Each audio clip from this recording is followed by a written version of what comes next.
Spider-Man may have been what made him a superstar, but for me, this Hulk run is what made me a fan of Todd McFarlane.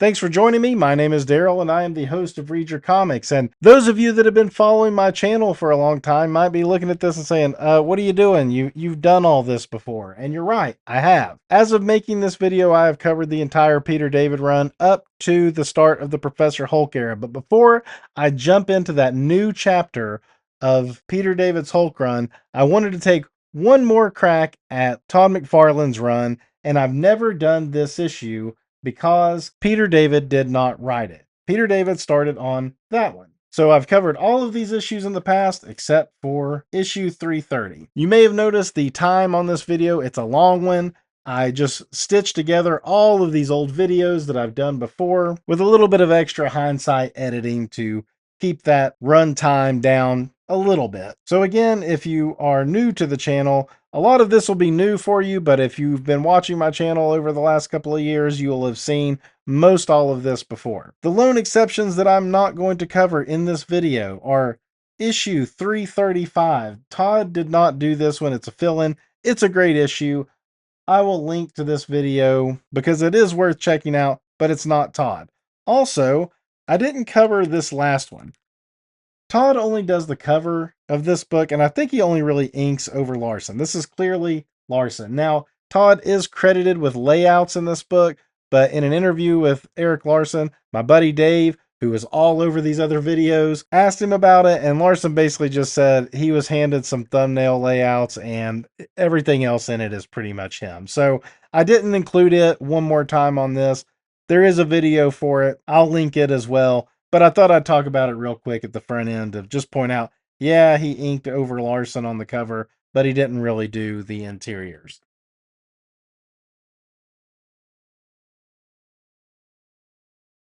Peter David didn't write this issue, but Todd McFarlane did start his Hulk run with this issue. In fact, he did the cover to this one, or at least a layout of the cover or something, which we'll get into that in the issue in a second as well. Which is interesting because he really didn't do any of these covers up until you get to a particular one that most people know and love, and for a lot of people, it's probably the only one of this run they really care to even have. That one right there.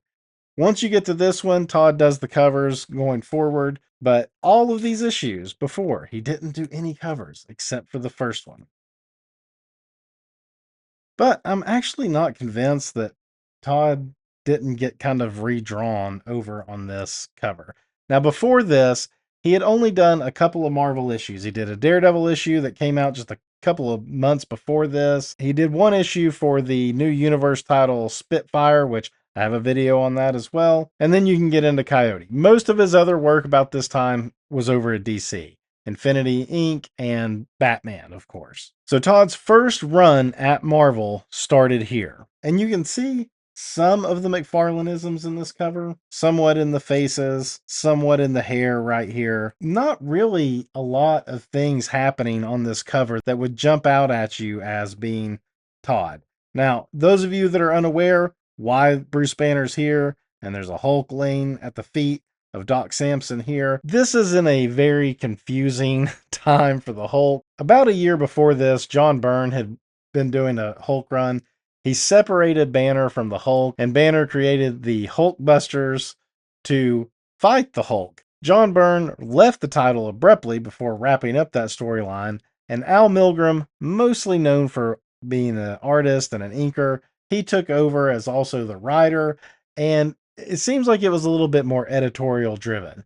They culminated with the re-merging of Banner and the Hulk in issue 324, which brought back the Gray Hulk, but then they proceeded to not really do anything with the Gray Hulk because in that same issue, Rick Jones fell in this gamma nutrient bath thing, and then he became a Hulk. The Gray Hulk popped up a few times in those early issues, but for the most part, it's like they were trying to build up Rick Jones as the new Hulk. Now, Peter David would come on with this issue and start cleaning up that mess pretty much right away. But this one, still part of that mess. So let's jump into it and check out McFarlane's first issue of The Hulk.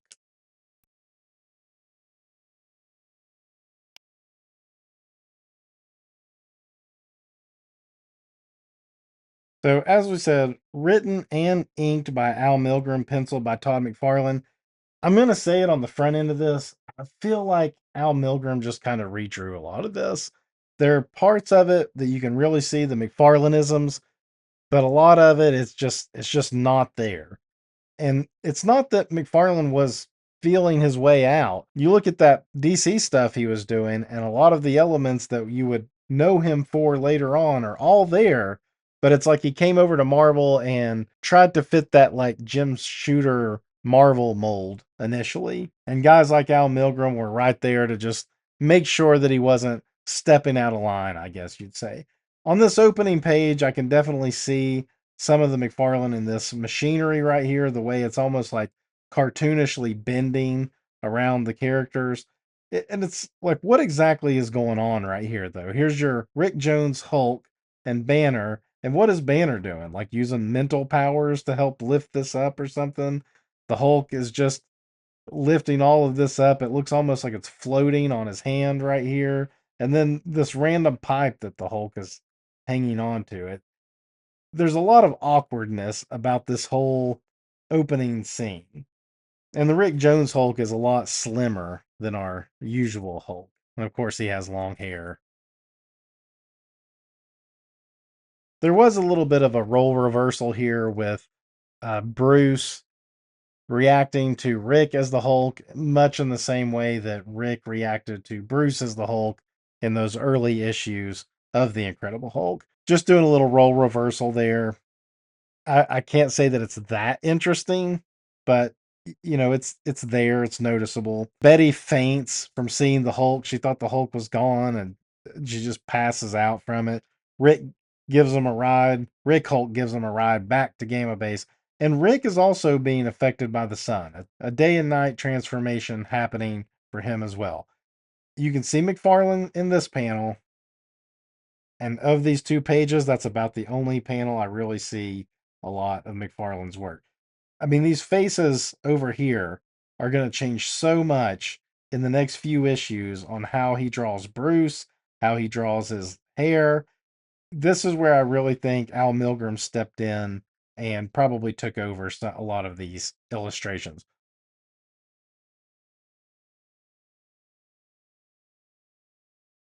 So a lot of subplots happening here. Clay Quartermain, who's a little bit more of an asshole than he is, once Peter David takes over, kind of trying to pin Betty down on what she was out in the desert doing with Bruce and what's going on exactly. Thunderbolt Ross had a thing a couple issues earlier where the characters, the electric character named Zax, who's a pretty cool Hulk villain to take on, had kind of taken over his body and left him in this comatose state. Betty's like spilling her guts to him about being recently married to Bruce and how he's just concentrating so much on helping Rick all of a sudden. Da da da da da. Woe is me. Betty sucks. I'm telling you, I don't like Betty Banner especially during this era. She gets a lot better in this Professor Hulk era we're going to be looking at later on. But this era of Betty, she sucks. She's terrible. Jarella forever. Anyway, Thunderbolt Ross starts to wake up. Previous issues of this, we have this subplot of this random guy who's flying across the country. He's kind of talking to himself. You see like electric sounding voice coming out around him. He's talking to it. People are noticing he's talking to himself. He's hopping on a plane, looking at a magazine of the Hulk and contemplating going to find the Hulk for whatever reason we don't know at the time. But spoiler alert, it's he wants to take over the Hulk's body. He needs a body powerful enough to absorb or whatever. Looking at this two-page spread that's kind of covering what I just mentioned about Zax, and it left Ross with a little bit of Zax's powers. Nothing in here is screaming out to me that this is Todd McFarlane. I mean, I would think of the way McFarlane would draw an older man's face like this. It's the cartooning of it has just been kind of filed down. The rough edges of McFarlane just taking sandpaper to him. His hair right here. McFarlane would have had this hair standing up almost to this word balloon. Same with it up here. It's not bad. I mean, like, this is very competently drawn and rendered well, but we're looking at this for Todd McFarlane, and we're just not seeing really any of it here. Betty passes out again, going a little nuts over seeing her dad with these powers and stuff. Telling you, Betty sucks. Anyway, Doc Samson comes in, and we kind of meet the Hulkbusters. They're reintroduced again. They mention how Larroquette here is holding a grudge against the Hulk no matter what, because a woman he was involved with romantically died in issue 321. There's some general discussion too about stuff that happened in the previous couple of issues. None of that really matters to me, just because those issues, other than the one where the Gray Hulk comes back, they're just kind of a mess. They're really mostly forgettable issues. I think this is the first time I start to see a little McFarlane coming through. This face right here is definitely a McFarlane face. This maniacal grin, the hand gestures, and everything, and even the shape of this guy's body. I feel McFarlane coming through in this panel more so than about anything else I've seen in this issue thus far. But like, this is something McFarlane would have like shined at, but Al Milgram's inks just taken a lot of that character away. So what we're seeing here is there's this thing that jumps from people's heads, and it's like taking over their heads as they move along, and it's trying to find a more reliable host. It got this one kind of pudgy, overweight, older man, and it could already tell that this host body wasn't going to last it long. So now it wants to grab this MP. Oh, he took a taxi out to Gamma Base too, and the MP's out there, the guard who shoots the guy as the brain thing is like leaping onto his head. And again, we get another panel that feels more like McFarlane than anything else we've seen so far, but the brushwork on these lines still taking some of that McFarlane edginess away. Throughout the issue, we're seeing a little bit more and more. You can see this thing is draining the guy too. It's like he's looking older and older as he moves along. So it comes into the room and it sees Samson there, who's trying to talk to Betty after her fainting episode. And all of a sudden, this like head thing jumps on to Doc Samson's head. This feels more McFarlane-y, but again, we're just polishing away some of the line work. Now, this feels like McFarlane. This thing does. I think Milgram knew probably not to mess with that too much. We've got lots of little noodly marks all around this creature's body. We've got kind of some bigger eyes too that I think of McFarlane does. McFarlane either does like little squinty eyes or he does big eyes like this. So the definitely the most McFarlane panel we've gotten this whole issue. It might even be the most, quite honestly. So now this thing has taken over Samson, and his body's powerful enough to do the things he wants to do. He's still kind of looking out for the Hulk, but he does feel like, oh, Samson, this guy's body's pretty good. And now he's able to just kind of march through Gamma Base. You see this one smack as he sends shield agents flying away from him. I don't know if this is supposed to be Ross all of a sudden down here. Hard to say. This face feels like McFarlane too. The mouth, the eyes, massive eyebrows. He has some pretty bushy eyebrows there as well, but really going at those eyebrows on this one. And then the commotion's just starting all across the base. Everyone's going to get called in to help. Rick was going to get sent on his way so that he could turn into the Hulk at night. And bear in mind, we're 14 pages into this book. We saw a little bit of Rick Jones Hulk on the first couple of pages and nothing really since. So all of the supporting characters from the previous few issues are going to show up to take on Samson and see what's going on with him. He's kind of holding Betty hostage. I feel like maybe Al Milgrom let McFarlane have this. He let him have this face. Everybody else's face, he kind of took over. This feels like McFarlane here, though. And this creature gives its like, woe is me. He's essentially a mutant. And he's an ugly, kind of gross mutant. And his parents tried to hide him away. And it's made him a terrible creature that takes over other things, including his parents, and killed his parents. It's turning nighttime, so Rick's gonna turn into his Hulk, and then we're gonna get our Hulk action finally. A little bit of it. Great grin on his face right here. I can definitely see where McFarlane was going here. Milgram kind of filing it down once again. Same on here. I bet McFarlane had like a lot more noodly marks around that brow and the way those eyes are squinting up, and nothing. It's kind of funny looking back on this now that I'm thinking about it. When McFarlane took over the Hulk, it was Rick Jones who was the Hulk. And I'm sure he was itching to get to some regular Hulk. Thankfully, Peter David came on and started doing that right away. Got rid of this Rick Jones Hulk, introduced the Gray Hulk as he came to be known, and moved forward from there. McFarlane jumps over to Spider-Man, and he's in the black costume, which he says he didn't really like. He wanted to draw him in the classic red and blues, and pretty much right away they found a reason to put him back in the traditional costume and go forward from there. So both times McFarlane on the book, how much influence he had over the decision on the Hulk, I don't know. I would think that was probably more Peter David, but definitely when he got into Spider-Man and he said, "Hey, I want to do the traditional looking Spider-Man, not the black costume," which is funny because we all love the black costume. You're going to get a little bit of a classic Samson versus a Hulk throwdown in this with the parasite thing. He called himself Head Case or something like that. He names himself in this issue.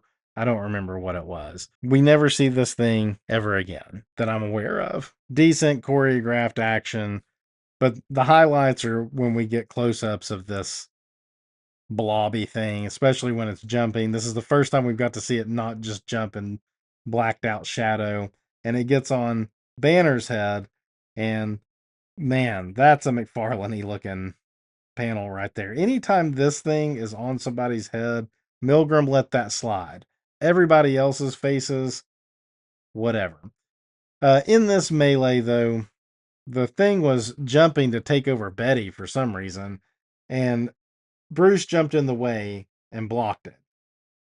Thunderbolt Ross sees that, and he's over here thinking like, what have I been doing my whole life? I used to call Bruce a milksop, and he jumps in to save Betty while I just stand here. The Hulk also jumped in to save Betty. Of course, this thing doesn't really even want to be on Bruce's head, so it just is using him to get a little closer to the Hulk, which is where he wants to be, and rams Banner into the wall. Didn't get him close enough to the Hulk, so now he starts heading towards Betty. Here, the Rick Hulk comes out, though, and it decides it's going to make its move. Now! And again, great panel. All I can say is this thing is the most McFarlane thing we get throughout the whole thing. But this time, Ross is going to jump in front to save Betty, and it attaches to him.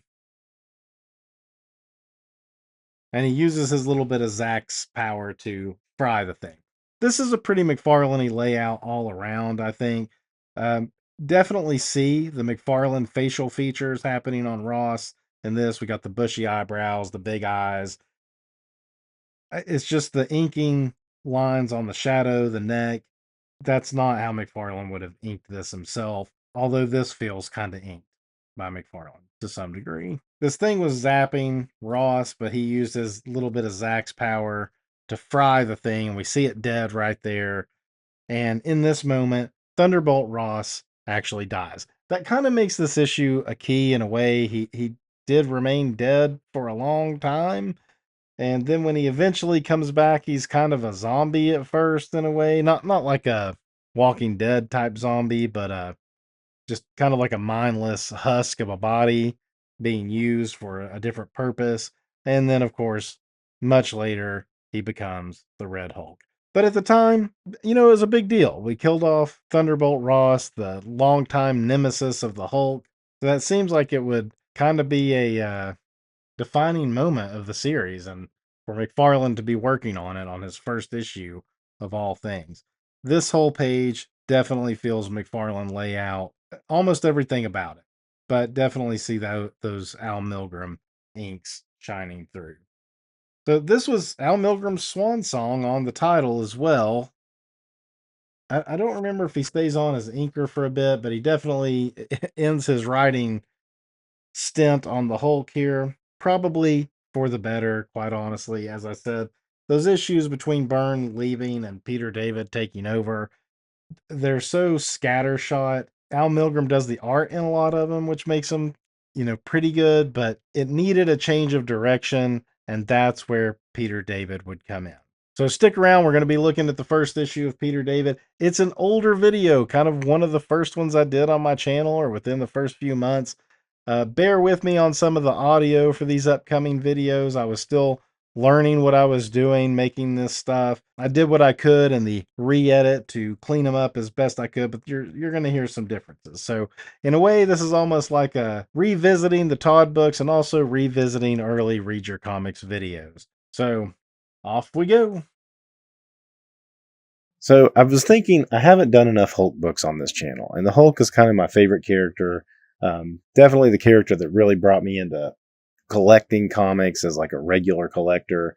And it was shortly after this issue, later in the McFarlane era, but it was Peter David and Peter David's storytelling that kept me coming back to the Hulk month after month for years and years. I always look at that Peter David run as up there with like the Claremont X-Men run, the Byrne FF run, the Miller Daredevil run. It's just one of those like runs on a character that would define the essence of what I love about the Hulk. Peter David did not really like a dumb Hulk. He liked a smart Hulk. So he came on shortly after the Hulk had returned to the gray. The way that came about, Bill Mantlo, who had an extremely long run on the Hulk, when he wrapped up his run, John Byrne took over. And I think John Byrne had plans to do a pretty extended run, but then he bolted for DC to go reboot Superman.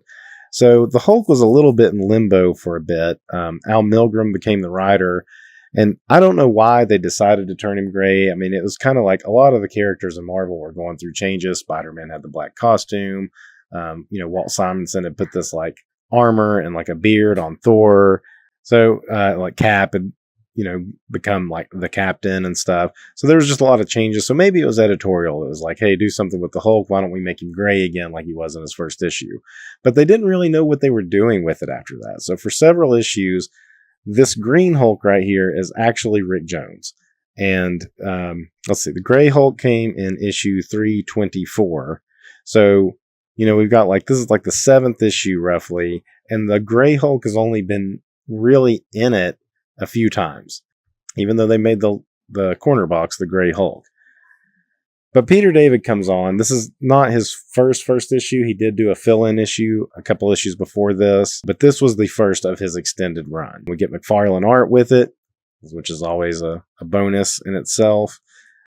And what I've come to realize too, not at this point yet, but McFarlane was actually doing the Hulk and Spider-Man, Amazing Spider-Man, simultaneously for about 6 months or so. Just when I think of the detail level of McFarlane's work, I was surprised to learn that. I mean, when I think of like guys that do multiple books, you think of like Kirby, John Byrne could do it, John Romita Jr. There's not a lot of guys I think of that are like, we're doing multiple books, and come to find out McFarlane was one of them. So we start out with the Rick Jones Hulk out in the desert, just screaming at the moon, I guess. And stuff that was going on with the Hulk at this time. The Hulk had been separated. That was part of John Byrne's run. He had been separated. Him and Bruce Banner were kind of dying because they were separated. So they had to remerge them. And then that's when during the remerging process is when Bruce came out and he was the Gray Hulk. But at this point, they were pretending he wasn't still turning into the Hulk. Also in that same process is when Rick got bathed in gamma rays and he became a Hulk. The first thing I think that Peter David wanted to do was just kind of like clean up that situation. There was a S.H.I.E.L.D. base called Hulkbuster base. There were these characters that were like part of a Hulk busting squad that were working with Bruce Banner. to try to recapture the Hulk when they were separated originally. This guy did not trust Banner because during a training exercise, a woman on the team who he had started to have like a romantic involvement with had been killed. So there was always this tension between them. Doc Samson was hanging around some too. And Clay Quartermain was like the SHIELD agent who was supposed to be like overseeing the whole thing. Meanwhile, we've got this janitor guy who looks awfully shady and suspicious, kind of up to something. Here's our Hulkbuster things that look like the snow speeders from Star Wars, kind of with like a Battlestar Galactica front. But man, they are straight up snow speeders. This was like 1986, so this is even a few years after Star Wars. 87 even. Yeah, 1987. It's kind of funny that they went with that. Maybe they thought Star Wars had faded out enough. They could just, McFarlane just decided he could just straight up copy it. And I don't recall if we'd seen these ships in previous issues before. I don't think we had. A lot of yakety yak talking here. They're out looking for the Rick Jones Hulk, but I don't think they know that it's Rick Jones still at this point. Some great action here. This is some good quality McFarlane work.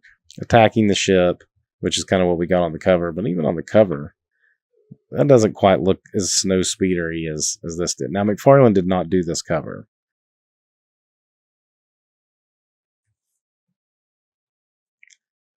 Again, we've got tons of like good action. I think maybe Banner says it's Rick here because he knew. Let her go, Rick. And he's like, Rick Jones? Rick Jones is the Hulk? So yeah, so that's where they figured out. Kind of a twist on things there, because in the early Hulks, when people didn't know that Banner was the Hulk, except for Rick Jones, and Rick Jones was always like trying to cover for him. But then there came a story where the Hulk got like zapped away into the far future, I think it was, and was believed to be dead. And Rick basically spilled the beans to Glenn Talbot at the time that Banner was the Hulk. And then, of course, the Hulk came back, and everybody knew Banner and the Hulk were the same.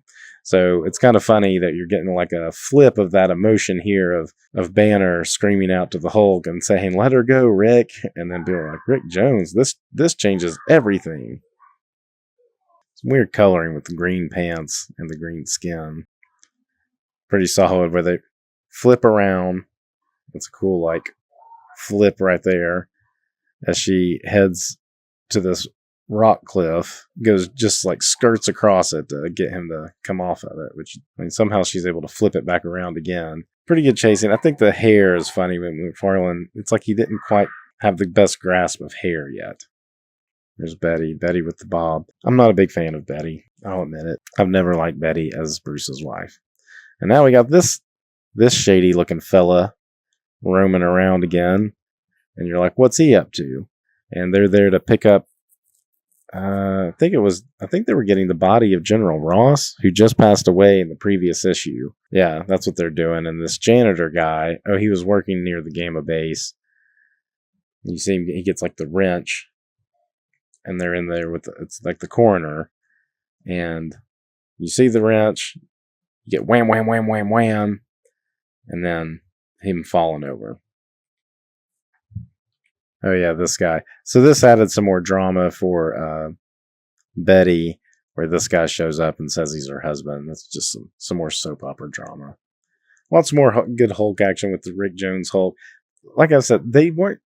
If you read the few issues where Rick Jones was the Hulk, it's like they didn't know where they were going with it. It's like they had the Gray Hulk and they had the Rick Jones Hulk. They weren't really using. It's almost like they were trying to establish Rick as the new Hulk and not really use the Gray Hulk. It just never flowed until we get Peter David coming on, and he just quickly starts trying to tie this stuff up. So we have the big issue here where he's trying to capture the Rick Jones Hulk. Even though this is early McFarlane, you really see it like when you get like these kind of close-up panels and stuff.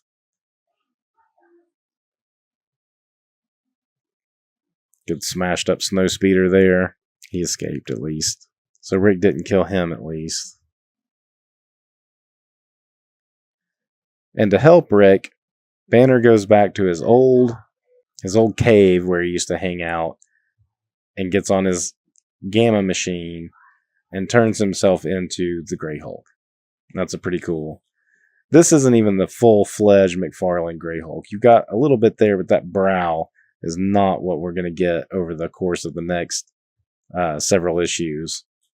Let's see, this is 331, and McFarlane did it until 345. So McFarlane actually, his first issue was the one before this.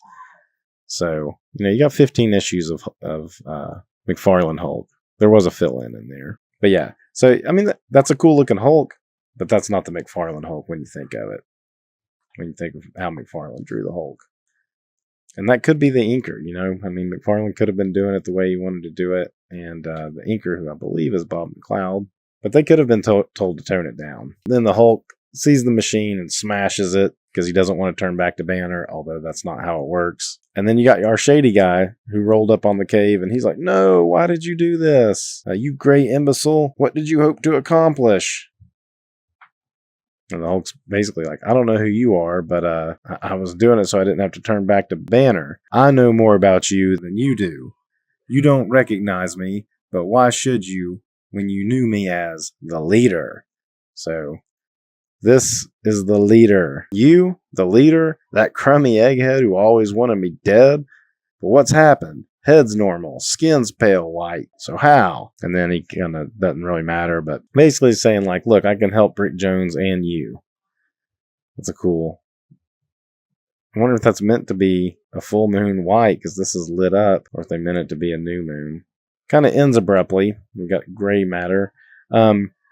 He goes on to explain how the Hulk is, the Grey Hulk comes out at night in the dark, and the different moon levels, like a new moon, he's the strongest, and a full moon is when he's weakest because there's more sunlight reflecting. And coming up in the next few issues, he'll end up getting the Hulk to lure Rick Jones Hulk in and use this equipment to essentially siphon off the gamma off of Rick Jones Hulk to turn himself back into the leader and cause problems for the Hulk over the next several issues.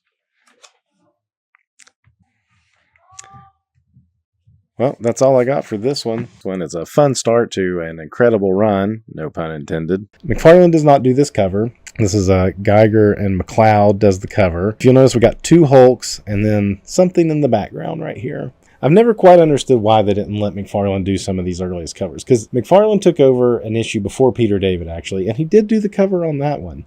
So I don't know what was going on. Maybe like they didn't feel quite comfortable with it, but McFarlane at this time, I think he may have still even been finishing up some of his DC work while he was working on this. So maybe he just didn't have time to do covers. I don't know. The inker in this is Fred Fredericks. As we go through this, you're going to see a lot of like heavier lines on McFarlane than you've probably ever seen. You're also going to see a lot less of the little noodling stuff that we would mostly associate with McFarlane. When you think of McFarlane's Hulk, this brow isn't quite as pronounced.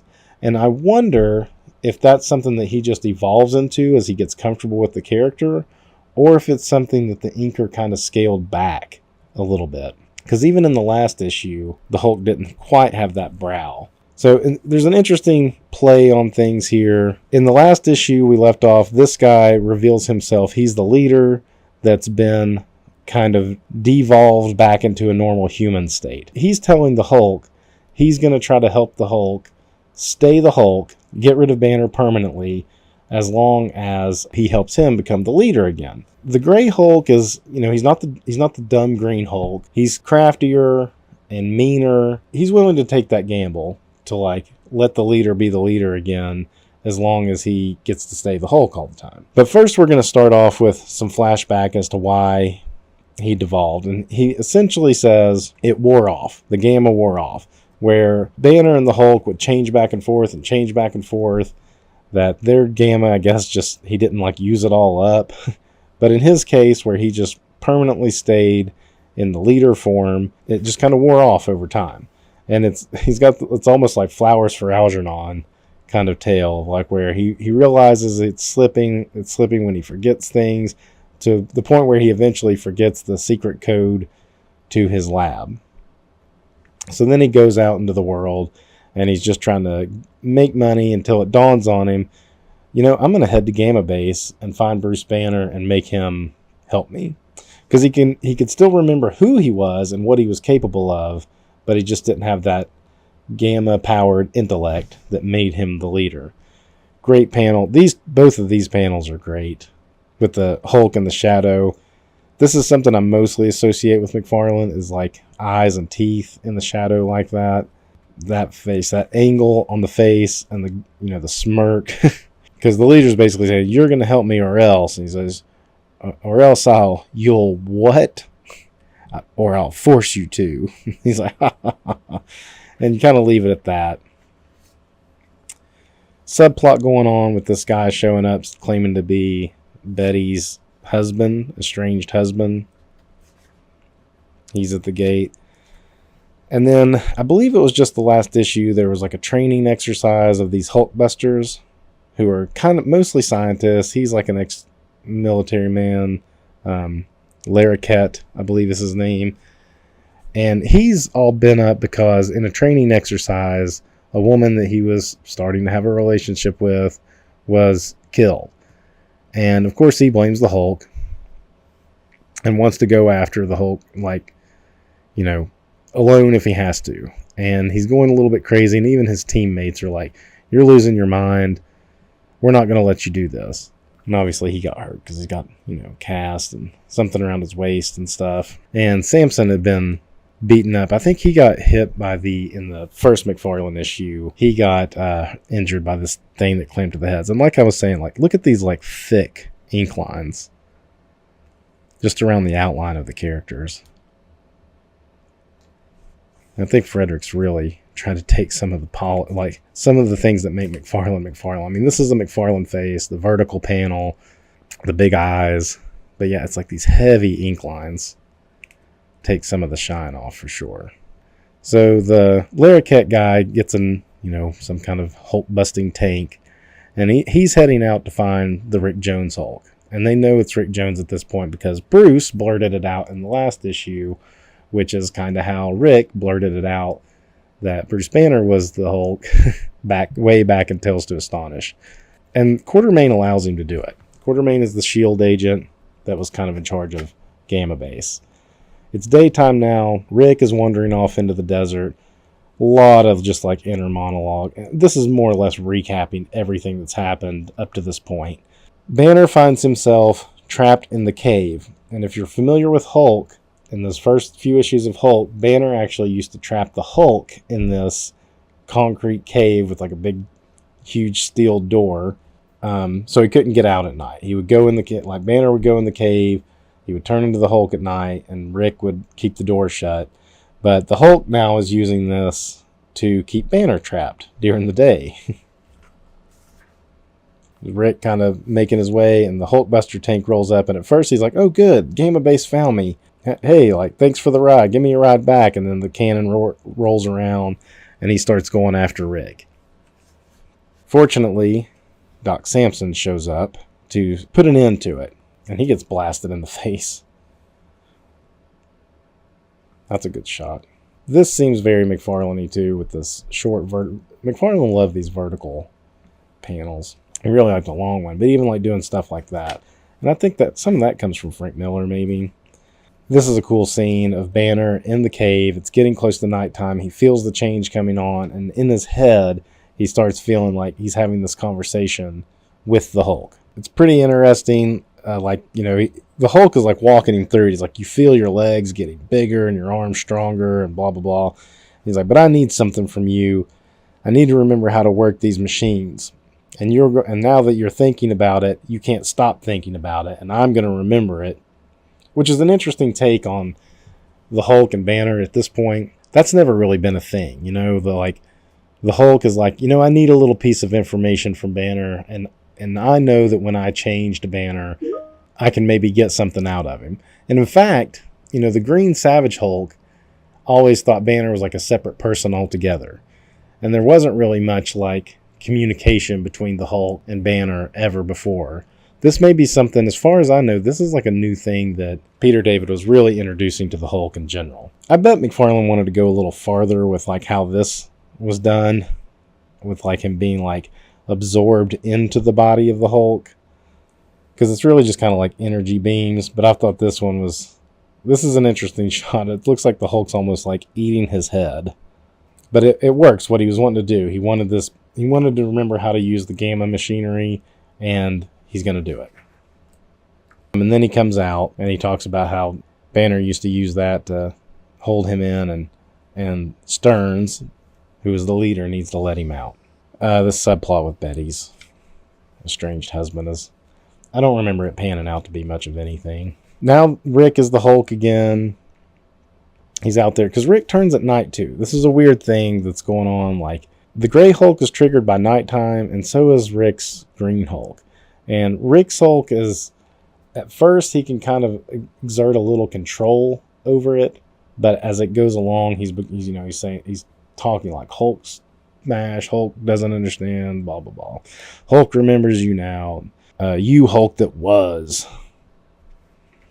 So they have kind of a not too long of a fight. Good one right there of Gray Hulk getting hit. I like this too. Calm. Getting like hit on the shoulders. This is crazy. He's like just completely going into him. That's kind of like the Kirby shortcut of like hitting and stuff. It's like you just see like the arm going in, and like instead of drawing like the face getting hit and stuff, there'd just be like an energy blast and stuff. Kind of a cheap way out. I don't know that McFarlane quite pulls it off right here. I guess that's in the back, really. It's like hitting him in the back. He subdues the Gray Hulk, though, subdues the Rick Hulk. There's the ambulance from the last issue. Good continuity there. This Jeep that I don't know where the Jeep came from. Anyway, he subdues the Rick Hulk. Or I guess he doesn't subdue him. He just brings him in.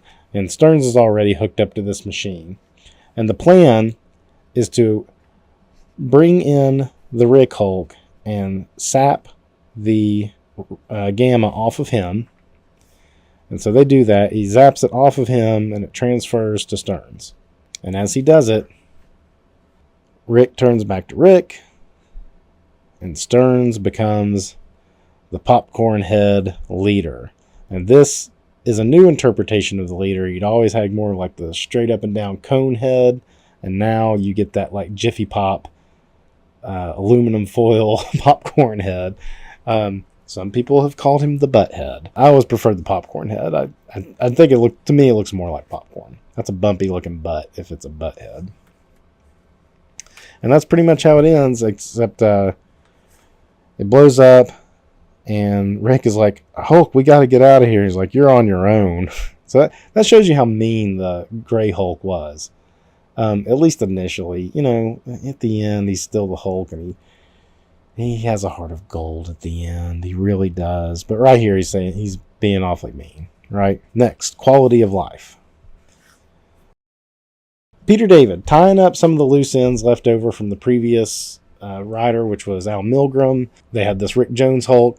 Let's get rid of that. There's a Gray Hulk that they haven't really done much with yet. Let's really start using the Gray Hulk. And you know what? Let's bring the best adversary for the Hulk back, the leader.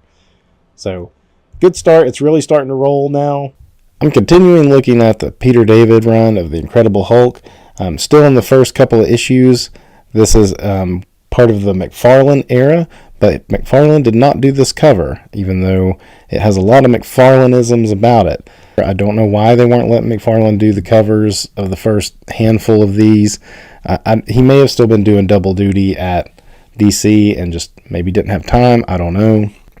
It was still relatively early in his Marvel work, so maybe they just didn't trust him to do the covers yet. I have no idea. But I think this cover has a lot of McFarlaneisms about it. It's Steve Geiger and Bob McLeod, but this shadowy Hulk with the teeth and eyes coming through, that screams McFarlane to me in a lot of ways. The people and stuff don't really look as much McFarlane-y, and the wreckage maybe a little like it. Something about this makes me think McFarlane had some involvement in it, but he's not credited as it, so it's an awesome cover either way. But we do get McFarlane art on the inside. We're going to have some establishing here of some domestic abuse going on in this town. It's about all we can really say about the scene. It's worth reading, but he's just basically dressing down this woman. He's obviously been beating her. She gets his gun, points it at her, and he laughs it off basically. He's like, I don't keep it loaded in the house anyway, and then he smacks her for it. So we're going to that's the premise of this issue, right? Or it's going to be a big part of it. Then we're going to cut back to the Hulk and Rick.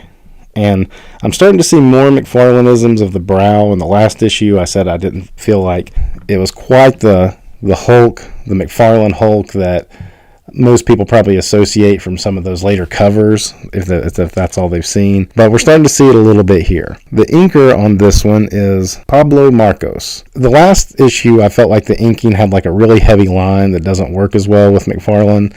This is a little closer to probably how McFarlane would ink himself. I've just really learned that McFarlane wasn't really into inking at this stage. It wasn't until he was doing his Spider-Man work that he started kind of doing more inking on his own and inking some other people's work on occasion too. It's hard to say like what exactly the inker was getting from these pencils. Anyway, the Hulk is, in the last issue, the leader had returned.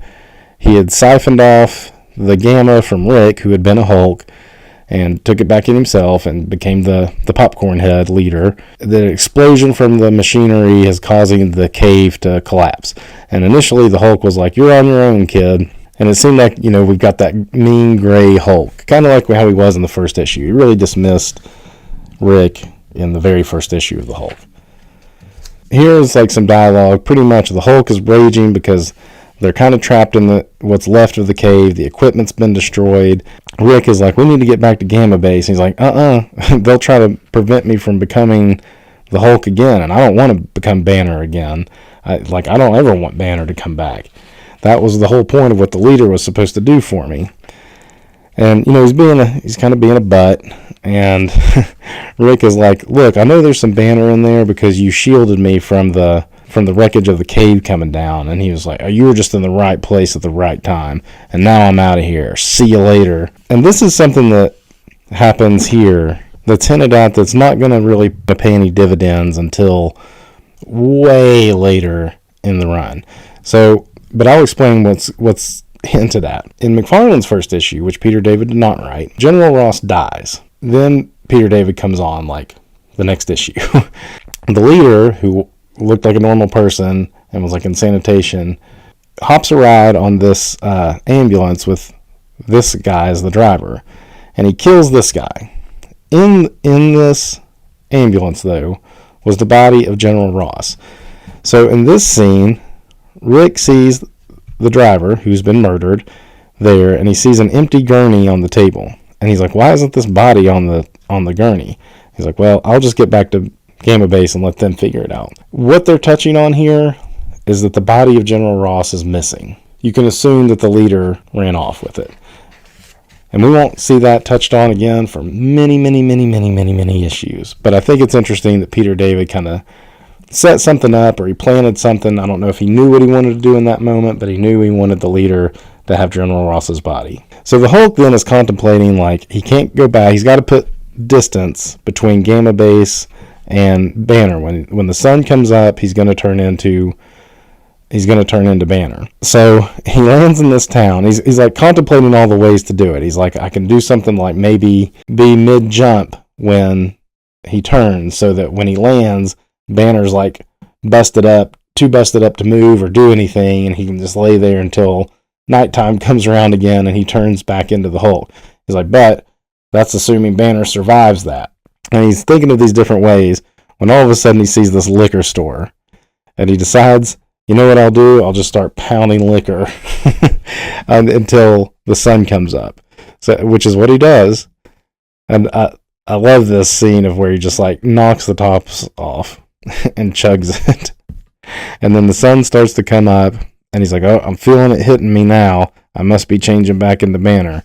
So that when he wakes up, or that when he changes back, he's Banner, and he's like too drunk to even talk. Here's our sheriff that we saw at the beginning. The domestic abuse guy is the sheriff. And they arrest him, obviously. And they're amazed that a guy so little could drink so much. Rick shows back up to Gamma Base.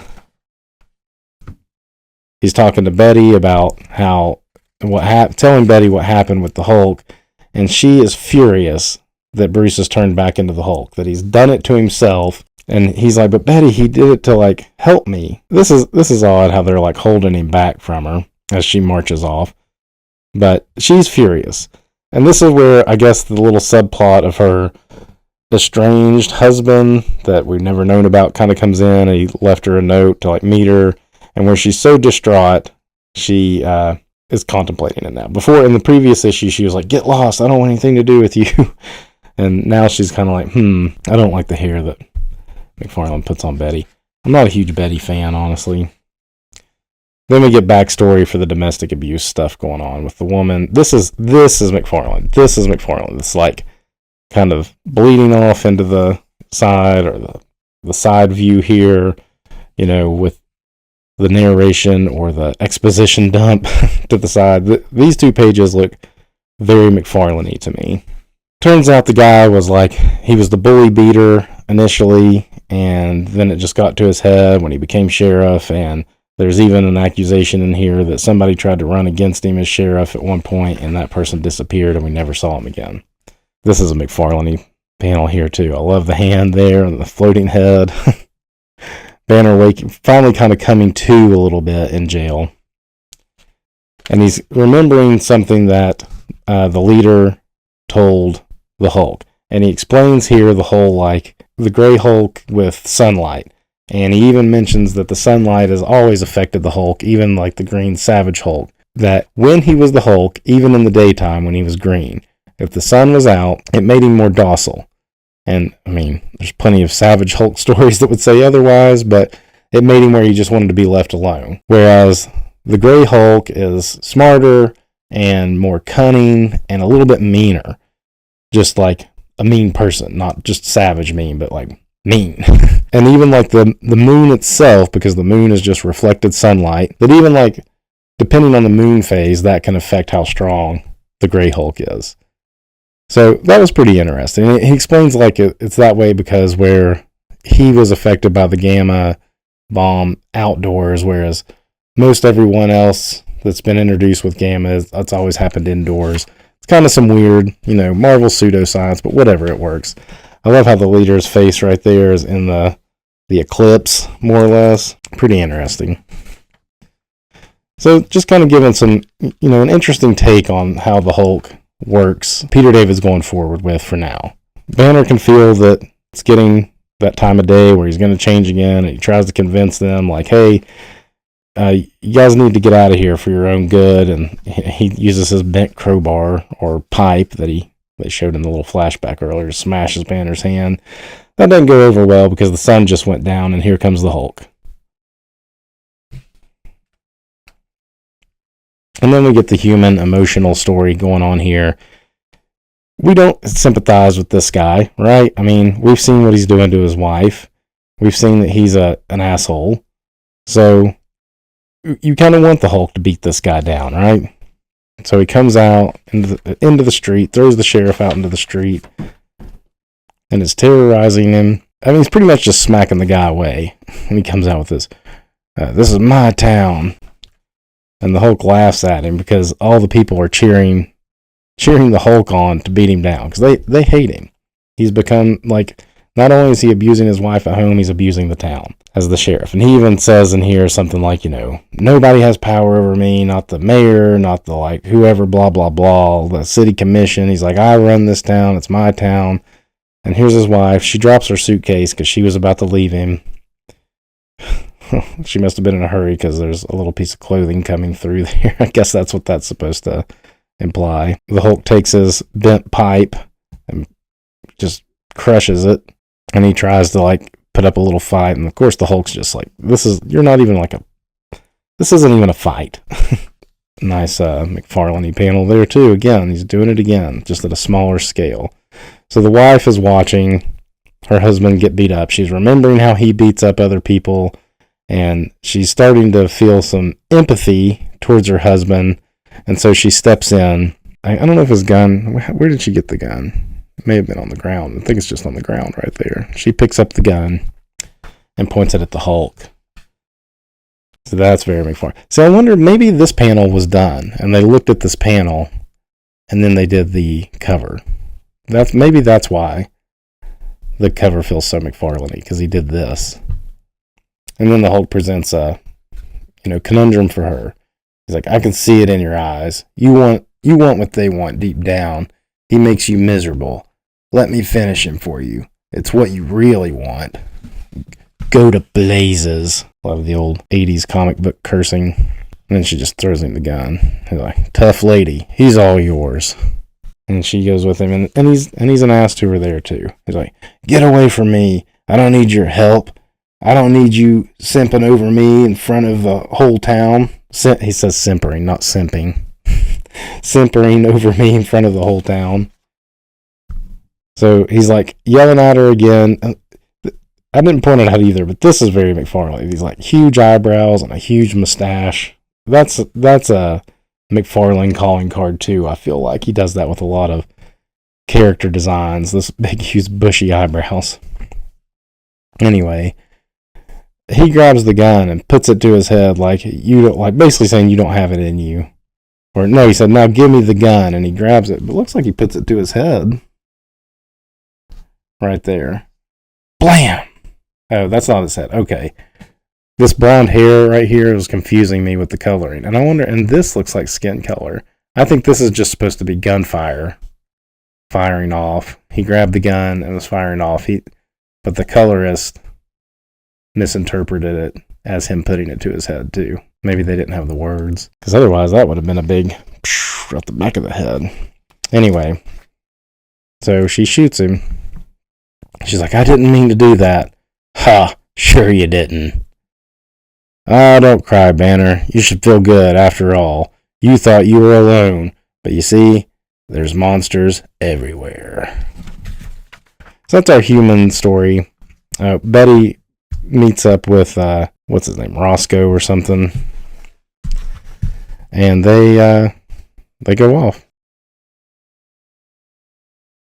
I think we're really starting to see what Peter David's trying to do with the Hulk. He's establishing more like Hulk lore in the sense of like how his transformations work, how his powers work, why he's gray in this moment, and why it's different from other Gamma created characters. And that's kind of the hallmark, I think, of what makes the Peter David run so special, is because he does put that extra effort into like making the Hulk function more than just being like an emotional temper tantrum monster. Not that that's not fun, but we're in the late 80s now, and this stuff has to have more substance. I wanted to say one more thing that I meant to say about the whole General Ross's body aspect. That's a Claremontian thing to do, to introduce something like that, because like I said, he doesn't bring that back until, I want to say it doesn't happen until like issue 400 almost. But maybe a little sooner, but it's still it's still a good 50 issues away at least from this point.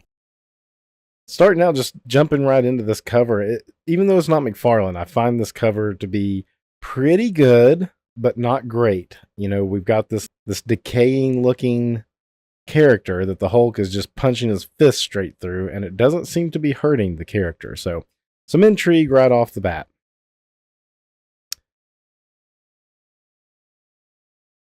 So here's our McFarlane art, still on the inside, and he gets to do something a little ghoulish this time. We're kicking it off at a cemetery where this green corpse-looking thing is crawling out of a grave, and he's got like a mysterious person he's meeting there. I can give away who it is right now, but we'll just leave it a mystery for now. So we got Peter David, Todd McFarlane, and Jim Sanders III on inks. Jim Sanders III seems to do the bulk of these early issues. And as I've already mentioned in some other episodes, I don't know that he gives us the best of McFarlane's pencils. Title of this issue is Grave Circumstances. Bruce Banner is waking up on the top of this like natural pillar where the Hulk has stranded him, hoping that he couldn't get back to Gamma Base in time. That would be pretty brutal for Bruce to be there all day long in the hot Arizona sun, just baking on the top of this thing. But you wouldn't think that the Hulk, I guess, thought, if I put him up here, he won't be able to contact Gamma Base and get back, so I'll just leave him stranded for the day and then take back over at night. But along comes a helicopter, and they get a little close, and the wind knocks him off, but they're able to throw him a ladder, and he climbs up in, and they're like, all right, buddy, how'd you even get up there? And he's like, you wouldn't believe it. So they take him back into town, and he is able to call Gamma Base. He talks to Doc Samson, and as he's, on the phone with her at some like mechanic shop or something, there's like a bikini calendar up there, and the girl reminds him of Betty. And he mentions about like how he's a terrible husband. Cut to Betty, who's run off with Ramon, and she's reminiscing about like at what point she was with him and stuff. And McFarlane's hair here on Betty, I guess McFarlane isn't really known for making the most attractive women, although I always credit him with making like MJ, extremely sexy. But this haircut on Betty, it's more like early 80s mom than it is whatever her age is supposed to be at this point. I'm assuming she'd still be like in her 20s at this point, maybe like 28 or so. That haircut, that's something else. So she's with this Ramon guy who's allegedly her estranged husband. Of course, she's married to Bruce at this time, and she's run off with him because she's mad about Bruce willingly turning himself back into the Hulk in order to help Rick Jones, who was a Hulk. And now he's been cured by the leader, and they're just testing him out at Gamma Base to make sure all signs of the Hulk are gone, and they are. Bruce returns to Gamma Base. Oh, and this is the morgue. So in the last issue, we saw Rick return to Gamma Base in a ambulance, and there was a dead body in it.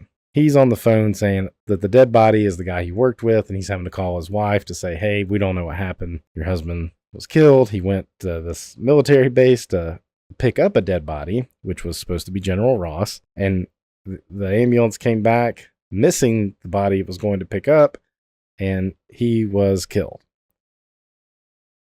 And a new corpse is brought in, but he's so stressed out about his friend / co-worker passing away or being murdered and having to tell his wife that he doesn't really take the time to look at this corpse, and it's that green hand we saw at the beginning coming out of the grave. Back at Gamma Base, we get a little levity of this one scientist lady making some food that apparently isn't very good, and they're all kind of snickering about her food not being very good. They like her, they're friends with her, but they obviously don't think she's a very good cook, because here's Rick even over to the side while her back is turned, dumping it in the trash, saying, please don't look, please don't look. Bruce is finding out that Betty is gone. He's also addressing the Hulkbusters, who feel like now that there's no Hulk, they don't realize that he is turning into the Hulk again yet, and they're deciding what to do with themselves now that there's no Hulks to bust. Bruce decides he needs to go find Betty, though. This is the Larroquette who was injured during a Hulk-busting training operation, and his friend Saunders, not to be confused with the Inker, who has been injured, and they're still like pretty bitter about Bruce in the whole scheme of things, that it's all Bruce's fault for ever creating a gamma bomb and ever like releasing a Hulk that led to all of this pain and suffering of anyone that's encountered or run cross paths with him or the Hulk. Where was it? Bruce hops in a Jeep to go find Betty, and Rick is in the Jeep waiting for him, and they do a little play on Hulk #1 of Rick out on the gamma bomb testing site. They go to this seedy looking hotel. Woman calls him it's like, yeah, we know where that guy is. He's in this room with some bimbo. He's like, oh, it must not be Betty. She's not bimbo. So he knocks on the door, and it is Betty in there. And so Bruce gets mad, but he's mad, but he's calm at the same time. He's just like, look out, Betty, what's wrong with you? We're married, blah, blah, blah. She's like, you're not even being emotional. You found me with another man, and you're not even worked up about it. And the Ramon guy hits him and kicks him, knocks him down and stuff, and you get this like, ooh, the Hulk is mad. The Hulk's inside. He knows what's going on. He wants to come out, but it's daytime, so he can't. Then Rick steps in and takes him out, points out like, don't mess with somebody who was trained by Captain America. And then Betty just goes back with Bruce. So she's like, okay, Bruce, I'll go back with you, and leaves this guy behind for the moment.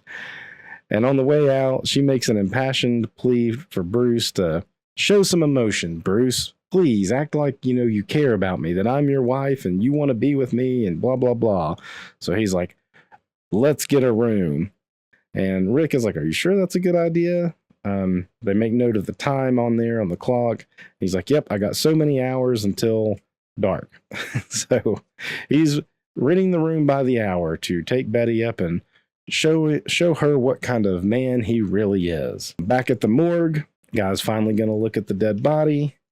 Hand comes up, takes him out too. Rick goes to get a drink while Bruce and Betty are having their time alone in the room. And they're still in the same hotel that she was just in with this other guy who I guess he's going to come to in a minute. And he's trying to keep track of time. He's getting a little nervous about the time. She's like, just come cuddle with me for a minute. He's like, okay, I guess we got some time. But what he doesn't realize is up here, Rick is already noticing it's getting a little dark. And he's like, but it's only whatever time it was, 5 o'clock or whatever. And he's like, yeah, don't you watch the news? The time changed the other day. And so Bruce, having been going through the Hulk transformations, has lost track of that, I'm sure. And he thinks he's got an hour left, but it's really starting to get dark already. He's cuddling with Betty. We see these panels of his hand changing and her eye going from like, peaceful cuddling to all of a sudden she's in pain with a tear going out of her eye. This is some McFarlane-ness here. I think this is a good transformation scene for not actually showing the entire Hulk. Rick's trying to come up there to stop him because he knows what's going on now, and he breaks down the door. That's how cheap the hotel room is. And there's already a big hole in the side. And it's hard to see in this wreckage of the bed. You can kind of see Betty's arm right there. That's a coloring issue, but you can see her arm right there.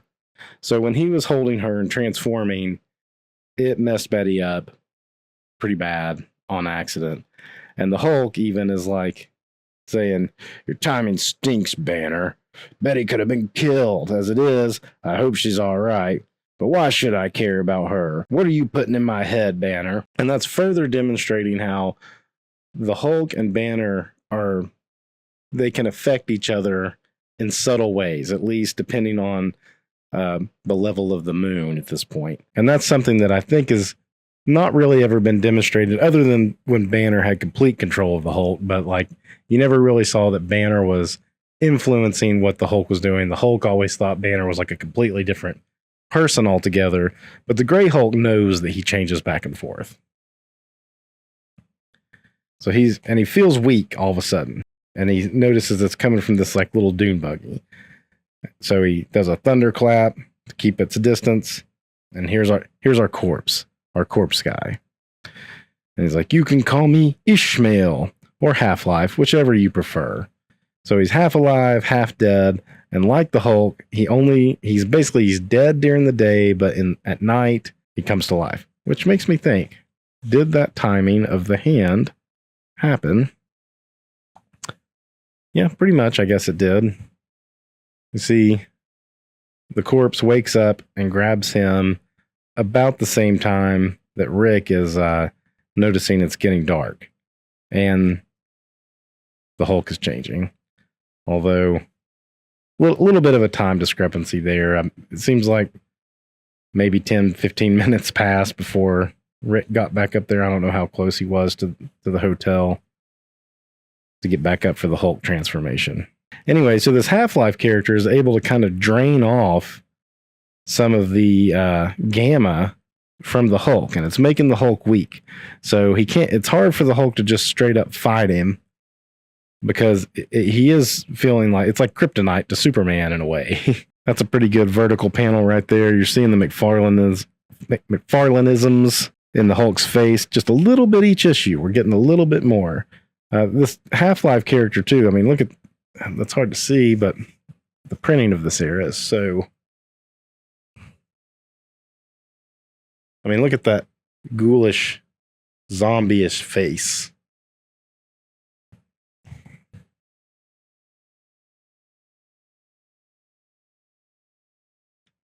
Clings to the Hulk, and the Hulk like rips him off of him, but his legs and arms are stuck.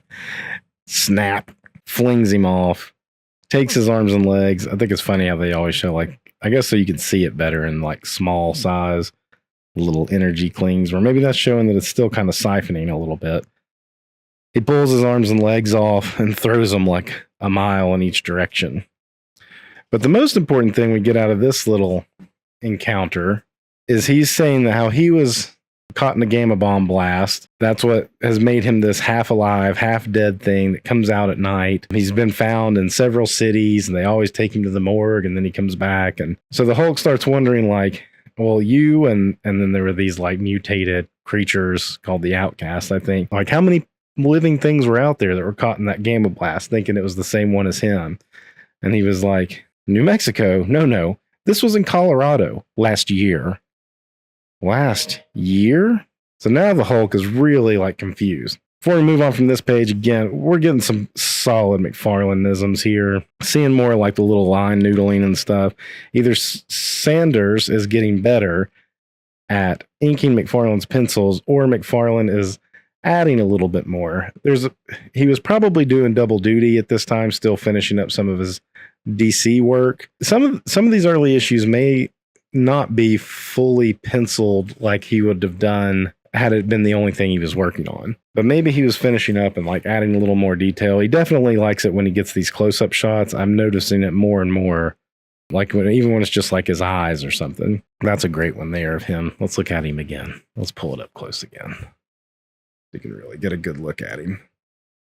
I mean, that's a good decaying looking corpse creature.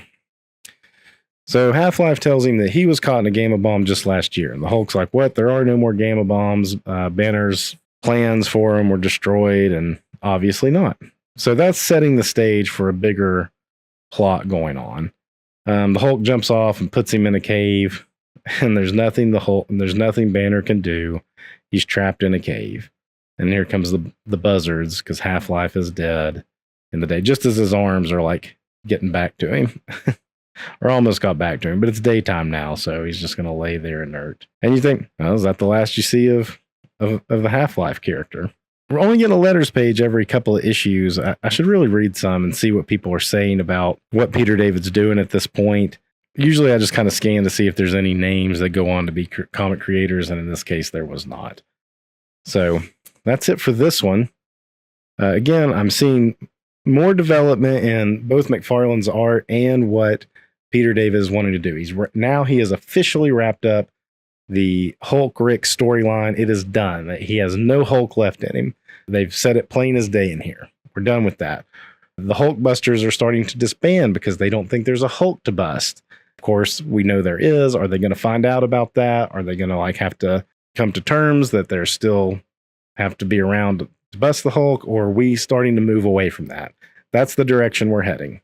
Overall, though, I still think the pace of what Peter David is building so far is moving along at a nice rate. We're getting kind of self-contained single issues, but we are moving towards a bigger plot.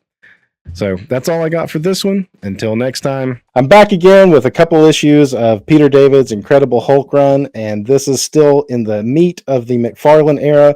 So who better to have join me than the one and only Todd McFarlane, expert on YouTube. You know him as the hobby hero of 2024, WestCoastDAVEngers. Hey, how you doing, Daryl? Dave? Oh, I'm doing great. What a beautiful introduction. I feel like I'll never get that again.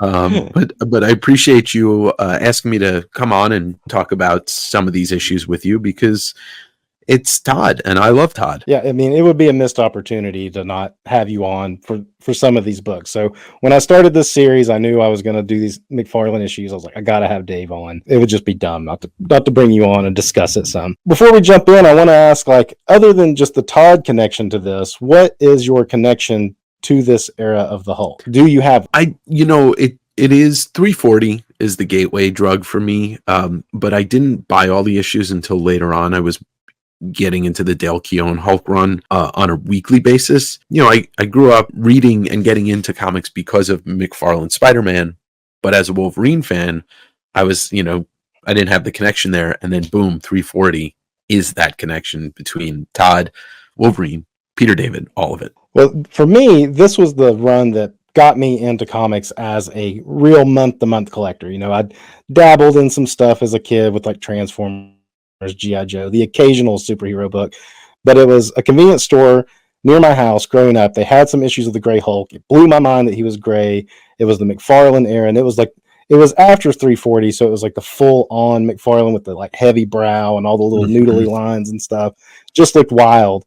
And I had to know why he was gray, and I had to know every month. So I credit this run as the run that made me a comic book collector in general. Yeah, it's a huge deal because, you know, I may not have had a Hulk connection. I always liked him as a kid because we got the Hulk show. We got, who doesn't want to be the big brute? But yeah, I wasn't reading it until later on. Yeah, it's interesting how our age group was sucked in by McFarlane on all different levels. You know, it wasn't just Spider-Man. You know, it wasn't just Hulk. Some people probably read Infinity Inc. and got into it, which I didn't know anything about his DC work until much later. In fact, it was hard for me to even like. I was more concerned with the character, although McFarlane is like, for me, the first creator that I became like aware of who he was and what books he was working on. Because I, shortly after getting into the Hulk at the convenience store, I found a comic shop and he was already starting his Amazing Spider-Man run, and I was on board with that right away. So yeah, the McFarlane connection definitely is something that just sucks you into this line. But I stayed with the Hulk all the way through Peter David's run, which is kind of why I'm doing a series of videos, because it means that much to me as a collector. And that's great. I mean, a great writer can suck you in, even into a terrible book. And I'm not saying this is a terrible book. I'm just saying great writers can do that. Don't give away the ghost early here. All right, so we're going to look at 336 and 337. It's an X Factor tie-in. McFarlane's still not doing the covers on these particular issues. Right. And that might be attributed to his doing double duty and deadlines being what they were. I mean, I know as you get into the Amazing Spider-Man run, it was bi-weekly. So yeah, his workload just kept ramping up. So maybe that's the reason. But maybe next time I talk to him, I can ask him. Yeah, that's a good idea. All right, let's dive into 336 here. All right. Like we said, McFarlane didn't do the cover. Let's just jump into the first page here. We get some mysterious Shield. What do they call that? The Shield Council in shadow that Clay Quartermain's talking to there. For me as a young reader, this was like my introduction to Shield as well. I had no clue who they were. Now I look back at this, and this shadowy council doesn't make a whole lot of sense to me. It's kind of goofy from where our knowledge of S.H.I.E.L.D. is these days. You're totally right. I had that same thought when I read this first page. Yeah, so I don't know what was going on with S.H.I.E.L.D. in this particular time period. You know, Clay Quartermain had been around for a little while, I guess, and he'd been in the Hulk and maybe some Nick Fury books too. They're setting it up to where they're saying Bruce Banner's now become expendable for some reason. Yeah. Yeah, and on this first page, I just kind of want to point out from my limited knowledge of comic book making, there's a decent amount of zip and tone on this page, and you got one of the classic McFarlane profiles of Quartermain, you know, the side profile. Yep. So even though, and we're going to get to it on the next page, but even though he's not inking himself on this page, I think he might have. This page feels a very McFarlane page. It doesn't feel like it's lost anything, as opposed to some of the other pages in this book where you can clearly tell this Jim Sanders guy is not properly inking McFarlane. Yeah, now that you're mentioning it, there is a thinner ink line on this particular page than what we see in a lot of the rest of the book. And that's something I pointed out in a previous issue, that the inkers on McFarlane in this run so far have had a very heavy hand on his work that you don't really associate with McFarlane. Correct. Yeah. And I've been enjoying you pointing that out. And we see it on the next page, which is a pretty nice splash page of the Hulk knocking down a building, and we have Jim Saunders III as the inker. Yeah, I don't know much about him. I don't recognize his name. There are some things he gets completely wrong, and there are some things that he gets completely right on these pages. It's just that heavy line that I see on it. But even this is a little thinner. Maybe by this issue, he was kind of starting to tame it down. Who knows? Maybe Todd had told him, like, hey, you're going a little heavy on there or something. Because Saunders does do a few issues in this run. Yeah, and the next page, the opposite page, debris and the cracking and the destruction that Hulk's causing looks a little bit more McFarlane-ish on that page. Right. But definitely more line work happening there. Yeah, and the Hulk's freaking out. He's really upset. He's throwing a temper tantrum, technically. Because it's almost daytime and he's about to turn into Banner, because he turns into Banner. He turns into the Hulk at night and Banner in the day. It's not just, blood pressure triggered at this point. Which is a Peter Davidism, right? Like David's the one who put that into lore. Sort of. In the very first Hulk issue, it was a day and night thing. But then by the second issue, Banner was using like a little condensed gamma ray to purposely change himself back and forth. Right. And those first 6 issues of Hulk, I don't think they really knew how they wanted to do it, because it's very inconsistent.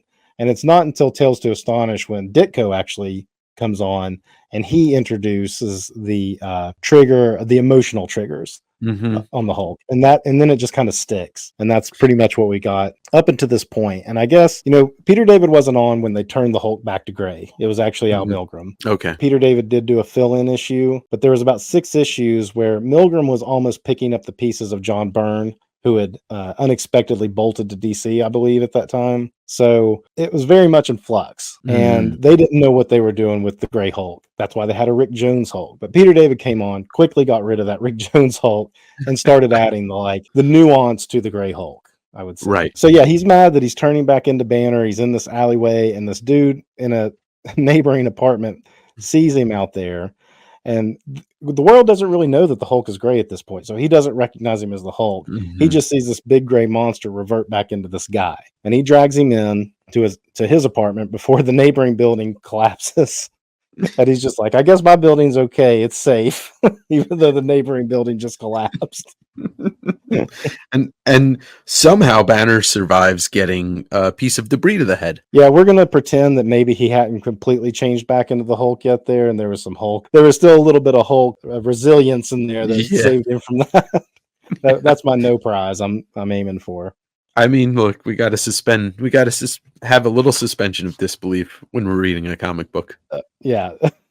Then we get like a lot of thought balloons in this stuff. It's pretty heavy on it's exposition, but it's all like thought balloon expositions. And I do like thought balloons. I don't like that they've just completely gone away in comics. It's a bummer. It's a little heavily used in this issue, though, I will say. Yeah. But he thinks that he's a mutant and he's heard of X Factor. He thinks he'll get like a monetary reward if he turns him into X Factor. So what do you know about X Factor at this stage of comic lore? I knew who the team comprised of, but not much. I was not into X Factor as a kid. I feel like it was one of those things that was more for the 20-somethings and 30-somethings when I was 10. Yeah, I didn't know a ton about them either. They do a pretty good job of kind of getting you up to speed.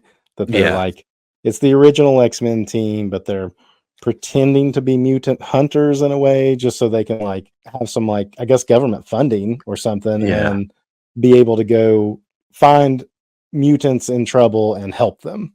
But they're doing it under the guise of they're coming to exterminate them. It might be the best plot point of the entire story, these 2 issues, is that they're operating under the fact that they are mutant hunters, because it felt more realistic. But I gotta say, and I'll just say this off the bat, Copper Age writing for me does not do it. For the most part, it feels very hokey altogether. So I have my issues with these issues, but I think that's the best plot point of them, is that, we're mutant hunters, because like you said, they're getting government funding, they can operate in the public, they don't have to worry that they're going to be hunted as mutants, because we're still in the part of the Marvel universe where mutants aren't kindly looked upon. So now we're going to meet X Factor. We're going to see, they're going to kind of catch us up on what's going on with this team. We don't see Beast here, right? Yeah, no Beast. We're only getting part of the team. So we're only getting Iceman, Angel either. We're only getting Iceman, Cyclops, and Marvel Girl. They're calling her Marvel Girl again. And Iceman's powers are kind of out of whack. Apparently he's having a little trouble controlling them. What do you think about Todd's layout on this page with particularly the lower 2/3 of Iceman jeans and Cyclops' heads matching with the panels of Iceman's powers kind of going off? You have to know how to read it for it to make sense, because if you try and read left side first and then right side, it makes no. You have to go left, right, left, right, left, right, left, right. But I like his headshots though. I do like those. Sure. Yeah. Particularly the Cyclops at the bottom. Yeah, it's a valiant effort, but I think it was executed just a little bit off. That Yeah. being said, I do enjoy seeing his ice balls. Yeah, his ice ball, the one on the top panel, is pretty awesome. Yeah. Oh, Iceman's having performance issues. That's Definitely. And this is going to play a big part as we see coming up. So this is a little bit of foreshadowing. mm-hmm. It's letting us know something that's going on. And then the next page of the stuff with skids, I guess they're just like tipping them off. Hey, we got a call. You need to go check it out. Yeah. It's interesting because you said about the thought bubbles don't get used anymore. I miss them. I agree with you. I grew up with them. So, when they're not overused, they're great. Right. Exactly. And that's how I really view thought bubbles in general. It's yes, they can be overused, and to some degree they are in this. The overcorrection of totally eliminating them these days is a mistake overall in more modern stuff. My personal opinion. It works in a book like, Watchmen. It's a big point that there's no thought bubbles, and that it works in that story. But what works in Watchmen doesn't work for everything. No. And what's not in thought bubbles is in narration anyway. All right. So then we see Bruce waking up from his not having the head trauma that he should have, and this guy wearing a pretty awesome checkerboard sweater here. and they're getting to know each other, and the guy's feeling like an ass for calling X Factor at this point. Well, yeah, it's like he's selling them out. He doesn't know what X Factor is going to do. If he thinks they're hunters, then he kind of has the idea that they're going to hunt Bruce Banner. But yeah, he's feeling a little remorseful. And I also got to point out, you can get a little bit of that Todd smoke coming off those coffees or teas or whatever he made. I just noticed this time when he gets up to answer the door, he like throws the coffee down and it's like spilling out. I didn't notice that the first day, but now I'm seeing it.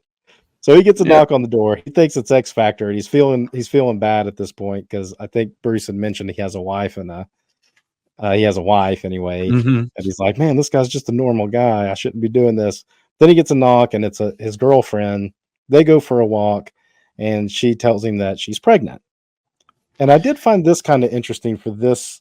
What is this? 1987.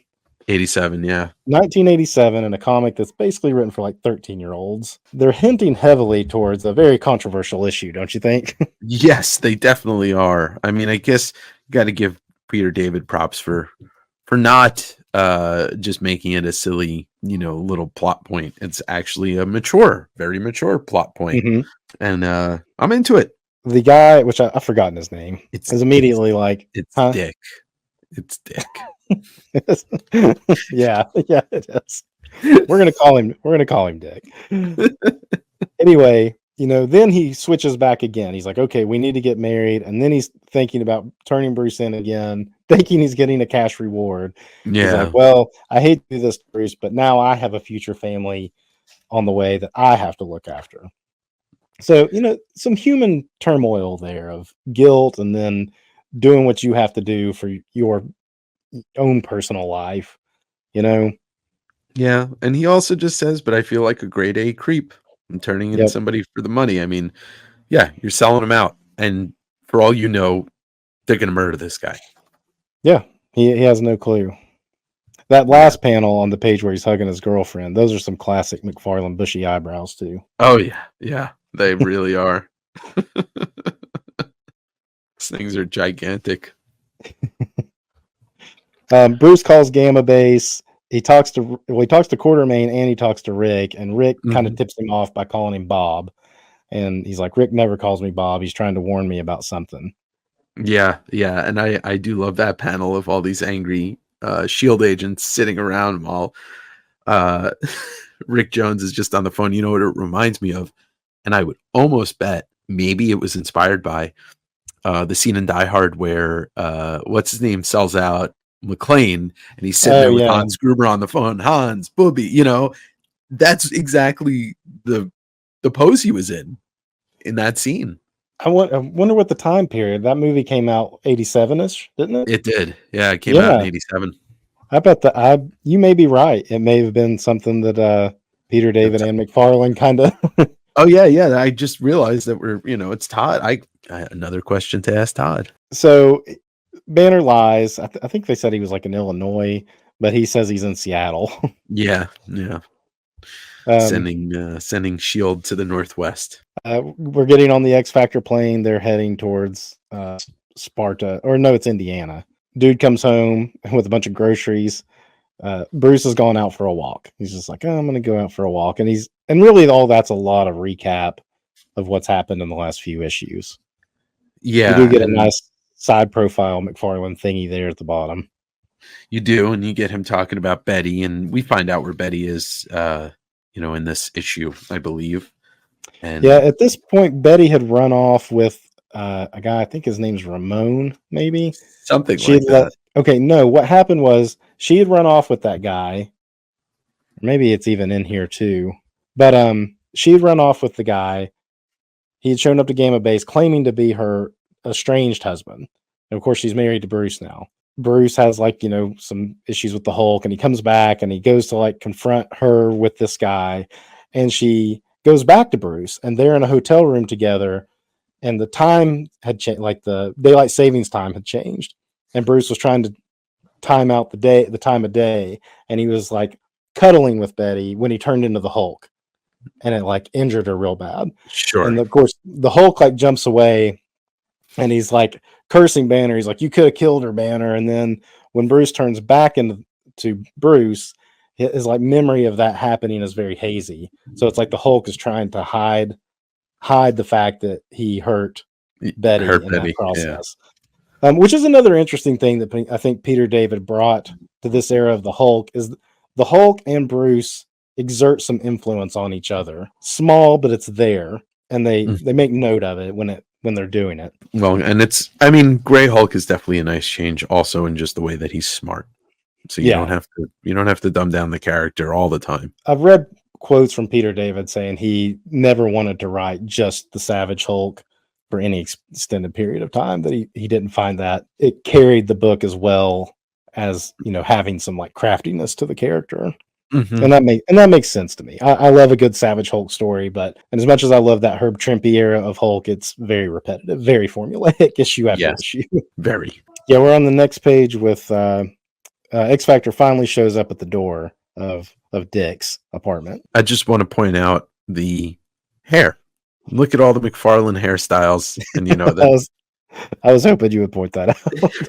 And that becomes, more apparent on his Spider-Man run while he's, when he's inking himself. But yeah, you got Cyclops with a little poof, and you got Jean Grey's hair all over the place. I mean, these 2 pages seem to be some of the most McFarlane, but it's still, what Sanders was doing. He's not Todd, and Todd's ink line is so distinctive. Yeah, he takes a lot of the finer details of what Todd does. Sanders may have been trying to streamline it like he was Terry Austin or something, and that doesn't work, I think, for Todd's style. Todd's style is supposed to be kind of I don't want to say clustered, but full. Very full. Yeah. Yes. Yeah. There's very sparse backgrounds here, and it's interesting, but yeah, it's McFarlaneist. And I will point out, we are 12 pages into this book, and we've only gotten one page with the Hulk. Yeah, I thought about that when I was rereading this too, that this is a very Hulk light issue. Mm-hmm. Well, we gotta go through a whole daytime though, right? It's true. So X Factor shows up, Jean with her big flowy hair. That's definitely setting up how he's going to draw MJ in the future, you think? Even Bruce on the next page over has some very McFarlane-y quaff going on. Yeah, he does. Now, I got to point out why I don't like these 2 pages for the most part, plot-wise. Okay. He opens the door and then closes the door, and they're outside, I think, or he comes outside, this guy Dick, and then X Factor comes into his apartment, and then Bobby walks out, and it's just very confusing. It just feels like they're missing a bunch of steps here.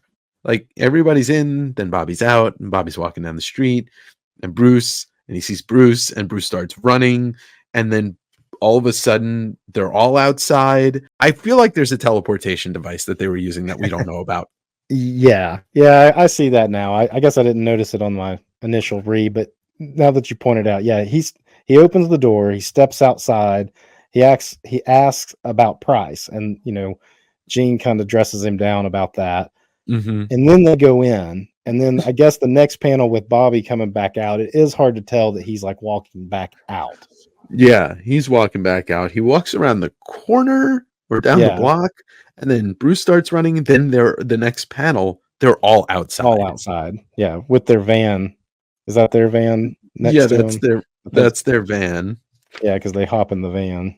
So apparently Bruce has lost track of time again here too, because our lack of Hulk happens really quick, and it has to be nighttime for that to happen. So Bruce does like Clark Kent jumping in front of the train in the original Superman movie.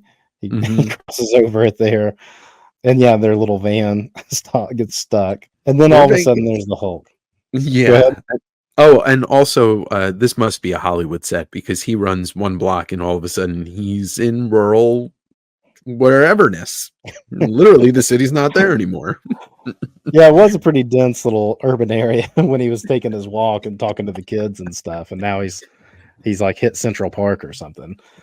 Yeah, I mean, sometimes I look at comics in the way that I view movies. There has to be some continuity, and it feels like the scene was just condensed into one page, obviously because they only have X amount of pages. But yeah, we get the Hulk real quick. Bruce jumps across the track, and then the sun must have gone down instantly because he turns into the Hulk. Nice vertical panel by McFarlane, or vertical layout there. It's like separated the way that those panels are separated. It's 3 panels, but that vertical strip. And I like how it gets closer too. If you'll notice, like it starts with Bobby, a little closer to Gene, and like fully up on Cyclops's eye. It's very cinematic.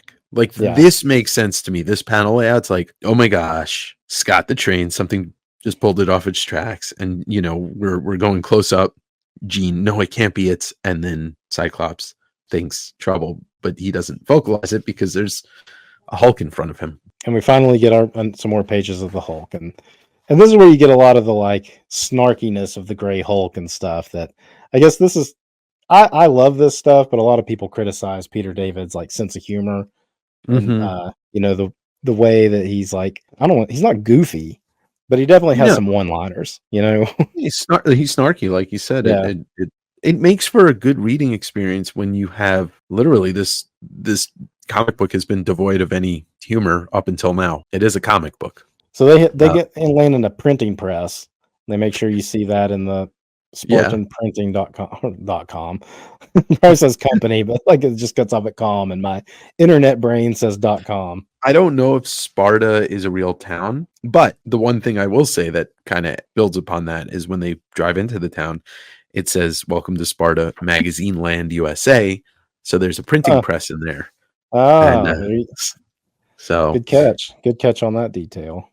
And I'd also like to point out, look at that McFarlane moon. It's not as good as all the other McFarlane moons, but right above the printing press, you've got full moon. Well, it's not completely full, and that plays a part in the Hulk at this point. Yeah. When the moon is full, he's more docile or a little calmer because it's the sunlight, and since the moon is reflected sunlight, unlike like a werewolf, when the moon is full, the Hulk is at his like calmest. So the new moon is when he's at his like crankiest. So we're getting about a 3/4 moon here. There we go. 3/4 moon. Plus, I'd also just like to point out another use of the zipatone or some type of duotone. Something on that first panel. Yeah. Cyclops says, "We're not the X-Men anymore. We're the Exterminators. We all change, don't we, Hulk?" I like that. And it's funny because I do remember the use of that team name, even though the book was always called X Factor. X Factor. Mm-hmm. Yep, I do too. And he's like, "Yeah, we change, and you're going to be extinct." There is a piece of the plot here that was my least favorite portion, but we'll get to it on the next page after this one. But on this following page, lots of machinery. You get the kind of silhouette-y, almost the shadowed Hulk. A lot of McFarlaneisms in this next page. Yep. But again, you can see where that inking is removing some of the key elements of McFarlane out of this. But yeah, definitely that one third panel, I guess, from the top. Yeah, it's a great panel though. So he's throwing like the rollers, like the big printer rollers and stuff at him. Yeah, which probably weigh about 100 tons. Now, Yeah. I would like to point out we all know that it's nighttime, right? So Mhm. that's going to play into something that I'm going to say in this next 2 pages. Okay. And then he starts bringing down the rollers on him. Oh, what about this part with Cyclops shooting around Jean using like reflective surfaces? Yeah, That it was pretty interesting. I like that. Yeah, little 4 vertical panels at the bottom. I thought it was neat the way it was laid out because you do follow the optic blast around them. Yes.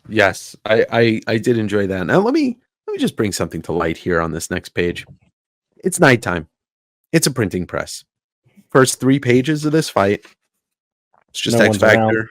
It's X Factor versus Hulk. Now all of a Yep. sudden there's 50 people around.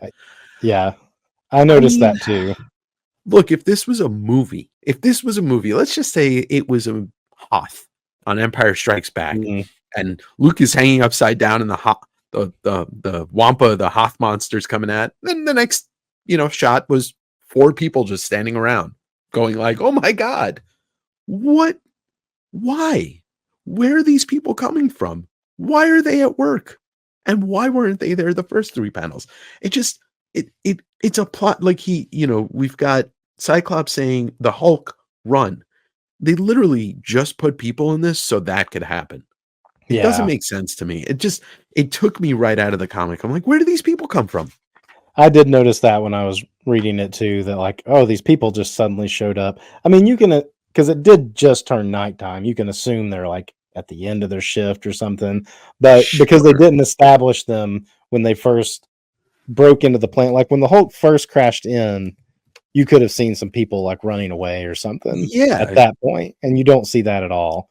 It's just the Hulk crashes in through a wall and he's just like hanging out back on page 16, and he's just like hanging out, and they float in with Jean, and there's no people around.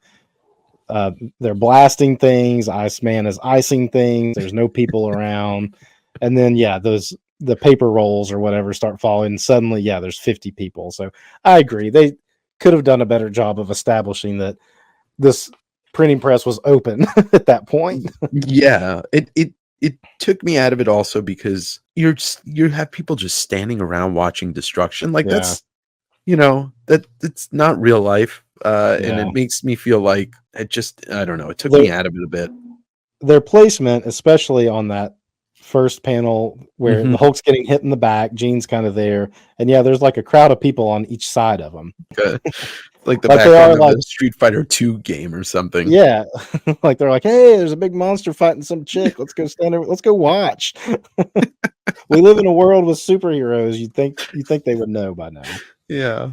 I just thought it's one of my problems with this era of comic book making. It's almost like they're insulting the audience a bit. Like, oh, they're not going to notice that we just added this in the last panels of the fight. That was my one complaint, my big complaint about this scene. Us as 40-year-olds, not the target audience of this. Like we're picking up on it right away. But I doubt I noticed that when I read this when I was younger, but it's a valid point. Now we're back on to the fight with Cyclops. The people are out of the way. Cyclops is blasting him, and then Iceman just unleashes with his uncontrolled power. And that was probably the best bit of foreshadowing that they did at the beginning of this was laying that down, so it makes sense that he's just having all these problems, and it worked though. It works for them because he nearly kills the Hulk, or freezes him to the point where he's almost, life he's or death. inert. Yeah. It says it makes him inert, and he can't move. He has no leverage. I mean, if you're gonna try to slow down or stop the Hulk, that's kind of the only way to do it, is like really bind him in a way to where he can't move. Yeah, he can't get any force behind it, so he's stuck, but he's still alive. And that pretty much is going to wrap up the issue with lots more dialogue and thought bubbles about we're going to call Gamma Base. But I do like the inner dialogue of X Factor here when they're like, well, he was running from S.H.I.E.L.D. for a reason. Yeah. Like, are we doing the right thing by turning him over? And, Cyclops being Cyclops is like, well, I mean, I get what you're saying, but we've got other things to worry about. They'll know how to handle the Hulk better than us. Yeah. I'm sure it's safe for it's better for Banner, blah blah blah. But I do like the inner turmoil. It's almost the same inner turmoil that Dick was having at the beginning of the issue. Mm-hmm. It's very much mirroring that, and Cyclops is just trying to wash his hands of it. He doesn't want to deal with the more responsibility that comes. I'd also like to point out this last page, splash page. It's got so much McFarlane machinery in it. I love it. When I see a panel like this by McFarlane, I wonder how much John Byrne influence comes through. He something like that. He mentions in the interview I did with him, he mentions Perez and Byrne specifically on the machinery side. Yeah. So both. I can see both Perez and Byrne in this. Yep. Yeah, so it's definitely a huge influence on him on a page like that. So there's our Shadow Council again, basically saying like Bruce Banner's expendable, go pick him up and be done with him. And that is the end of this issue. You gotta love a good Shadow Council. Yeah. Shadow Councils didn't exist. Comic books probably wouldn't be that interesting. All right, now we're on to issue 337.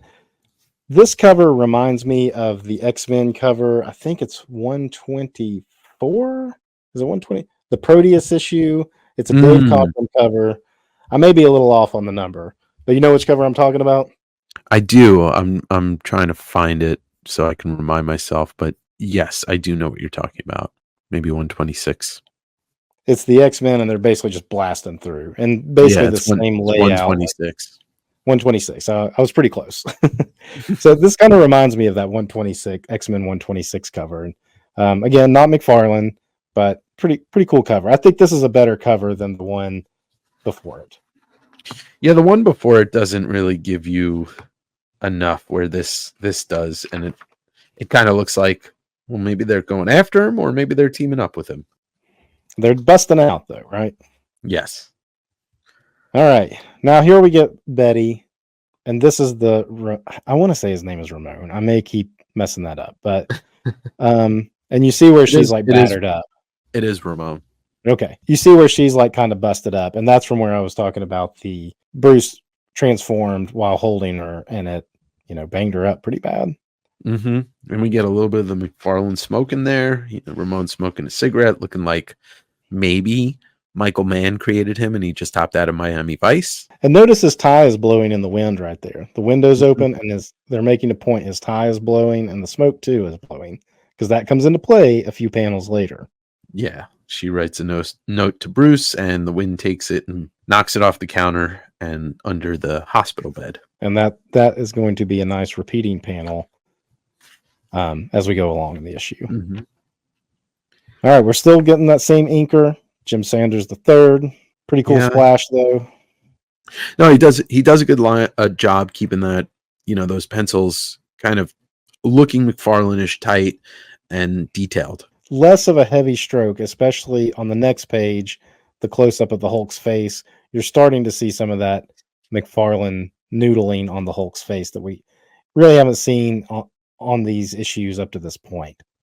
Yeah, so, and Hulk looks kind of, worn out, old, pruny, which would make sense if he's, been in ice for even just a couple hours. This was an interesting scene to me, as like learning about the X-Men in general and Cyclops, and he's like thinking about how he's trying to make this like thin, just like really needle thick puncture into the ice so that the Hulk can breathe, and he's trying to get it like right up to his face, just enough for him to breathe.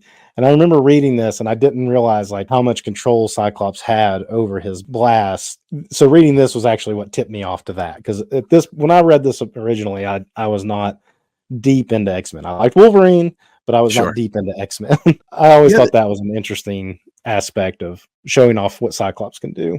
They don't go into it in detail enough, and I think this is, like you said, a good reminder. Also, just want to point out McFarlane doing a little bit of his interesting layout here. The panel layout with Cyclops kind of being the causation of why it looks this way. So I dig it. He was told by DC and even Marvel early on to keep his panel layouts normal, and it's like, no. Yeah. Yeah, this is like a common trope of McFarlane, I would say, and I guess Frank Miller kind of did it too. Maybe Mm-hmm. he pulled some where it's like, yeah, you get like a close up of a face that like kind of bleeds into like flashback or recap. Yeah. We're well, Tom DeFalco is actually the editor in chief on this one. I Mm. thought Jim Shooter was the editor in chief on the last one. We may be seeing the switch over here. Ooh, the regime Yes, change. it was. Jim Shooter was the editor in chief on the previous issue. Yeah, so it's the regime change, and maybe that's why this gets to be a little bit looser with its panel layout. Maybe so. But we're still doing the Jim Shooter. We got to recap every issue. Ugh. Every issue needs a recap of what's been happening, and it has to be done in the story.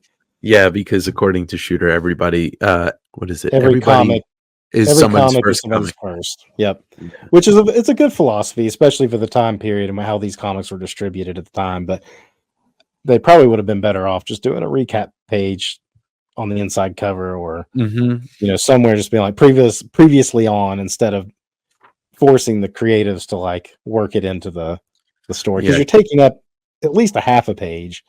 You're to do taking up that valuable space. Yeah. So then we cut back to Gamma Base and we get the old Hulkbuster squad. This is still remnants kind of left over from stuff John Byrne introduced when he was on the Hulk for a short period of time. This one guy, Larroquette, is bitter because he was having like a relationship with another team member and she was killed in a training exercise, but he still blames Banner and the Hulk. So that's why he's like especially agitated by the thought of, or like he's really pumped up to kill Banner at this point. I also can't tell if he's in a wheelchair or not. He is. He had been it's a floaty wheelchair. But yes, he is, because he had been injured in the same training exercise, and so had the silver-haired guy behind him. But the silver-haired guy had recovered, but he also harbors that same grudge. And then you've got a couple other members, Hideko, and there's like another like Asian man that they were part of the Hulkbuster squad too, as like scientists. And they're not like, they're more on Bruce's side than these guys are. These guys are the soldiers bearing the grudge. So Quartermain's telling him like, yeah, we get to kill him. That's what we're gonna do. And we get and he's having his regrets too. Yeah, definitely. He doesn't think it's right. He's an established character too, so they probably didn't want to make him out to be completely, turning heel on the Hulk, so to speak. By the way, before we get to the top panel, I feel like, and I'm not even a person that ever watched or read Battlestar Galactica, but I feel like there's some Battlestar Galactica influence on those ships. I can definitely see that. And then one of the first, I think it was the first Peter David issue actually that McFarlane did, the ships they were in were 100% snow speeders from Star Wars. So yeah, McFarlane definitely digging into his pop culture references for the stuff, for the ships and stuff. And good machinery again on the side on the panel with the guy in the wheelchair. I mean, floaty chair, whatever you want to call it. I like this next page too, with Gene getting snacks from the vending machine while they're just chatting. Yeah, it's a good use of her powers, and you got to get those Twinkies in there. And then Bobby trying to drink that soda doesn't work out too well for him. Yeah, that's a good panel though with Bobby. I mean, like that's a McFarlane panel. Oh yeah, that last one where the Coke is exploded up and his facial expression and everything. That would definitely be one if you like keyed it in just on that. Be like, who drew this? I would be able to identify that one pretty easily, even not knowing the issue. Do you think in the panel where she's removing the snacks and the Twinkies go past those people's faces, is the guy with the hair and the glasses, is that Peter David? Could be. I don't really know what he looked like at this point. I mean, I know by the 90s he was balding, but yeah, it could be. He probably had glasses and a mustache like that. Yeah, lots of 4 distinctive faces in that. And who are these people? Where? Oh, they're still in the printing press place at this point. So these are probably some of the people that were like running past. But the one girl looks like a kid. Maybe not. Yeah. But so very strange. It's like a video game where, NPCs just populate out of nowhere. Yeah. Shield shows up and they're already wanting to like just take him out, those two guys, and they put that like cannon in his face, and Quartermain smacks it away. Definitely in that panel with Quartermain, we're seeing the McFarlane facial noodlings. Yeah, I mean, that feels like it's completely inked by McFarlane. Nothing about that leads me to believe that guy Sanders inked that, but got a little maybe early Cable here with that gun, and I mean The white hair. it's a very McFarlane, but also very 90s. Even though we're not in the 90s yet, it's a very 90s looking. We're getting there. Yeah, we're getting there. They asked Cyclops to chisel him out. I love this panel with Iceman sitting there with the Hulk. Yeah. It's like center of the page. There's just the way he's like created this like little sitting area to like watch him, and he's like really thinking about it the whole time. Like, are we doing the right thing? Yeah, Bobby's he's got a good conscience on him. He's supposed to be keeping the Hulk frozen. There's your Zipatone too on that one page. It's got a little bit of a moire pattern happening. Yeah, at least in my copy. And I can see it, and I absolutely love the two small panels of Hulk's eyes. He's keeping them closed, and then he opens them because of what Bobby says. It's supposed to be symbiotic there. Yeah, that's a really good. That's a good page in general for the whole flow of the storyline happening. And then we get Betty's note. Keep coming back to that. Yep. And we get an appearance from one of those classic Hulk characters in the next page. Yep, Doc Samson in his full-on 80s vest. Look at those shoulder pads. I know that back side of him where you really see the shoulder pads. It's so good. It's so good. The pages become more and more McFarlane as we get into this book. It's almost like maybe his deadlines were easing up on whatever else he was doing. Yeah. But these two pages feel more McFarlane than almost the entirety of last book. Yeah, I agree. And as it goes on, maybe he's more comfortable with the character at this point too. I mean, he's done about 6 issues now, and like we pointed out, and I just noticed it while discussing it with you, the regime change of Shooter to DeFalco. Yeah, and that maybe that was allowing a little loosening up. Yeah, that following page kind of feels that way with the 6 panels of every character having the reaction when they hear the cracking, which, I mean, look at how much how dialogue less this page is and how well it's put together. You get everything across from it, all of the surprise, and then Cyclops is just like, yeah. He's so apathetic. Yeah, just like, it was bound to happen, I guess. Yeah, and Bobby's probably a little too shocked because since he was in there not keeping it thawed, but maybe he's just putting on like, what? How did that happen? And honestly, like, how could you beat just this piece of dialogue from the Hulk? All right, who gets smashed first? Like, yeah, that's all I want to see in a Hulk book. I want that. Yeah, love that. It was like crack, boom, chains breaking, eyes flying everywhere, and who gets smashed first? I kind of want that on a shirt. And the next page, it feels like it's a complete McFarlane page. Like, this doesn't feel like anything else than McFarlane doing what he does best on this next page. So the little middle panel, the horizontal one, where they're flying into each other and it's an energy burst. There's an earlier issue he pulls off this technique too. It's kind of like I know the kayfabe guys has pointed out how like Kirby would do that, almost like to speed up the action or like being able to draw the action, And there's one where the Hulk is jumping into somebody and it's like it's almost like half the body has just disappeared. There's like not space for it in that little explosion, but here it lands like pretty perfect. You can kind of see where the rest of the figure would be if you were to draw them out. Yeah. It feels like maybe it was just it probably was just a paste up. And the panel where he's grabbing Samson's face, such a great panel. Yeah, that would be awesome to see blown up. And that one doesn't really have the inking issues that we've been discussing. It feels more McFarlane-y as well. I mean, the hands, you see the bone structure of his like hands, the one on top, and of course you got to love the shadowed face with the teeth and eyes coming through. Good. Yeah, I mean, there's a chance he inks some of these pages. There's a chance. I mean, this was the time where all these guys were trying to figure out how to make deadlines. Who knows? He could have given this to somebody like Jim Lee or something to ink. I mean, those guys were known to do that. Yeah, but it's a great page, and you just feel the intensity of all of it. Yeah, good dialogue here too of like, it's Leonard Sampson. Do you remember me? He's like, yeah, you're the one that's almost as strong as me. You know what almost means? Nothing. Nothing. Love it. Wonk. And then Marvel Girl shuts his eyes. Uses her telekinesis just to shut his eyes. Mhm. Good trick. And then here comes Yeah. floaty chair guy. Floaty chair, yeah.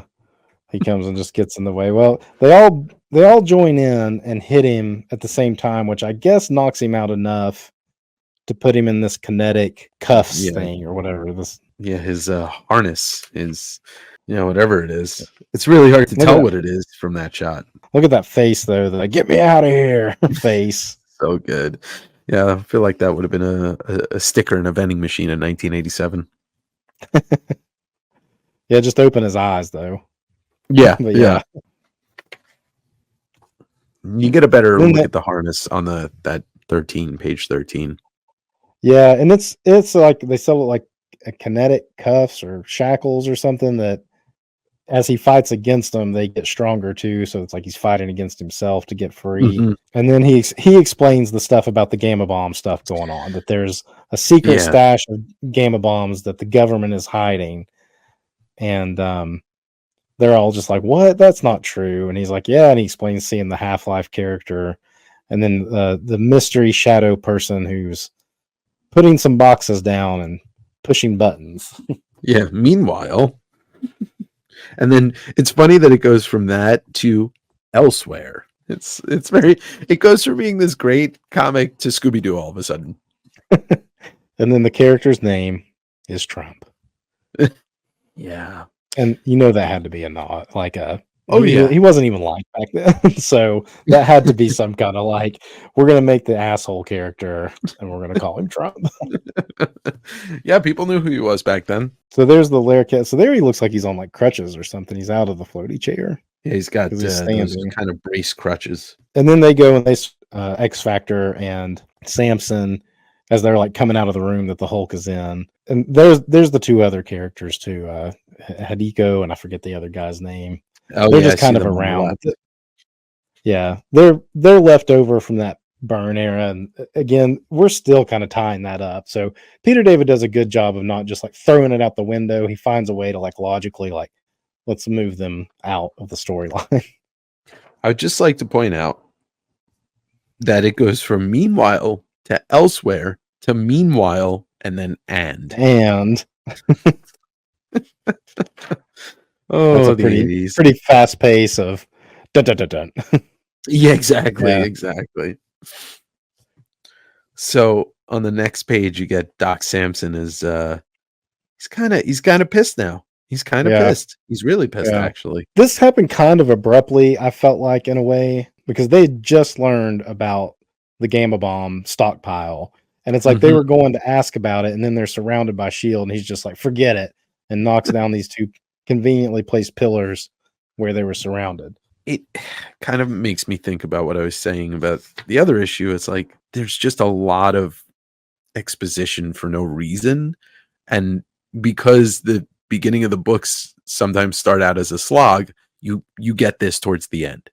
You know, you get this, oh well, we could just do boop boop boop boop boop and without really much exposition, without much storytelling. Mhm. But it is just to get to we're just trying to get to the end of this story, which is going to kick off the next story too. Yeah. But we're ending the Gamma Base story too, which again, this is left over from Burn stuff. They're just trying to get rid of that aspect of what was going on with the Hulk to move on to what I think Peter David really was wanting to do. Mm-hmm. Mm-hmm. And now we got And X Factor helping the Hulk bust out. Bobby like freezes the shackles so that he can break them, and the Hulk is like, "Hey, I haven't forgot that you're the one that got me into this mess." yes, that was dumb. You think I forgot you got me into this. I mean, the snarkiness of the Hulk really does add to the story. Yeah, I mean it's an appealing aspect of this gray Hulk when he'd been just green and Hulk smash for decades. Well, probably about 2 decades. You're like, if you're going to change his color and change him, like change him. Yeah. Give him more character. Give him a different kind of characteristics. And that guy Saunders, who's not the anchor Jim Sanders, he Yeah. gets a Sanders. gnarly piece of shrapnel to the chest, and this woman just yoinks it out. I'm not sure that's how Yeah. that works. Yeah. It might cause a little bleeding, a little bleeding out. Yeah, he says it's to his shoulder, but either way, it's Right. almost in his chest. So they're essentially just busting out a gamma base, get another cool small panel of that shadowed face with the teeth and eyes. We're making sure we hit that pretty often at this point. Mm-hmm, mm-hmm. And then there's our cover image busting out. Yes, and I would also like to point out that the Hulk doesn't discriminate. He even tosses guys in wheelchairs around. Yeah. Well, when they does have like cannons added to him, Yeah, no, it's fair game. It's fair game. I just think it's pretty funny that he's literally tossing him. He's perpendicular, he's horizontal. After they bust out though, and the sun comes up, oh, I love this this transformation page. Absolutely. Yes, I spent a lot of time just staring at this last night when I was looking at it again. Each issue, like we said, these Hulk faces at the top are very McFarlane Hulk face. When I think of the McFarlane Hulk, this is more like the face that I think of than that like smooth look of like the previous issues. Yeah, it's almost like the transformation of the brow, the like little like aged noodling marks, the pruniness to his face that McFarlane does, all of that. And this whole sequence though of the reverse transformation back to Bruce is pretty incredible. Probably the best one McFarlane's done in this run so far.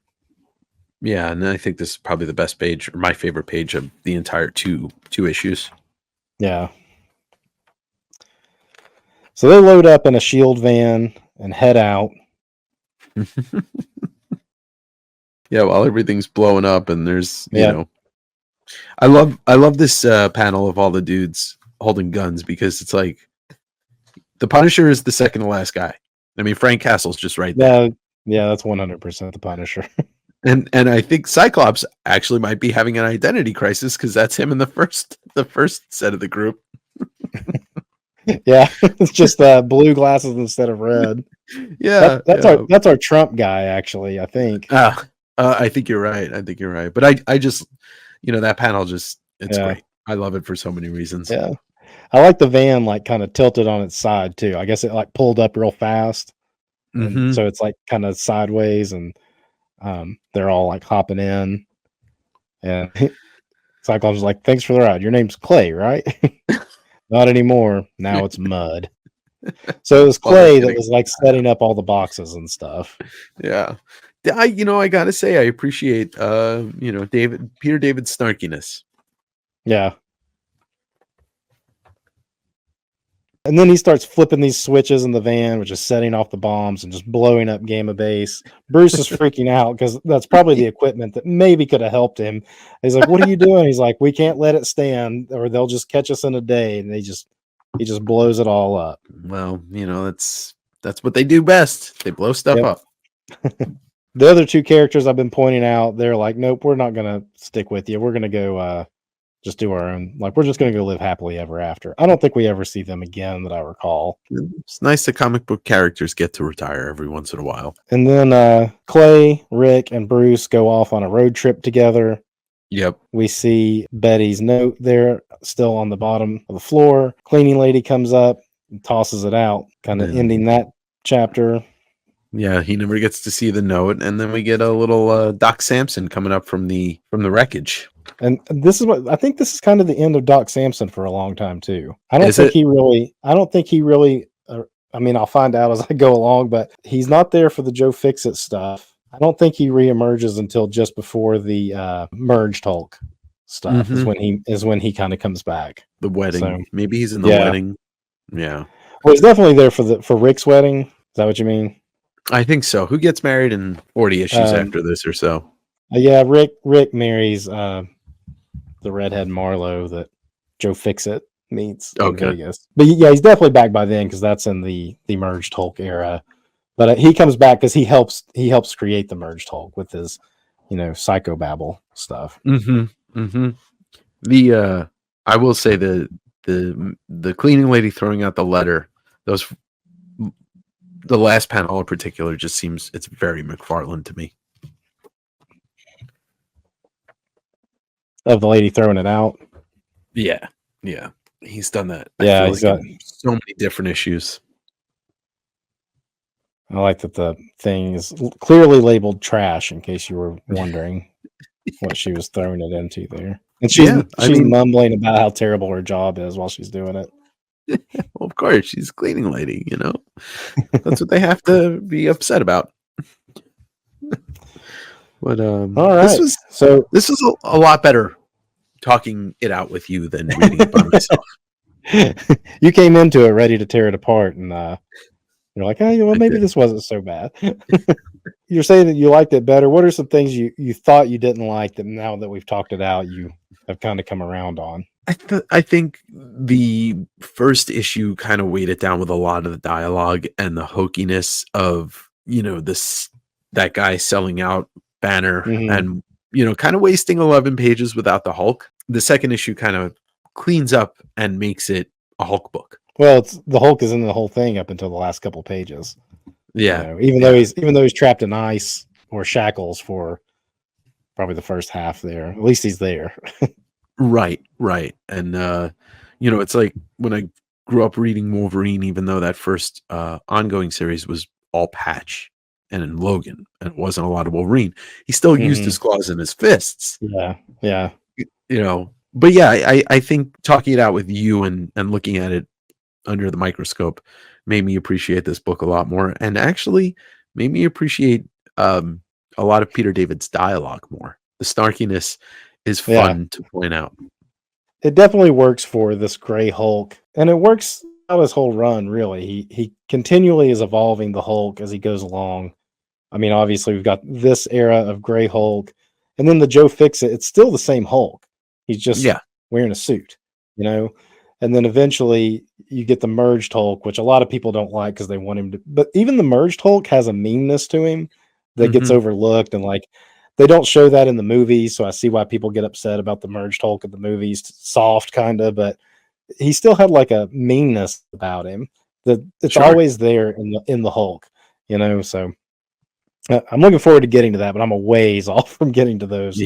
Those issues still. This was a lot of fun. I'm glad to have you on, and hopefully I'll have you back on soon for another big time issue in this run, right?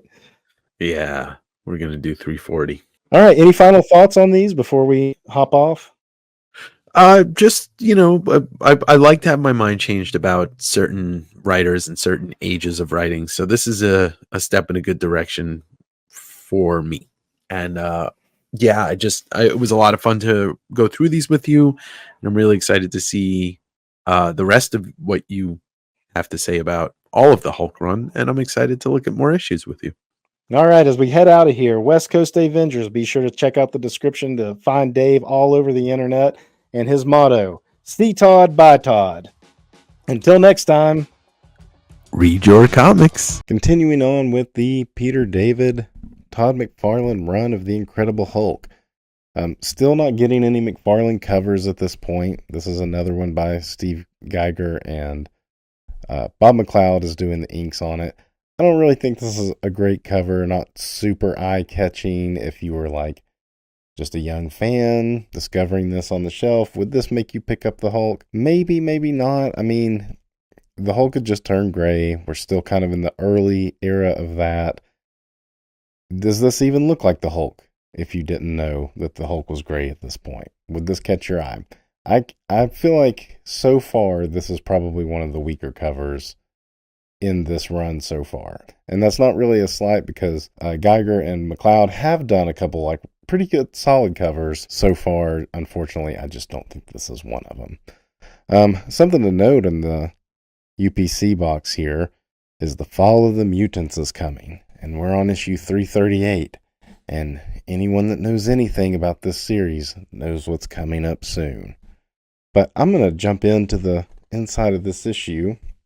We get the first appearance of a new character here. Her name is Mercy. She is like an alien of some sort. Doesn't go into a lot of detail about where she comes from or why she's here necessarily. In her purview, she is here to help people. This guy's name is Alfred. He is kind of, having thoughts about like he's in debt and stuff and things going on with his life that are hard.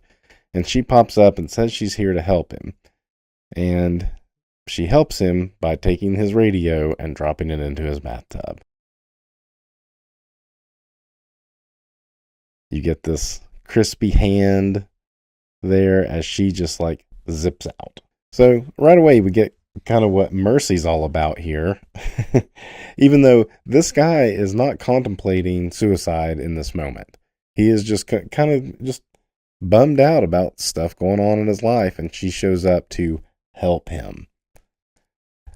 We're going to jump into really nice McFarlane pages here of the Hulk. If you saw the last video, there was a kind of a transition of style that McFarlane has grown more into himself on this series. Not that I don't think he already had that in him. I think that maybe he was being asked to keep it, toned down a bit up until this point. Tom DeFalco is the new editor-in-chief, switching over from the Jim Shooter era, and maybe we're just getting a little bit more experimental in Marvel in general right here. Or maybe just with this transition of a new editor-in-chief, people aren't watching over shoulders quite as tightly right now. Either way, we still have Jim Sanders III as the inker, but he is doing a better job inking McFarlane now. He started out, he had a really heavy stroke, and now he's doing some more of the fine line work that is more associated with McFarlane. It could be McFarlane's adding more of that into the pencils too, but definitely Sanders is doing a better job in this issue than he has in some of the earlier issues of the run. Title is Mercy Killings. We got Peter David, Todd McFarlane, and Sanders again. These little interactions of the Hulk and Banner, kind of when they're asleep and in between changing, are some of the best moments so far in this run. Because the two really interact more than the Hulk and Banner ever really did. Before, like, you get just the Green Hulk occasionally just tormenting Banner, chasing him, or wanting to smash him or whatever. But now we're getting the Hulk and Banner actually having to begrudgingly work together and communicate with each other. But while they're having a little disagreement here, the Mercy character shows up and is saying, I'm here to help you. I'm here to put you out of your misery. And he's like, oh, great. The Hulk is dying. And she's like, no, you're both dying. And man, some great panels here of both the Hulk like withering up and Banner too. The eye and his glasses hollows out. And this wakes Banner up. And that lets you know that he is dreaming. It shocks him awake. Banner and Rick Jones and Clay Quartermain in the previous issues with the X Factor storyline have procured a S.H.I.E.L.D. RV, more or less, and they are now on the run from S.H.I.E.L.D. and the former Hulkbusters in order to find a gamma bomb stockpile that the government has. Also, they're looking for Betty Banner. So this brings them up heading towards Colorado. They stop to get breakfast at a local diner, and you see Quartermain doing some work on the van. So Bruce and Rick go in to get breakfast, and Clay eventually joins them. And where he sits down, you got this trucker over here being a misogynist to the waitress, and she tells him to like lay off. She doesn't take it, and so he throws a fit and throws his food, and the coffee hits Clay. Clay, of course, gets up, and he's a S.H.I.E.L.D. agent, so he doesn't have to take up with this. He has special training. The trucker guy's real huge, and it's not that Clay's scared, but he's like, you know what? We don't need to cause a scene. Whatever, dude. Just go on. So the guy walks off, but then Clay's like, yeah, I'm going to follow. I'll be right back. And Rick is all about it, like saying, oh, Clay's going to go take that guy out. And Bruce is like, oh, we shouldn't revel in such things. And there's a pretty good dynamic there of Bruce going back into that repression of those type of emotions. Clay comes back, not a scratch on him. He's like, oh, I didn't do anything, but everything's going to be all right.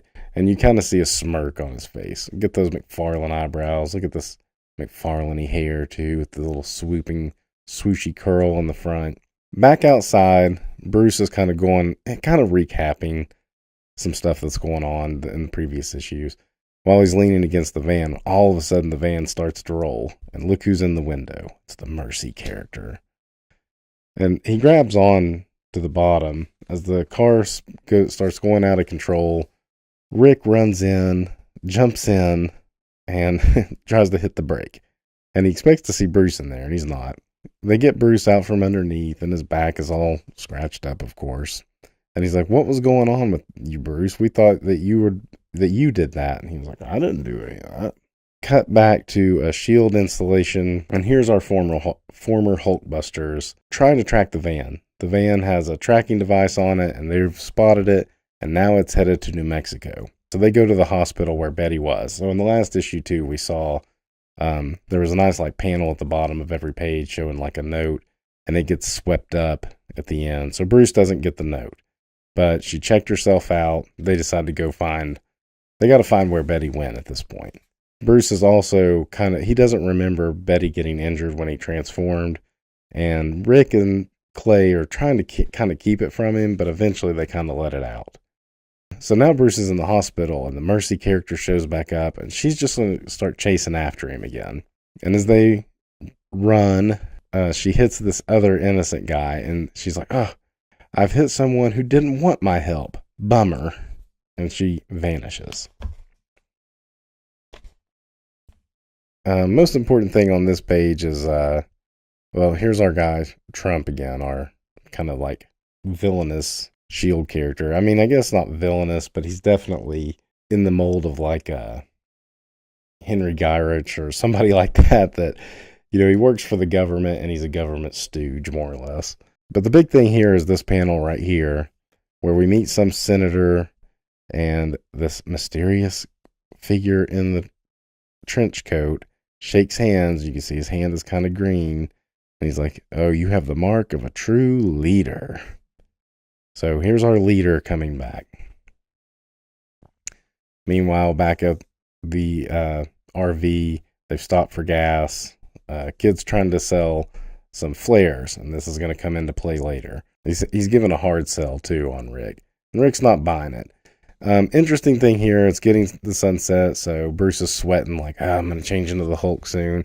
And one of the ideas they come up with here is that instead of him ripping out clothes every time he changes, they're going to keep the ripped clothes, and he'll just put those on at sundown so that he can transform into them. They have an interesting conversation about what they're going to do with the Hulk, because this is the first day since they've escaped from Gamma Base about what they're going to do. And when he turns into the Hulk, is the Hulk just going to take off without him?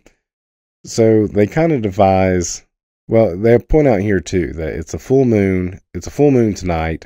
The moonlight will mean he's at his most passive, relatively speaking. So they're kind of re-emphasizing that in every issue. This is a newer thing for the Hulk. They kind of got to keep reminding you, the moon, the sun, they affect the Gray Hulk. Pretty awesome transformation here. Total McFarlane with the big panel here of the Hulk, of Bruce Banner's face to the side and agony. Why didn't he take his glasses off? Even this, the vertical panel of the close up on the eye, the little energy coming out of the eye, yelling, and then you got a 3-step transition into the Hulk. Although they don't show his clothes being ripped right there. Kind of a mistake there, probably lost in the translation of Peter David coming up with the idea of him changing clothes, and maybe it not just getting back to the Hulk when it did. So again, I'm loving the ink lines on this much more. We're really seeing a lot more McFarlane coming out in this now. We've even got the deeper brow on the side of the Hulk right here. I love this, the way the Hulk fits into this panel. Even though he's big, it's like you've still got Rick and Quartermain right here, and you've got the big Hulk, but he's squatting enough to fit into this horizontal panel right here. So they start telling him about, the Gamma Bomb thing, and the Hulk's kind of like, well, why should I really care? And they kind of convince him by saying, well, you don't want a bunch of other Hulks out there. I mean, look at the trouble you went through to get rid of the Hulk that Rick turned into. So, you got to help us get rid of these bombs. And he's like, well, why do I need you for? I can do it by myself. And I'm like, yeah, but you only turn into the Hulk at night. And during the day, Banner's left to his own. He was almost killed today, almost run over by the van that we're in. So you need us to help protect Banner. And so while he's mulling this over, the Mercy character shows up and she attacks the Hulk. And she says she usually likes to use, she kind of explains here how she's an alien and she's taken a human type form to coming to help people that need it, that she feels like needs it. I guess she kind of reads some emotions of somewhat depression, I guess, but not necessarily people that want to end everything. She says she wants to use like kind of earthly things so it looks like an accident or looks like suicide or something. But she's feeling like she's going to have to take a much more direct approach this time. So she starts blasting the Hulk with some energy. And it must be solid enough that it goes through the Hulk, and Rick is trying to pull it out. And through here we just really get some pretty solid, well, it goes back and forth too. So now we're also getting inside the Hulk's head as Banner. Banner's suffering through the same thing. I like this energy blast here too. It's a little bit of Kirby energy around the outline of it. And she's saying the same thing to him and the Hulk about how, like, you're suffering, you're in torment, you don't want this life. And Bruce is saying, like, yeah, but I don't want to die. Like, no, I don't want to die. And the Hulk is saying, get out of my head. My chest feels like it's going to split. And she's almost got Banner kind of like succumbing to it there. Meanwhile, we see where the shield has tracked the tracker that was on the RV, but Clay has stuck it onto the truck of that trucker that was at the diner. So now they've been led astray. They went the opposite way, obviously, and they destroy his truck and all of his cargo and stuff in the process. And great layouts here, too. I like these three faces, although this Larroquette guy's like smiling a little bit too much, even though he realizes they've been had, because his temperament for the most part has been real aggressive towards wanting to get Banner and the Hulk and put an end to him. So maybe not the best facial expression, but still drawn well. All of this is pretty solid. Look at these mandroids too. Usually those aren't good. Mandroids tend to be used for nefarious reasons. Back to the Hulk, we still got this like energy spear going through him, piercing through him and Banner. Good position of both of them there. You get the like rough edged panels as well. I think that's a nice way to kind of, because this could be confusing if you were just going from here to here. Well, this one isn't too rough. I like both the poses. You get both sides and then he's turned. This is a great Hulk head right there. Just this, kind of. So that's a McFarlane Hulk head to me. That's a great McFarlane Hulk head. Banner, and even here, you've got like a great like contrast of the two panels. You got the Hulk in the real world. She's in the real world. She's in his head, and Banner in his head looking the other way. Pretty solid layouts. So deceiving cover, pretty solid issue inside. The Hulk is able to finally rip out the energy thing, and he throws it back at her, and she turns into her true form, which is more or less this like yellow sludge monster. So then the Hulk just jumps onto her and starts fighting it, but it's just like Jello. I think that's even what he describes it as. He says it right here. It's like punching Jello. So now she's just kind of like all over him. So he's jumping just to try to get it to like the wind to like throw it off of him. And he lands over at that gas station that they were at earlier. And they're in the RV just trying to get back over there. So the Hulk comes up with this idea. She's trying to like go up in his nose and stuff. And so the Hulk just comes up with the idea of, you know what? I'm going to rip off the gas tanks and cover myself in gasoline and go to those flares that the kid was trying to sell Rick, which he remembers. That's the thing, is like the Hulk and Bruce remember quite a bit about each other's time of day. Covers himself in gasoline, lights the flare. Whoom. I like this shot of the van too, as it screeched like, they were driving towards it and they quickly turned the other way. Of course, this isn't going to hurt the Hulk, and he knows that. That's why I did it. This is an idea of the Hulk being more crafty, more cunning. So, I mean, he knew he couldn't just beat it with brute strength here, but he knew what he could do, that he could survive. Great panel here, too. When in doubt, black it out. Probably, you know, some of this does look like it kind of like got out of control, got away from him, like in the leg right there. So he may have just blacked some of that out on purpose. Still a great shot, though. I mean, the shadow works for it either way. It would have been an opportunity to put, you know, some white for the teeth right there if he wanted to. But it burned off the Mercy character. It's kind of worn him out, too. And then he decides, like, you know what? I don't need you. Banner here. Banner needs protection, because if he goes, I go. You guys are pretty lame, but you're all Banner's got. He needs you, not me, understand? I don't need anybody. Move it, Quartermain. This ain't a summer cruise. Because of Mercy attacking, that was kind of like, for the Hulk, the deciding thing to be like, yeah, I am vulnerable when I'm Banner, and until I can get rid of Banner, I do need somebody looking after him during the day. Kind of an epilogue here. We go back to our trucker, who now has just like a totally destroyed trailer and all of his cargo. And he's whining about that. He's whining about, you know, losing a divorce where he had to pay everything out and just kind of complaining. And all of a sudden he sees this, you know, attractive female figure in the road. He's like, huh, I guess my luck's about to change. He says, face it, Bernie, your luck's finally gonna change. And of course it's Mercy. And we know what she does. And that's pretty much it. Again, this is like not the best cover, but I like the story in it. The Mercy character is good for this like one-off issue, and I want to say she does return later on, like sometime around the Joe Fixit era, maybe, if I remember correctly. I'll know when I get there for sure. That's all I got for now. Until next time, read your comics. All right, let's continue on with the Peter David Hulk run. We're at issue number 339. Still don't have a McFarlane cover yet. We've got Geiger McLeod doing it again. Once again, I'm not super impressed with the layout design of this cover. It's okay. I think the funhouse mirrors in the background are somewhat interesting, but I'm trying to come at this from the perspective of a kid picking this up off a spinner rack. And knowing about the Hulk, usually you want him kind of like rampaging or something, lifting something. I mean, here he is like just hovering over what looks like a teenager here with some energy on his hand in front of some funhouse mirrors. It's not awful, but nothing about it to me is saying, this is a super interesting comic, come grab this. Now, that's the cover. It's your first impression, but the inside is a different story, because I really did enjoy this issue revisiting it.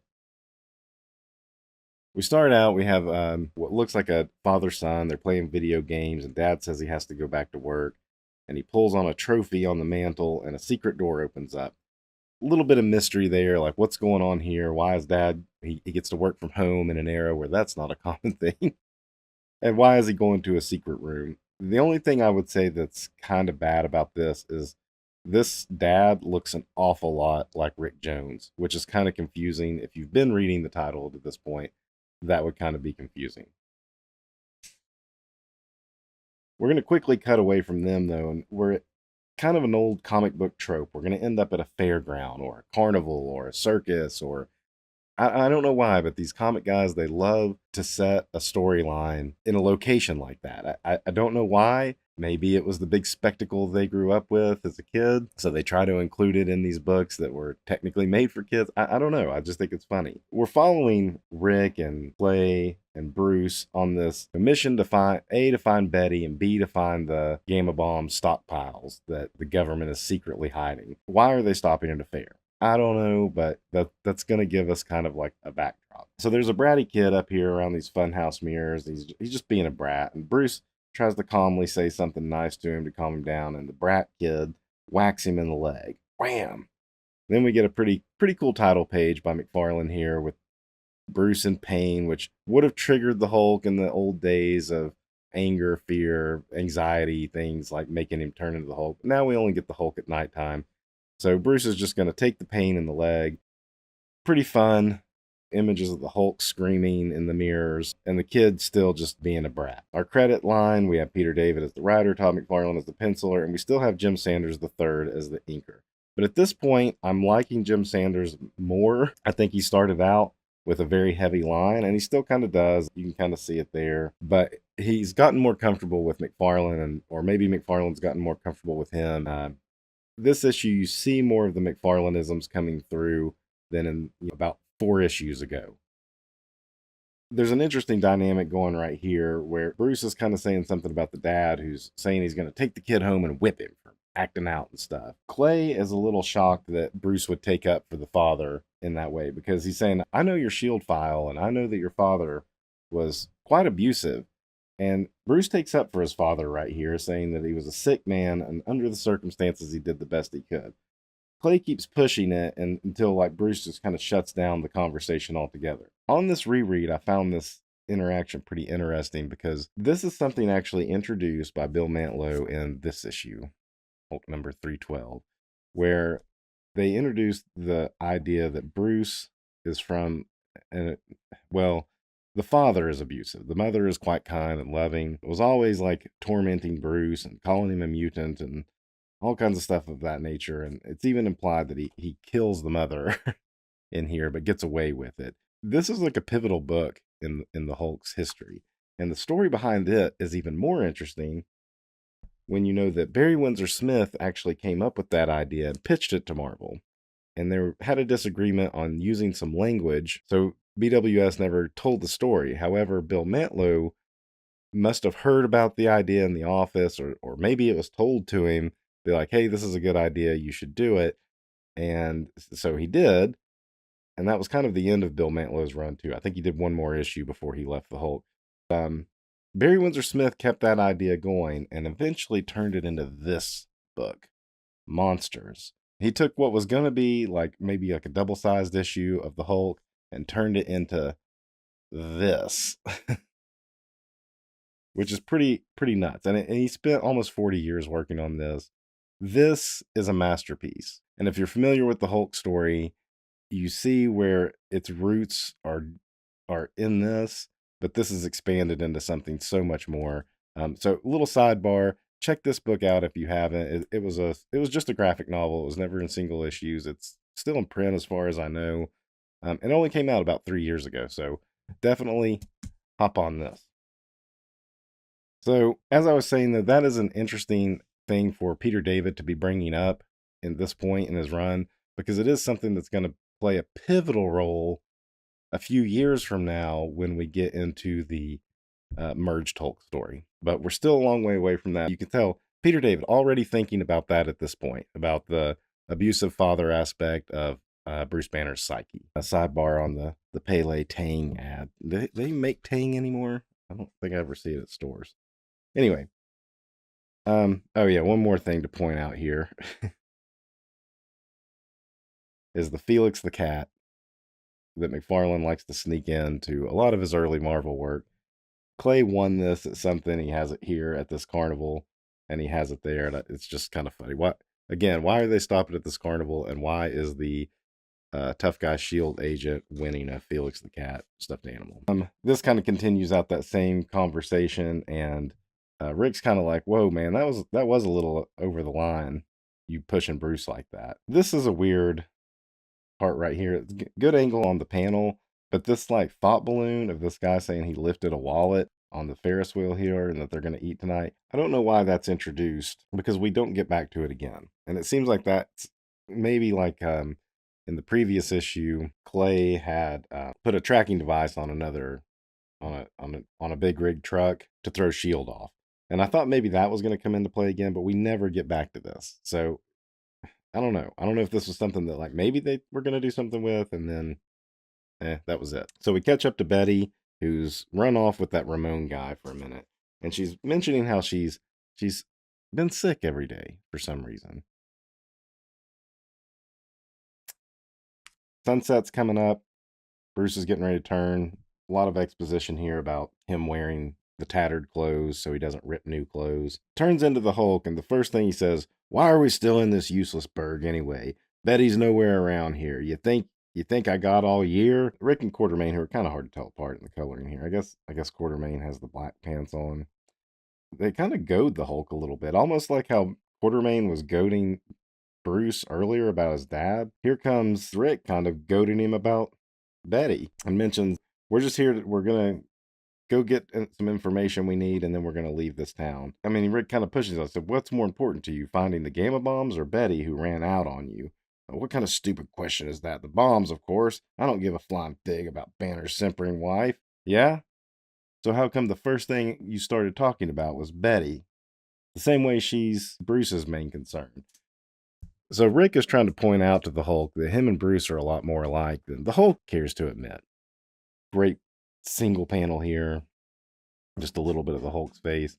This is something McFarlane's been doing that I think it's a reoccurring technique he's been using throughout the book so far. And it works great every time. Great use of it. So the Hulk gets mad, throws a tree at Rick, and they take off running. They hit up a 7-Eleven and buy a bunch of like sandwiches and stuff. And the guy's like, you guys must be hungry. And Clay, with some witty Peter David dialogue, actually, it's not for us. We got the Hulk sitting in our van, and he's real starved. Ha ha, you boys are great kidders. Aren't we, though? Love the shot of the Hulk just like sitting on the floor of the van, chowing down on all the gas station food. Essentially, Clay is explaining how they're going to an old S.H.I.E.L.D. safe house to maybe access the computer system to try to find where the bombs are. Cut to Washington, D.C., and we get to see the leader, who is using some type of hypnotic ability he has to get this general guy under his control. Of course, you see him in the shadow first, and then his hat flies off, and it's the leader with his popcorn head and his handlebar mustache. Now we see that the people we saw at the beginning of the book, the dad and the boy, they're in this like bunker. So it turns out he's a S.H.I.E.L.D. agent. And why does he have this kid here? It's like he has to have his son with him. Where's the mom? What's going on here? Anyway, they see something going off in the upper part of the house. The dad goes to pick it up, or the dad goes to check it out. And I like this great cartooning going on here, sticking his head out. He's got that tough guy look on his face. All of a sudden, he sees the Hulk because there's the hand coming, and then you see whoop, and then even here, it's like the Hulk's grabbed him by the jacket, and he does the dumb thing and fires his gun at the Hulk, which is pointless. Now, I guess I can say, in the defense of the guy, a lot of people don't know that the Hulk is gray at this point. Maybe this S.H.I.E.L.D. agent should probably know. Most people don't probably realize it is even the Hulk. Great layout on this page all the way down from the close-up of the eyes, smashing the gun to the guy's face in pain with the big sound effect going in the background.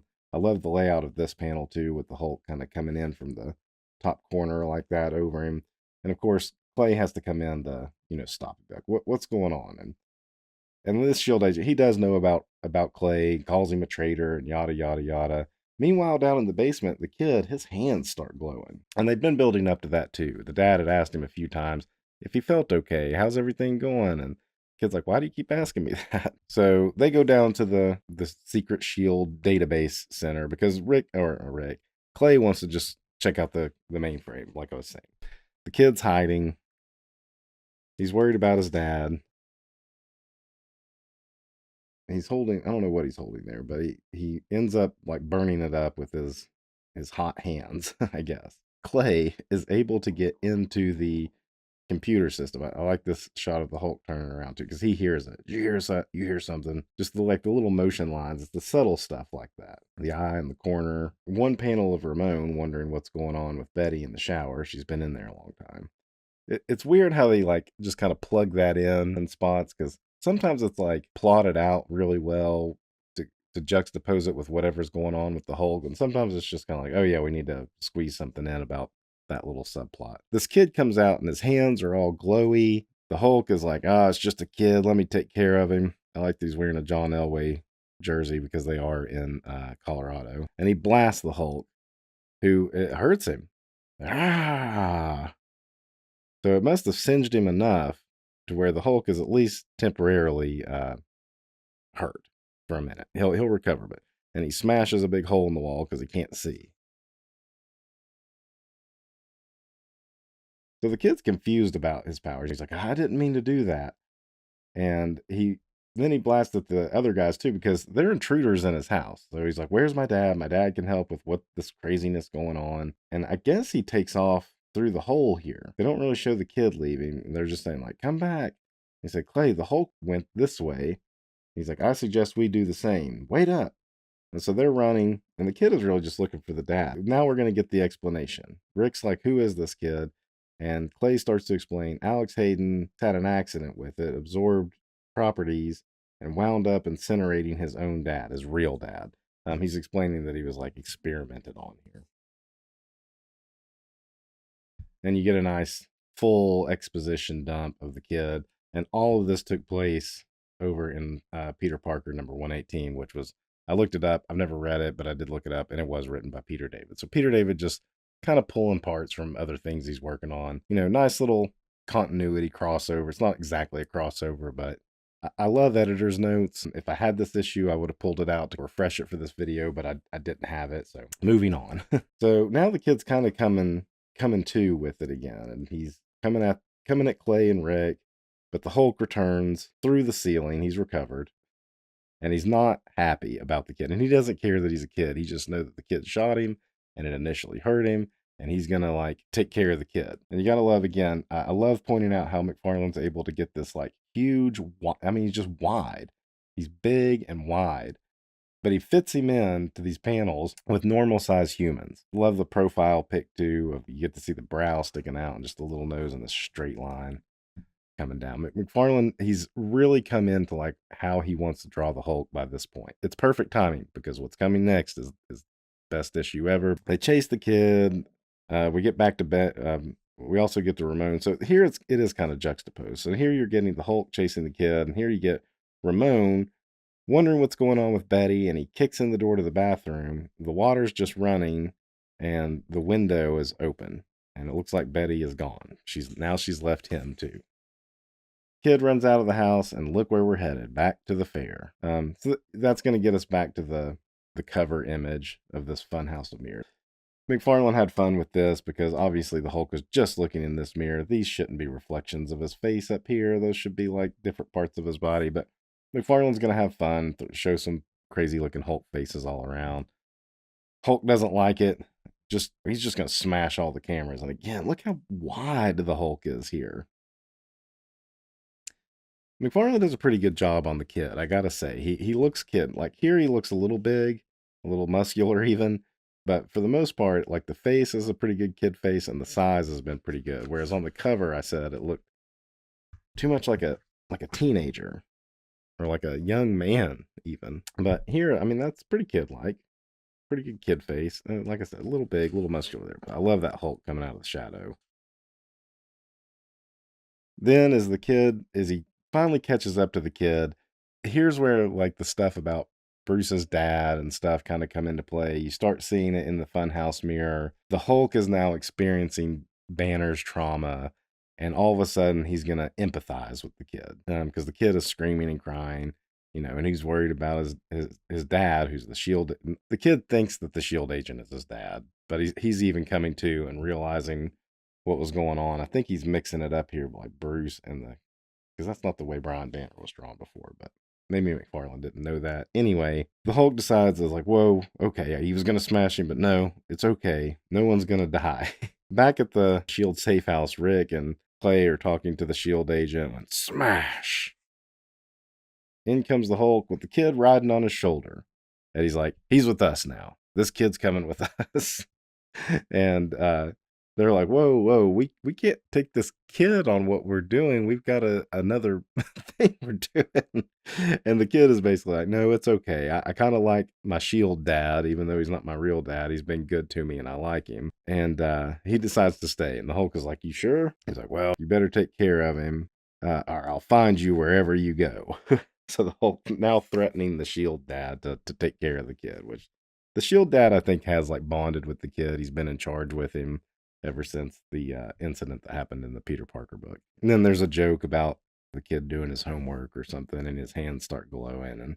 And now let's talk about that allowance. So, kind of some 80s sitcom humor going on right there. Then we get back outside, nice little Colorado scene here. They're just sitting outside, and Rick asking, "What's going on? Why'd you stop?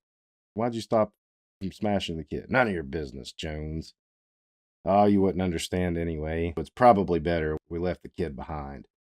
You know how you've said that being around me brings out things in some people they'd rather forget they had them? Well, being near that kid brought out things in me that I'd rather forget. But you never forget, Rick. Never." And then Rick, "He called me Rick." And a pretty good ending, I think, and a nice touching on the past of Bruce Banner. That other than that one issue that I held up earlier, hadn't been explored any further up to this point. So Peter David definitely building towards something much down the road. He's laying the foundation for something he presumably has an idea for down the road. I mean, these guys can't really know how long they're actually going to be on the title, but he's at least laying some groundwork there. Next issue, guess who? Great setup there. I have to think that sales of the title were already improving, and the next issue has to. I should look that up, but the next issue has to be the tipping point. That's all I got for Hulk 339. Until next time. All right, continuing the Peter David, Todd McFarlane run with probably the most important issue of this whole run. And I have my guest today, the McFarlane expert of YouTube, WestCoastDAVEngers. How's it going, Dave? Hey Daryl, it's great. I'm having like a little bit of deja vu only because well, we recorded this already, but I forgot to hit record. Well, we're gonna do it a lot better this time. Yeah. Thanks for having me, man. This is it's just one of the greatest single issues of my lifetime and of Marvel Comics. And just the cover alone beats more issues out of their entire cover to cover. Yeah. How many times do you think this cover has been homaged? I mean, I can think of probably 5 that I saw at Emerald City Comic Con yesterday. I mean, Todd's homaged it before. Clayton Crane's homaged it. Yep. Yeah, it's iconic beyond iconic because, to my knowledge, it's the first time that this kind of concept was used. The reflection in Wolverine's claws. I've seen style parody homages where there was an X-Men cover I saw recently that had Wolverine reflected in Cyclops' visor, which had 3 claw marks on it. So it's inspired a lot of people to do these kinds of reflections and covers. The twist on it for sure. Even just today, I was scrolling on Instagram and I saw somebody posted a Spider-Man book that was it was Wolverine in the same pose, but it was Spider-Man in the reflection. People just love putting different characters in there in the same, like you said, the same style of it. Yeah, there's a TMNT IDW book that has Shredder. I forget who's reflected in it, but an homage to this cover. And the energy of it is just something else. Like a lot of times in comic book covers, what's on the cover doesn't happen, doesn't even come close to happening on the interior of the book. What this cover tells us is it's about to go down. Yeah, a lot like the famous Silver Surfer #4 cover with Thor and the Silver Surfer. I mean, you got 2 iconic characters charging at each other, and it tells you exactly what you want out of that issue, right? Yeah, and then it just the way that it's designed, it fills up all of the space on the cover with the exception of a little bit. It doesn't crowd it too much. There's nothing in there that shouldn't be there. And the blue and then the yellow Incredible Hulk logo, the blue matching or contrasting with Wolverine's costume, like everything on this cover hits. And in my opinion, it is not just McFarlane's best cover, but it is the most iconic cover post Bronze Age. Well, that's a pretty bold statement. McFarlane's done some pretty good covers himself, and I know. I mean, it's definitely up there. I mean, a lot of people probably collect this book strictly on the cover alone, whether they care about this whole run or not. But I mean, this is one of those books that they just want it for the cover, if nothing else. If nothing else, because of that, I'm going to point out this is the first cover McFarlane's done on this run since he became the Hulk artist. The very first issue he did without Peter David, and then after that, it had been Geiger and Bob McLeod doing the covers up to this point. Now we get this McFarlane cover on the biggest issue, the biggest matchup Yeah. we could possibly imagine. Yeah, and McFarlane is inked on the cover by Bob Wyacek, and Wyacek does a great job in keeping that McFarlane energy without really compromising anything. And the one of the other things that I point out about this cover, before you know what's going on in the interior, before you know the plot and why they might be yelling, like there is so much audible energy on this cover. The two They're of them both are screaming. yeah, yeah, and you just think about like a movie trope or something when like there's a big fight scene and it's two powerhouses going at it. They're screaming at each other with not words, just noises, and Yeah. that's what this conveys. Plus, the size and shape of Wolverine's claws on the cover are not how McFarlane typically draws them, No, but and for this cover, it made sense. I mean, if they drew the claws the way they should be coming out of the position of that hand, this would not work. Right. So that's where there has to be that a little bit of warping of reality to make Sure. this happen. But it's like 100% acceptable. Yeah, yeah. I mean, it's three katanas coming out of his hand instead of claws, which I'm okay with. And you had pointed out the trade dress too. That's right. This is the return of this like brick Hulk trade dress, because before it was this very bland, just block letters of the Incredible Hulk. Not very incredible. But I Mhm. think this is my favorite kind of trade dress on the Hulk. Oh yeah. Whenever they get away from this, I think it's less interesting. I really do. So we've got McFarlane back on doing the cover art, which he'll continue to do the cover art now through the rest of his run. Hmm. And we've got the brick Hulk trade dress. I mean, this in a lot of ways, this is kind of the peak of the run. Yeah, this is where McFarlane starts inking himself on the interiors. You've got kind of like almost a straightforward storyline.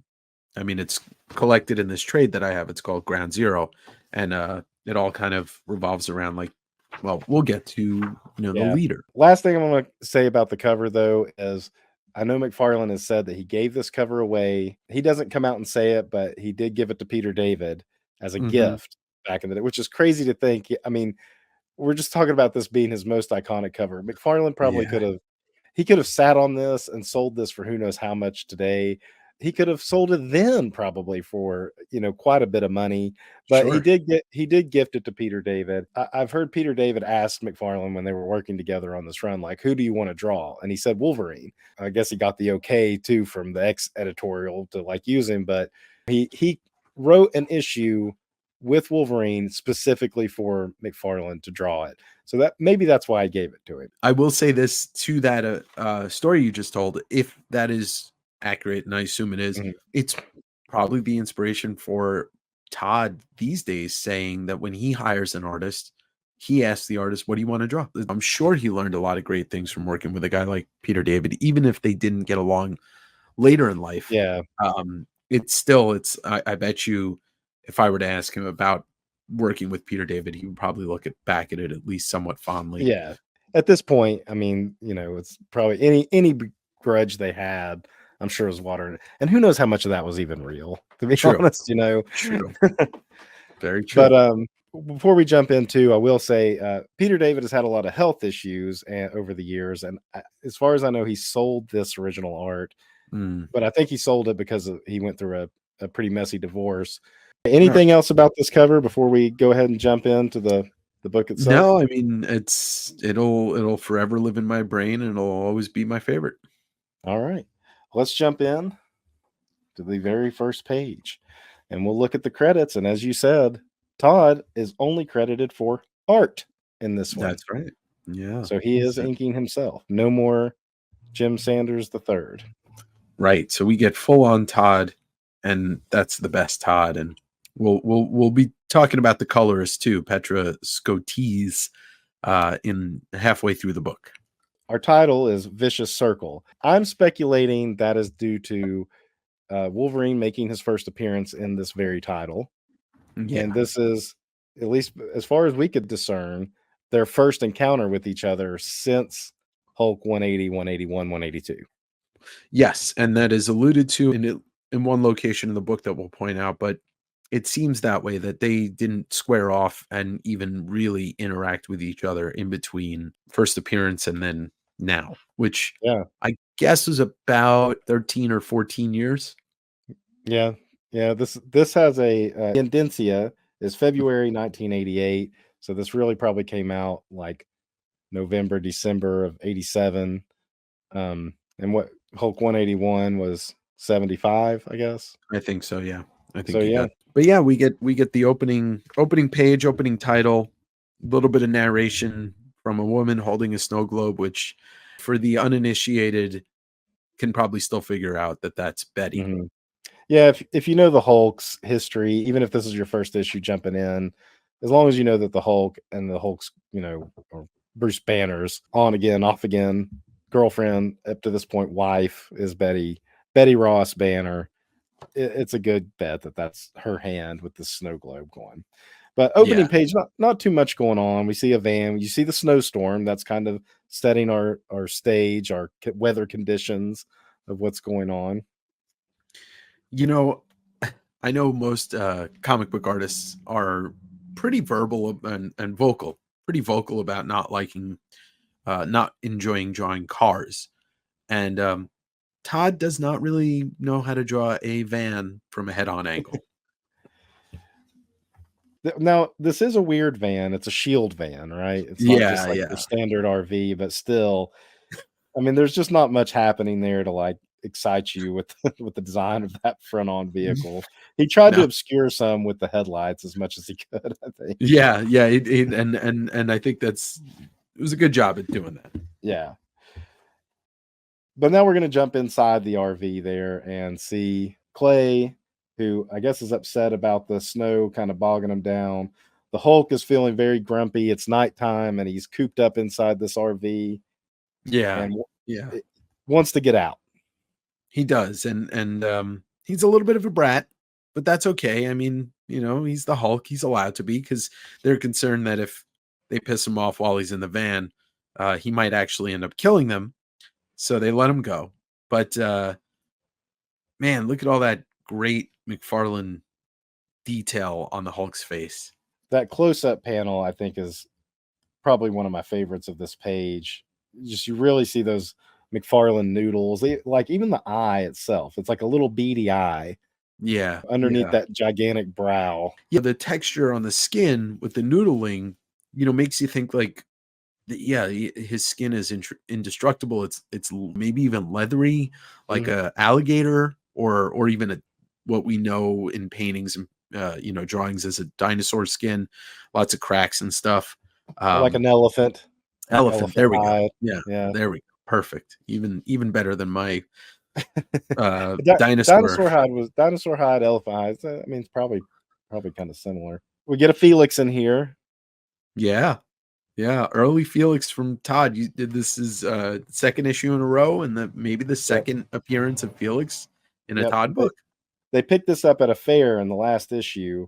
So it's kind of interesting, like issue to issue continuity of keeping the Felix around in the Shield van while they're on this road trip to find the gamma bomb stockpile. Yeah, yeah. Well, we got to lighten it up a little bit by putting a cartoon in there. But yeah, the plot is there's this crazy blizzard going on. It is very atypical for a place like Texas. Yes, yeah, because they are in Dallas, Texas, which is kind of how we're going to get this meetup with Wolverine because the Fall of the Mutants story is going on, and the X-Men have been prophesized to die in Dallas. So Mm, that's where they're on their way. They're in the Blackbird. They're heading to Dallas. Um, I think Rick and the Hulk and Clay are traveling from Colorado to Louisiana at this point, and that's okay. why they are in Texas. So, and they get stuck in the snowstorm that's being caused by this Fall of the Mutants event that's happening. So that's And kind of good Marvel continuity, bringing this together without being so in your face. Like you read this and you don't feel like you have to go read Fall of the Mutants right. to understand what's going on, but it is a plot device that gets them together for this meetup. And speaking of this meetup, we get a look at the X-Men for the first time, drawn by Todd. And first off the bat, we know that the same barber or hairstylist is taking care of Wolverine and Rogue. I think Wolverine probably tipped her off. He's like, you know what? You need a good look. I know this person that fixes my hair. You should go check them out. And also Rogue maybe influenced down the line Wolfsbane, because that's the same haircut too. Yeah, she'll have that as well. I mean, we don't get Beast in here, but Beast also is sporting this haircut at this point as well. So popular in the 1980s with the X characters. I wasn't really reading the X-Men during the Fall of Mutants. I probably I probably bought my first issue right after, because I definitely had some Silvestri stuff. But what an interesting lineup of the X-Men at this time. Havoc, Dazzler, Betsy Braddock, Longshot, and Rogue and Wolverine. Yeah. Not your typical X-Men lineup. Nope. Now Storm was part of the team, but I think she was already in Dallas with Forge, and that's why they were heading there to go. So I wasn't reading X-Men really at this time either. I did read Fall of the Mutants many years later when I put an X-Men run together and read it. But rereading this to do this discussion with you, I was like, well, where does this? I know this is happening in Fall of the Mutants, so I went to my X-Men box and I pulled out issue number Uncanny X-Men number 224, and they do show them boarding the Blackbird in this issue and heading to Dallas. And I thought that was a pretty nice little continuity break. So this is kind of taking place during this issue, or well, not during this issue, because then that issue cuts to some Storm stuff. But it's taking place between issues 224 and 225 of Uncanny X-Men. So any continuity people out there that want to fill in the gap, there you go. And kudos to Marvel for having that kind of tightness on the Marvel offices, to have everybody kind of be like, all right, well, if you're going to do this is where they are, and so maybe Claremont and Peter David were talking, and that's where the conversation happened. But yeah, I appreciate that about Marvel at that time, even if I didn't love the writing completely at that time. I mean, that's one of the things for me that I think always felt like Marvel was like a real world in a way, is that when there would be like little things, like maybe something that was kicking off like a big snowstorm in one book, it affected another book. Yeah. It's not that like, Spider-Man had to go be part of that bigger story, but if it's like a blizzard dumping on New York, you're like, oh, well, Spider-Man's stuck in this blizzard too, doing his own Spider-Man thing, and it's stuff like that. I think that I loved about Marvel in this era. It's hard to sustain over a long time. It definitely worked in this like 80s time period. Sure. Yeah. It worked with the Infinity Gauntlet too. And once again, I appreciate that. It doesn't even have to be much of a big detail. Just that minor detail makes a big difference. Yeah. So we got the X-Men in the Blackbird, in the Storm, and the hair's great, whatever. But the hair's great. They're having their conversation about it, and then we get this page with a close up of a character that you really enjoyed seeing. Yeah, I love the Havoc design, this Neil Adams Havoc outfit, and I thought it was just awesome to get this one panel from McFarlane, like really highlighting that headpiece. Yeah, and then I think it's probably the only time he draws Havoc in, at least in his career in published work. And I agree with you that it's a character I never connected with, but I loved the design and the sleekness of everything. Even if it's poofy, it's still sleek looking. The headpiece. You look at him without that, it's just generic superhero guy. But with it's Havoc. It's iconic. Yeah, Havoc is a character that like you said, it's not that I really connected with him. My first introduction to Havoc was in the Wolverine Havoc miniseries Meltdown. Yeah, which is a very odd story to read, but incredible to look at. Oh my God, it's Kent Williams and John Muth, and it's it's a beautiful book. Yeah, and we can we could sidebar on that probably for a few minutes. So I won't keep going on about it. But with that probably actually came out about this time. Well, close to this time. Yeah, somewhere around that time. But then we got also Longshot with his rock star 80s mullet. Yeah. And it's very Art Adams-ish, sticking with the stylistic tropes. Yeah, there's something that Art Adams does where there's not a ton of detail on the face, like no wrinkles on the skin, so it's very spatial. There's a lot of space in between the eyes and the nose and the mouth and the chins, the way he drew chins. Like McFarlane was definitely paying his respects to the way that Art Adams not only drew but created the look of Longshot. That's who creates him. So they get a warning light in the Blackbird. Wolverine hits the beeping button, which makes it dodge a projectile coming at him, and it's the Hulk, who's not attacking them. He just is jumping into the snowstorm and happens to cross paths with them.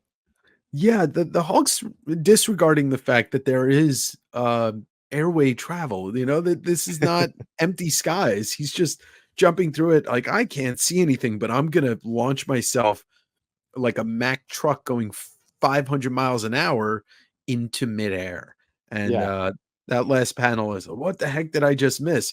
Well, he spoke a little too soon. Yep.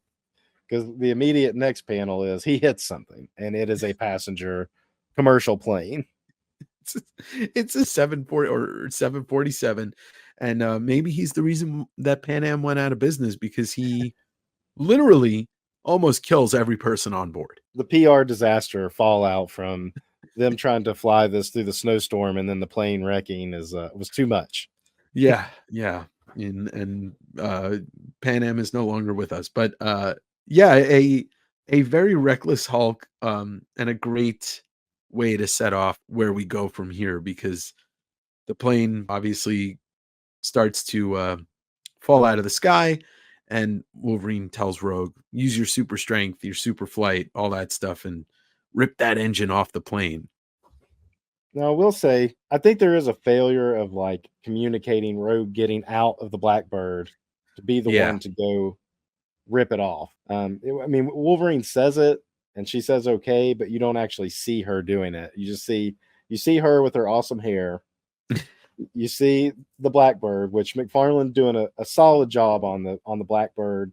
I don't think of McFarlane as a vehicle guy, like we were saying at the beginning, but he does the Blackbird awesome in these couple of panels.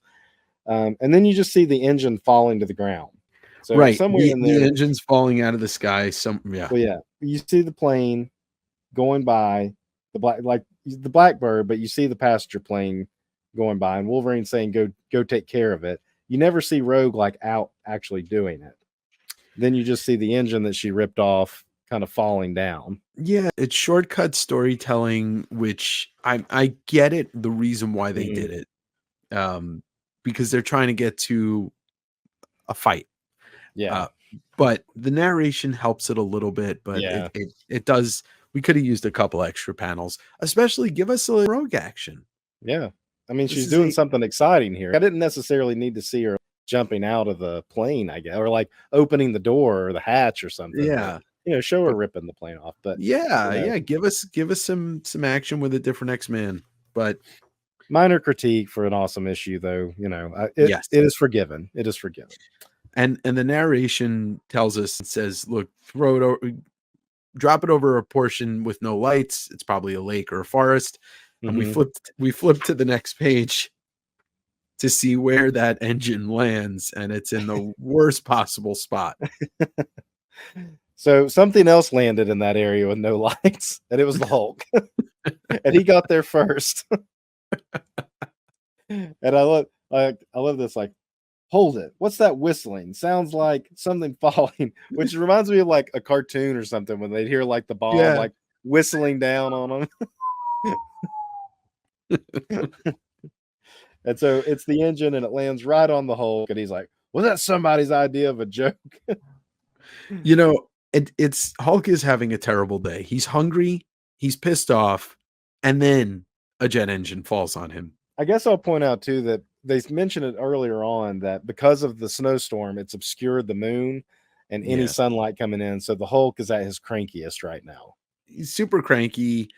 And, when you drop a jet engine on a cranky Hulk, it's not going to end well. And what I want to point out, I mean, great action with the jet engine falling and a great afterwards of him coming up out of the wreckage. But it took me 2 reads to realize what was going on in that bottom panel. And that is Wolverine standing on the plane, I guess on the ground, with the jet engine ripped off. And Wolverine's kind of introducing himself to the reader in case the reader's unfamiliar, and then kind of giving a little background as to what he's going through right now and sensing. Yeah, and I didn't realize that it was the plane until you pointed it out to me. I didn't pick up on that either. I saw Wolverine's silhouette, and yeah, he's going through the typical, like, I'm Wolverine, and blah, blah, blah, blah, blah. And then he also mentions how he senses something. It smells like the Hulk, but different. Yeah, he says something I didn't think that was possible. I'd love to check it out, but I can't leave the team because he's currently leading the X-Men, and from there, we shift the scene a little bit. So we're gonna get the leader, and this is also our first time seeing the leader in his costume here. So since he has returned, and McFarlane gave him his quite fashionable new headpiece. We've mostly just seen him like wearing trench coats and stuff. So now we get like a costume, and his buddy Half-Life here is also in a costume. Yeah, and Half-Life's an interesting character, kind of like a bumbling idiot. But yeah, Todd really went for the scrotum look pretty hard on the leader, and not to be outdone by making it a little bit uncomfortable looking, gives him a handlebar mustache. So we go from uncomfortable looking to, man, don't let your kids anywhere near this guy. I mean, you got to up the ante because the old leader just had a straight up, very phallic up and down head with a pencil mustache. So Todd took it in like a similar yet different direction and gave him the full on Metallica handlebar mustache. Oh yeah. But this is a great little scene. Like the pacing of this comic is absolutely perfect because we know what's coming, right? The cover told us what's coming, and we need to lead up to it just a little bit, but lead up to it in at least an interesting way. And the leader, the storyline a little bit better than me, but he's just trying to take control of weapons, so that's what we get a little bit of. Right. So there's this gamma bomb stockpile that the government is hiding, and that is what Clay and Rick and Bruce / the Hulk are going to try to like find and destroy, while also the leader is trying to get a hold of this stockpile for his own purposes. And this is another interesting scene of this, like this other story happening, because this event that's happening in Fall of the Mutants with the snow and stuff, the leader sees like, oh, there's some other thing going on. I need to move a little faster before somebody else destroys the world before I get a chance to hold it hostage. These villains don't really have they don't have a lot of foresight. They're just like, I'm gonna take over the world, I'm gonna destroy the planet, or I'm gonna hold it hostage. What good is destroying a planet or threatening an entire planet? Where are you gonna live after you blow it up? I think he's just wanting to hold it hostage, not destroy it. But he's like, oh, I got to do it before this other whatever's happening that's causing this unusual weather event. And he's not even worried about what that really is, just that it's interfering with his own plans. But like you were saying, for pacing, that's giving us the little nugget of the ongoing story that's happening in the title. Yeah. And it's just enough. It's really just this one page for the most part before we get into the meat of what we're really here for based on the cover. And there is 3, and as we flip the page, there are really 3 stories going on, because Betty is reflecting on, in the next page, we come back to some of her narration, and she's reflecting on her relationship with Bruce and obviously the Hulk and where he is right now. And she's worried. Then we set the scene. The blizzard's still going. There's this Patty Time truck with a cow wearing a chef's hat, which has got a giant Hulk-sized hole in it. And the National Guard's been called. people, soldiers, typically aren't this stupid, but in comic books, we can make them stupid. Yeah, they're gonna shoot at the Hulk like any idiot. Like, I mean, why does anybody? It's like shooting at Superman or the Hulk. Is it just like instinct? Is like, I fire my gun. I know this is not gonna do anything, but man, that's all I got. Might as well try. Yeah, and the Hulk, that another great job of Todd just highlighting the eyes, the whites of the eyes, the furrowed brow and the teeth. And he's angry, and you won't like the Hulk when he's angry, but he comes out with a meat stick and they start shooting at him. Yeah. And he has that like drool or meat hanging out of his mouth. And really, even if you look at his cheeks, it's like his mouth is full. Yeah. He's just trying to eat. Yeah. If you apply common knowledge to this, like if the Hulk walked into a McDonald's, everybody's going to run out screaming. So let him break into a meat truck and eat meat by himself. Why are we shooting at him? The man's just he's just trying to eat. He's just hungry. So I love this panel at the bottom though too, with the Hulk holding the meat wagon up above his head. And again, McFarlane does a great job of making the Hulk look massive, but squat enough to fit in these panels. And the way the truck is being contorted too, it's not like he drew a big stiff box just above his head. That I think that's how a lot of artists would probably take the shortcut. Yeah, and it's always an angle, like a little bit of an angle. It very much brings to mind the issues that we went through a couple weeks ago, 330, whatever it was, the X Factor issue. When he first encounters the X Factor, the team, he picks up a train car and it's at an angle like that. Yep. And to me, it evokes McFarlane obviously knowing how to pack into a panel, but also a little bit of that Action Comics #1 cover, you know, where Superman's holding the car at an angle, and there's more real estate on that cover, but it's still, you probably could fit that into a panel this size. And it's almost like a little bit of him, like, you know, the Superman when you're talking about, he's kind of bringing the car like forward. Yeah. But in this one, he's holding it back like he's building up the momentum to throw it. Yeah. And well, look at what he does. He throws it. Great first person perspective there too from the Hulk with his hands throwing it forward. Yeah, and he's not trying to kill the soldiers because he easily could have if he wanted to. He's just trying to get them to run, and they do. Yep. Yeah, he like throws it at their truck, I guess, and then they run off. Smartly this time, instead of standing around trying to empty their guns on him. They're like, we better get out of here. This is above our pay grade. Once again, just like to point out the improvement in the storytelling from 4 issues ago, where I was complaining that X Factor's fighting Hulk in a factory for 2 pages. There's nobody in that factory, and then all of a sudden there's 150 people standing around.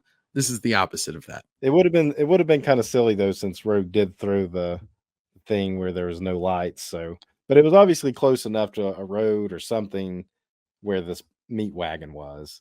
Well, I mean, there is a building off in the distance there in the bottom panel. Well, that's back at the airport with Wolverine, I guess. But plus, the Hulk can move long distances very quickly, so he could have jumped away once again. But it's just, the pacing of this is fantastic. He destroys the truck with the other truck. We get a transitional panel of the flame sizzling, and then Wolverine's like, "Wait, where did that come from? I got to go check it out." But he still doesn't want to leave the team, but he does. He goes off to check out the blaze and the explosion that just happened. Yeah, great inner dialogue too, without using thought bubbles. But yeah, he's like, "I've got to help wherever they can." I pull on my mask, and he takes off. So that's how we're going to get Wolverine away from the rest of the X-Men, because you really don't want. We kind of just had an X-Men versus Hulk, just and all we really want is Wolverine versus the Hulk here. So we have this next panel of Wolverine standing by the fire, and you can just tell that McFarlane is doing it right. He is size appropriate in this. He is short, he is stocky, but he's not 6.5 feet tall. He's 5'1", 5'2", or something like that. And from the shadows comes the menace of the Hulk. And I absolutely love this third panel on that page of 65% of the Hulk's face, and then everything else is either not in there or obscured. This whole sequence, I think, is great with Wolverine and the lighting from the fire to the Hulk kind of coming out of that wreckage that's really back there behind him. You can see the Hulk kind of small. Oh yeah, I think he's that's the first blue, I've but even he's noticed small. that. I thought it was just wreckage before, but yeah, the Hulk is actually back there. Kind of, it looks like a tunnel underneath a bridge or something. Mm-hmm. And Yeah, then the yeah, that's shadow on the exactly Hulk's what it is. yeah, and the shadow on the Hulk's face in the second panel, and then that third panel. And the Hulk knows exactly who this is Yeah, right yeah, away.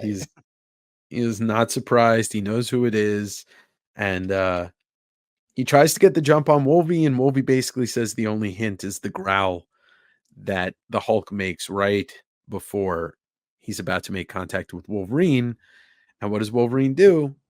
Pops the claws. I do think that dialogue box where it says "I popped my claws" is a little late because you got the snick right above it, Yeah, But yeah, I love that like Wolverine's got his back turned, and you see snick, so he knows, and then the motion of him like turning the quick spin around to slash and gets him on the arm, I guess.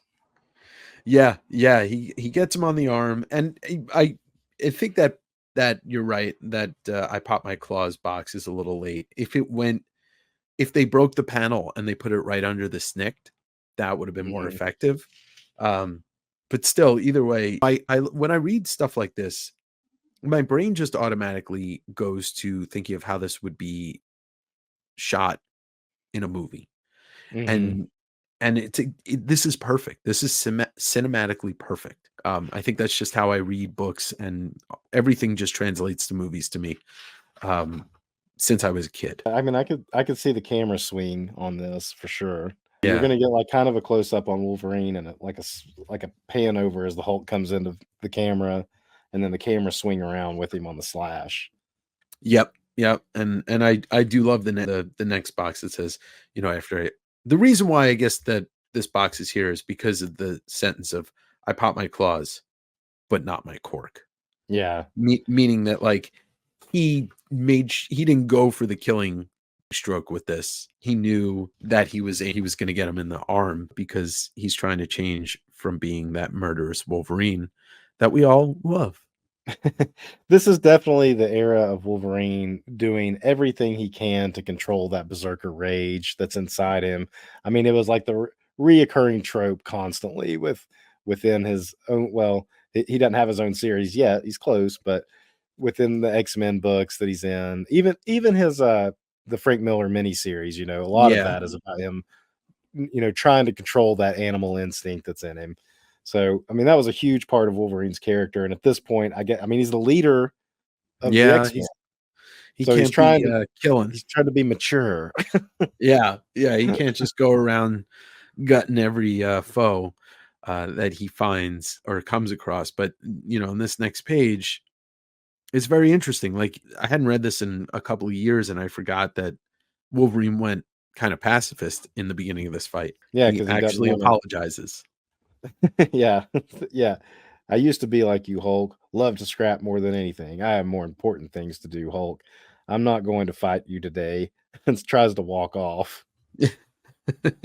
you know, man, it's so interesting, and I McFarlane is just firing on all cylinders here.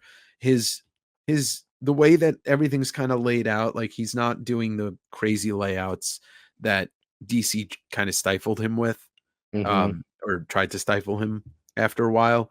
But yeah, when he walks away, the Hulk's not going to stand for that. Before we move on, we've got to point out the coloring mistakes between these two pages. Yes, yes, We start with Wolverine and his mask is brown. The very next page, his mask is black.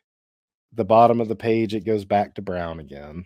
It's not a shadowing thing. It's just a screw up. yeah. It's an oversight by the either editorial staff, colorist, but it falls on that because Todd's not coloring; he's just inking. So no matter what, the color's going to be black on the original pages. So I wonder, you're looking at an older trade paperback of it, Yeah. and it still has the coloring mistake. I really wonder if like newer reprints of this have fixed the coloring in it, or if it still looks like this. Yeah, I don't know, because I don't know how many times this book's been reprinted as a standalone issue, but I'll see if I have anything or any newer trade paperbacks or a compendium or something like that um, that might have newer colors. My guess is if there's an omnibus, they fixed it at that point, but I don't know for sure. Oddly enough, this has not had a facsimile book come out that I know of, No, which no, is it hasn't, which is interesting.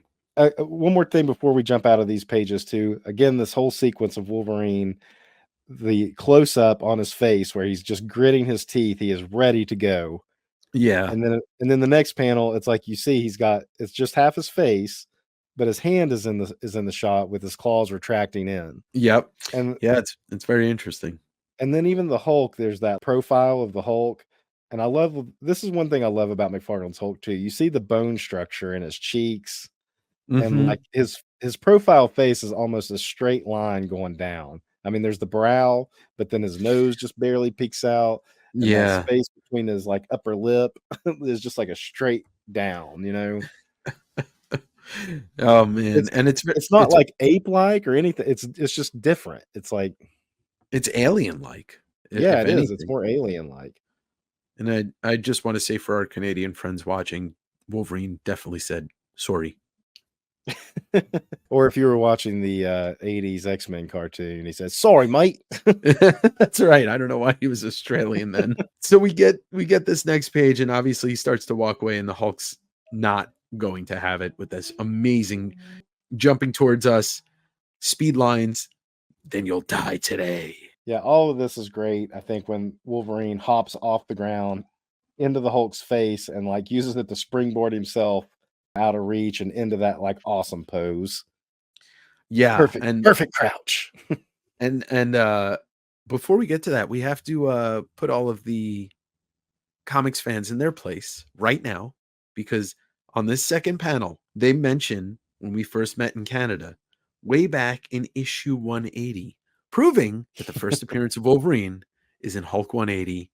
Eat it, fanboys. That is when they first met. Yeah. First appearance of Wolverine, Hulk 180. You heard it It's here. noted in the official Marvel comic itself. Yes, by who is that? It It was says Bob. Bob Harris. It's by Bob Harris. Bob Harris. So, but yes, perfect scene here of Wolverine trying not to give in to the berserker rage by Mhm. moving away from the Hulk every time the Hulk goes to attack him. And the Hulk really wants a fight. Well, yeah, like I said, he's at his crankiest because there's no moonlight making him even the least bit docile. He is in Yeah. full anger mode here, and he's gonna taunt Wolverine completely into it. I mean, that thunderclap, you can see the pain of what it did to Wolverine in that middle panel of like the close up on Wolverine's face. Yeah, yeah. Wolverine's in excruciating pain, probably can't hear too well right now.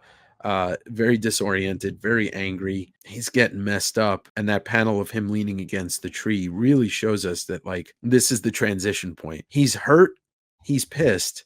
And which one of these things he's gonna give into? Is he gonna give into the roll over and just take the beating, or is he going to go full feral? The next three panels, these little tiny panels, they say it all. Oh man, it's great. All the narration. He wants it. I want it. All right.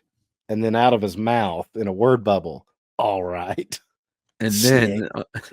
then right, and then the next page, the all right is all right, like he is just full berserker mode. And this middle panel, the comic book trope of the ripped shirt and all that.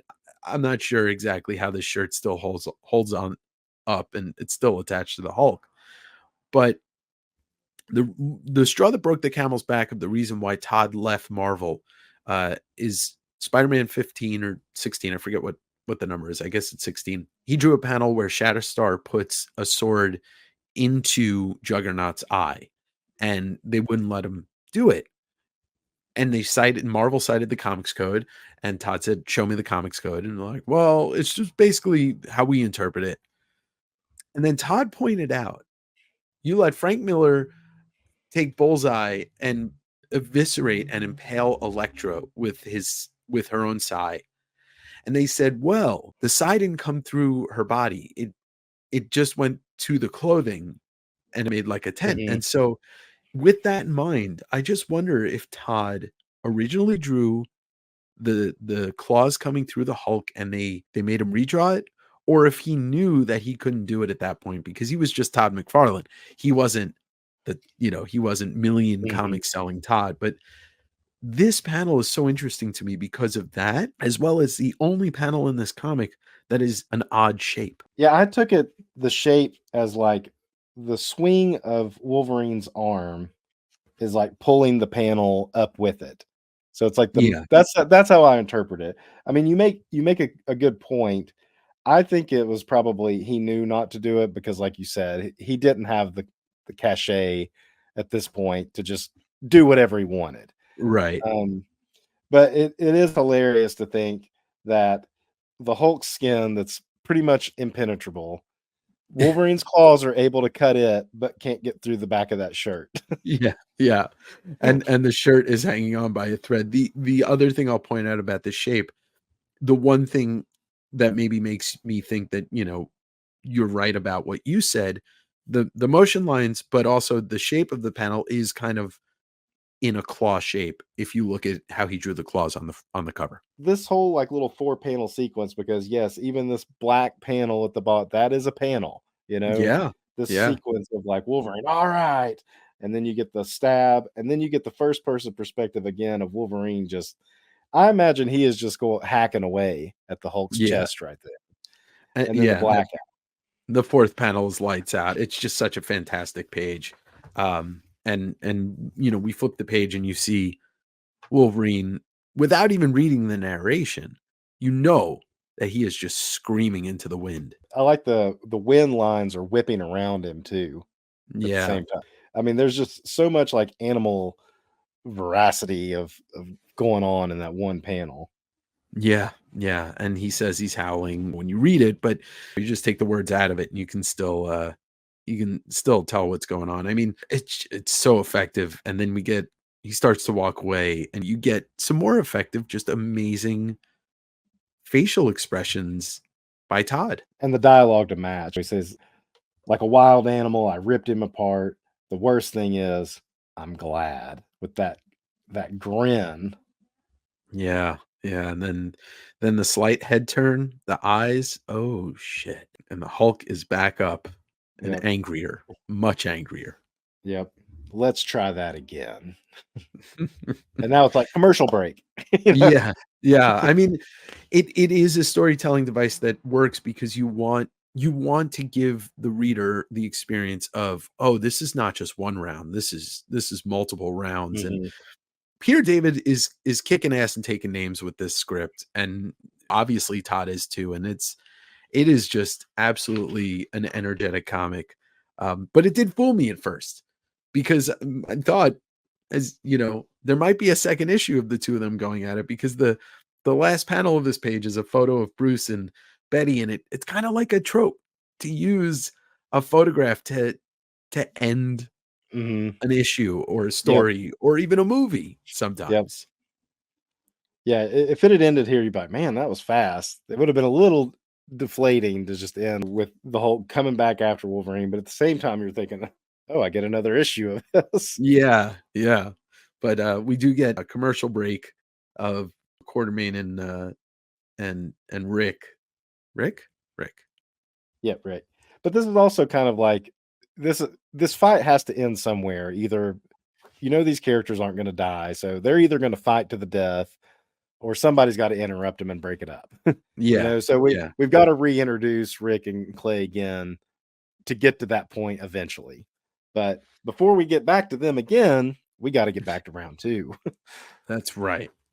And so the page flip gives us a little more Betty with the snow globe because there's snow all over this issue and then they're really intersecting three storylines, but we jump right back into the action. And this round goes a lot faster. I mean, like it feels more frenetic and like just a constant like tit for tat, blow for blow. Mhm. There, I mean, before it was like Wolverine didn't want any part of it. He was just trying to kind of get away. The Hulk was doing it, and then Wolverine finally unleashes for a page, and this is just like every panel is like one of them's getting the hit in. Yeah, yeah, and I really enjoy the second panel here. I'm just kind of noticing it now. Is this like the barrage of claw attacks from Wolverine in white with those speed lines? Like he is just going for it, but the Hulk's got another tactic to use, his brute strength, as he tries to he picks up Wolverine by the hands and Yeah, either tries to snap his arms in half, snap the claws in half, or rip his arms out of the socket. possibly all at the same time. Yeah, yeah, Yeah, that one panel you're talking about, I think if you were just like trying to breeze through this and read it real fast, you would miss that. And that yeah, is a great detail of that flurry of claw hands just slashing at the Hulk. yeah. With those the speed lines, but I think the reason why you breeze past it is because you're looking at snow the entire time. Mhm. So And it's this white. being this being white Yeah. doesn't help. It might be the only fault of this comic is the colorist. I think so. And I mean, some of the parts I like the coloring. I think it's the inconsistency, Yeah, particularly with Wolverine's mask, because I mean, it even happens again here. I mean, on this page we're talking about, it's black. On the next page, it starts out black on the top panel, and then the next panel down, it's brown, and then the next panel, it's brown, and then the bottom. Well, the bottom is shadow, but it's black again. You know? yeah, yeah. It probably plays tricks on your mind and does take you out of it a little bit. But Yeah. the red use of the kind of like friction when he's using the claws, and then also Wolverine's narrating the fact. And it's interesting because the narration is obviously not going to be in the Hulk because Hmm. he doesn't he vocalizes everything. He doesn't think anything. He just Yeah. vocalizes everything. Yeah. But Wolverine kind of points out that he has a version of the healing factor.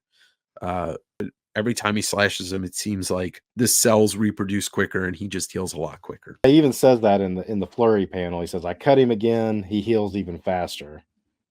Yeah. But he gets tougher and stronger, harder to hurt. So that's kind of the Gray Hulk isn't the like gets madder, gets stronger type of Hulk. Um, but I guess he does probably in this like new moon or whited out moon kind of situation. He probably does like his metabolism reacts a lot quicker, I Yeah. guess. Yeah.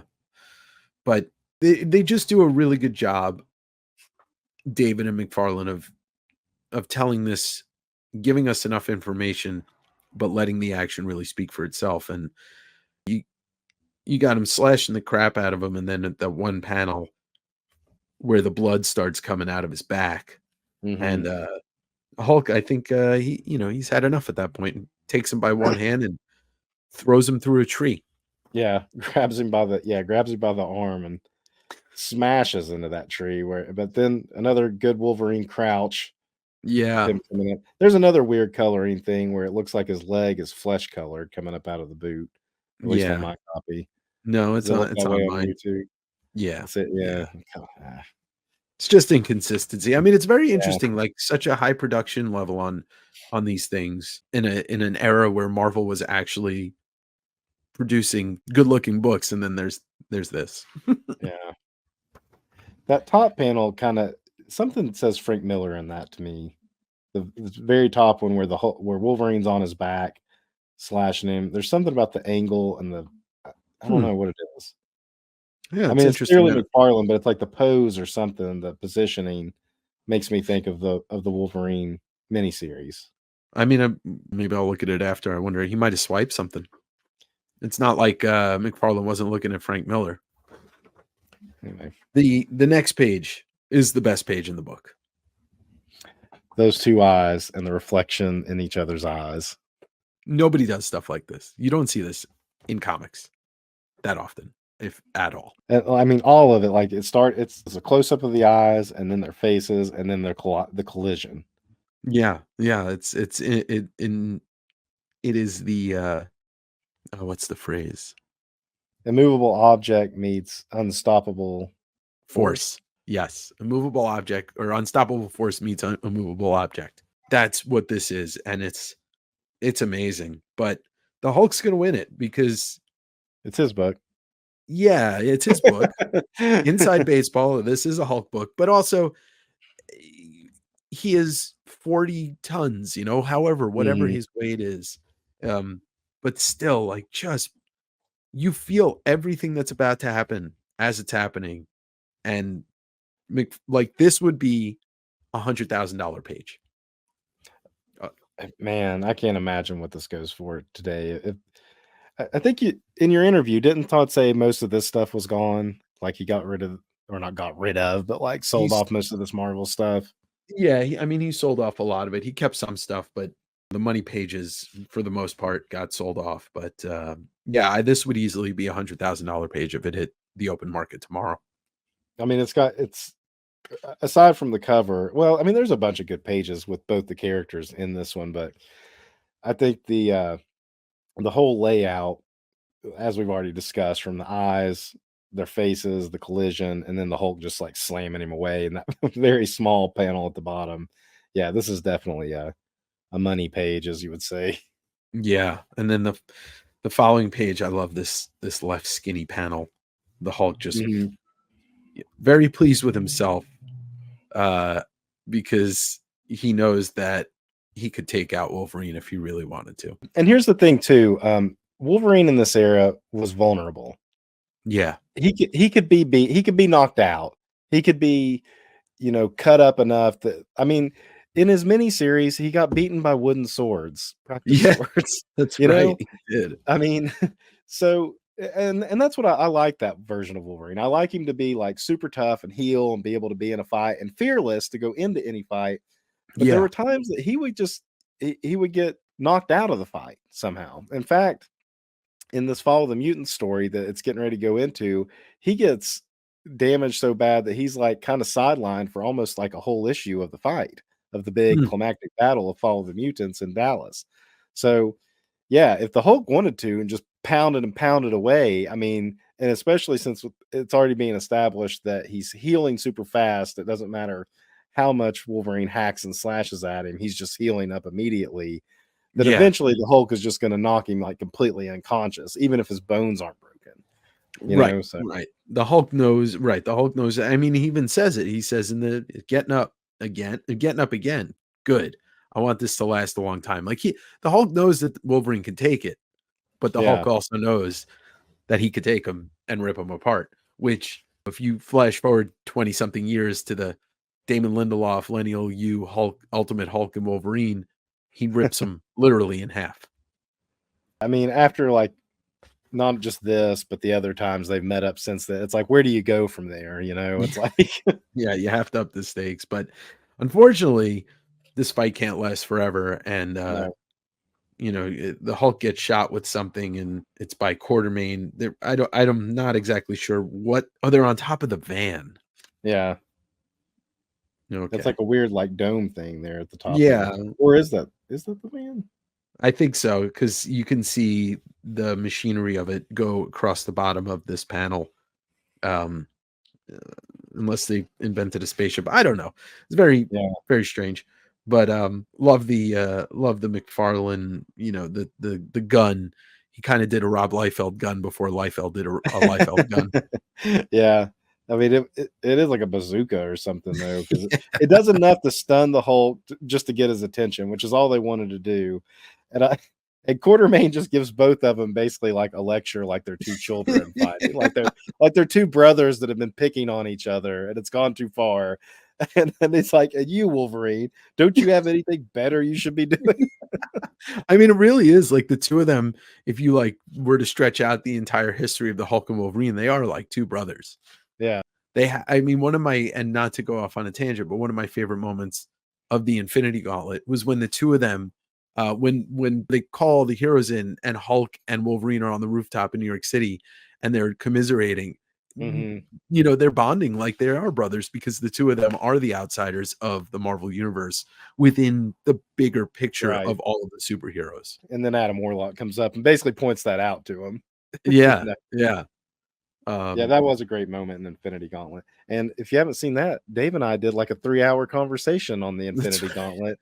Yeah, a you could. Sunday sit down. I have it in a playlist on my channel, and I'm sure Dave has it somewhere on his channel as Yeah, well. it's on the book club part of my playlist, and yeah, you can watch the breakdown, the big breakdown of the Infinity Gauntlet. Yeah. So So, they get their you dressing down, and now Wolverine is the first to be like, yeah, you're right. Yeah, I do. I do have something I need to be doing. and here we go again, brown to black to brown, all on one page. One page. But this is a nice little, kind of sobering moment for the two of them, except the brattiness of the Hulk, the anger of the Hulk comes out, and he smashes something even more than it's already smashed. I like the dialogue of, you're just like all the others who always thought they were better than me. Well, now I'm better than all of you. And like you said, he's like kind of like a brat, just like, there, I said it, smash. All of you. By the way, okay, now this makes sense. What we were looking at is Quartermain and Rick in front of their circular shaped van on top of the overpass. Yeah, I see that. Yeah. Well, I guess Todd might have been looking at the Watchmen when he was drawing that van, because it really looks like the Owl's ship. It does. It's a lot more circular there than it was on the very first page. So I don't know. He had so much fun doing this Hulk Wolverine battle, he forgot what the car looked like by the time he got to There that we go. point. There we go. And So then the Hulk just scoops up the van and jumps off with it. I really liked the narration. I can't remember the last time I wanted a cigar this bad. As a former smoker of a bunch of years, a stressful situation comes up after I was not a smoker anymore, and sometimes I'd have that thought, like, oh man, I could really use a cigarette right now.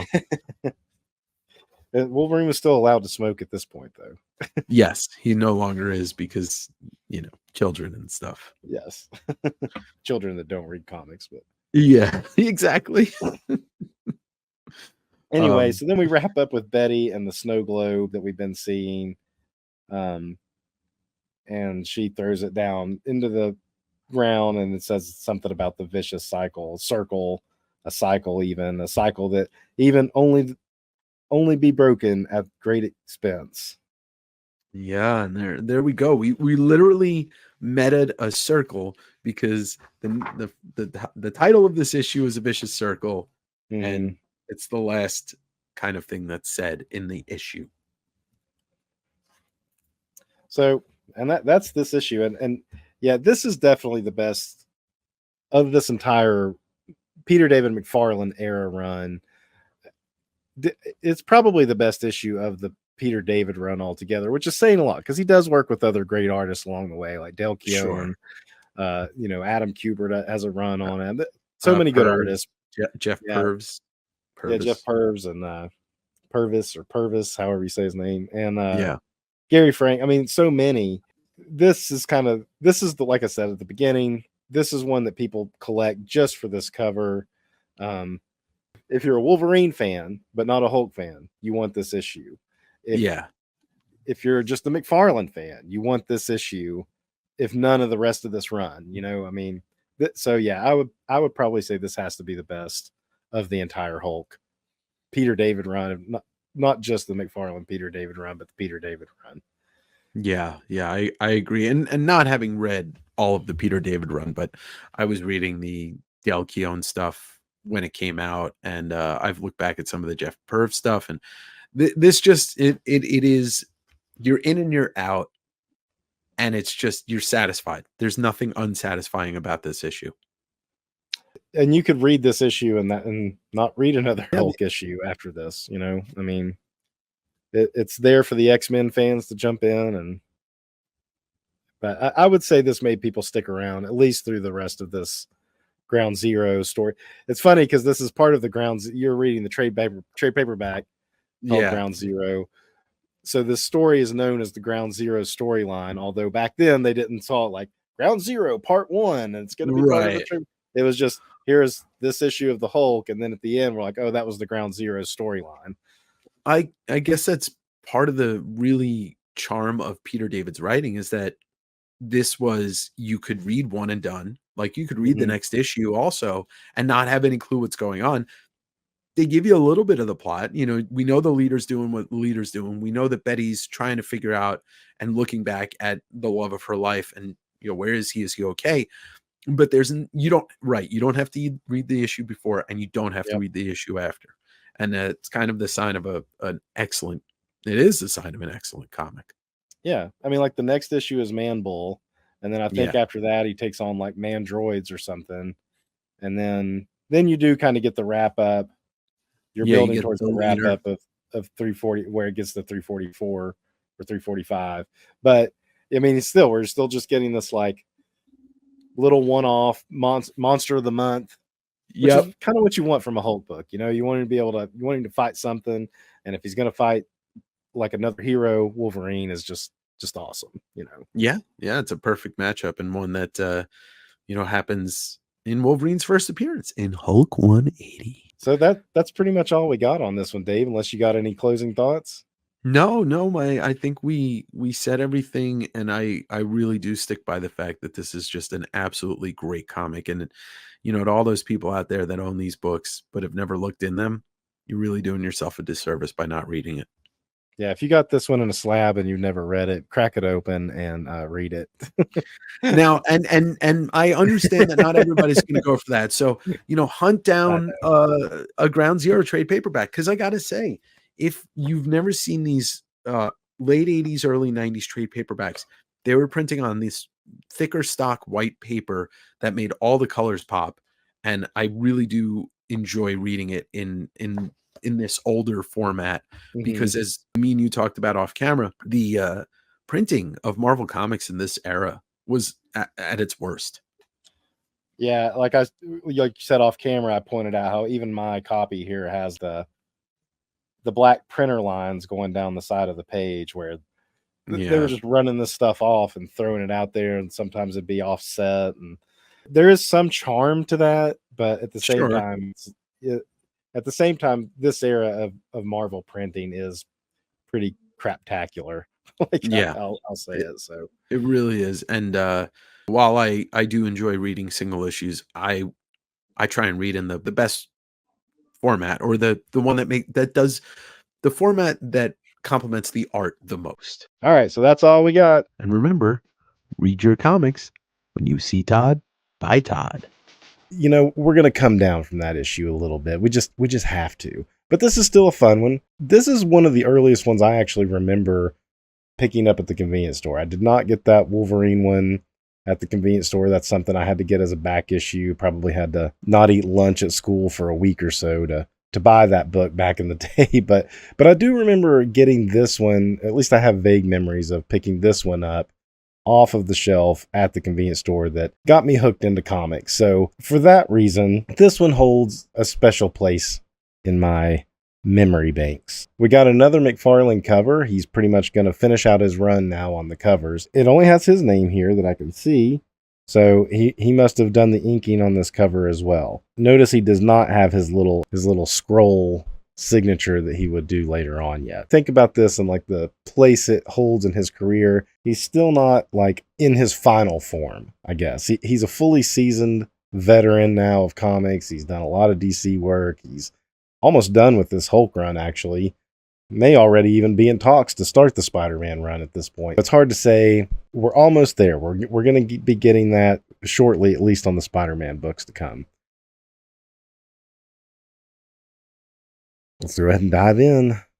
I like the way this one starts with these farmers out in a cow pasture looking for some lost cows, and they're discussing how something's happening to their cows. This is very much straight out of the National Enquirer of the times. Those tabloid magazines definitely had stories of cattle going missing, cattle being mutilated by, if not aliens, then like chupacabra or something like that. So I love how this starts. It's very of its time when those things were legends, of course, but they weren't used as the jokes that they eventually become. They were just, they were in those tabloid magazines that sane people rolled their eyes at, and some people like to read purely for entertainment, and some people believed. Look at that McFarlane face there. That's like straight out of somebody in Spawn, I think. Just the way he draws that face. And this bearded guy, too. McFarlane's got a couple faces that are starting to show up more often at this point. So our road trip team of Rick, Clay, and the Hulk, I think they're in Nebraska now. No, that wouldn't really make sense. Kansas, maybe? They were in Texas. They were heading to Louisiana. Kansas doesn't even make a whole lot of sense. They pull over to a roadside payphone. Look at this telephone booth, just in the middle of nowhere. It's kind of funny because while there were payphones, usually you just didn't find them like randomly in the middle of nowhere in a cornfield next to a speed limit sign, but whatever. They're going to pull over so that Clay can make a call to a reporter who was apparently last seen in Hulk number 322. I don't remember her. It's been a long time since I've looked at that issue. He's calling her and giving the scoop about why Gamma Base was blown up, that he was the one that did it, and that he's on the run looking for these Gamma stockpiles now.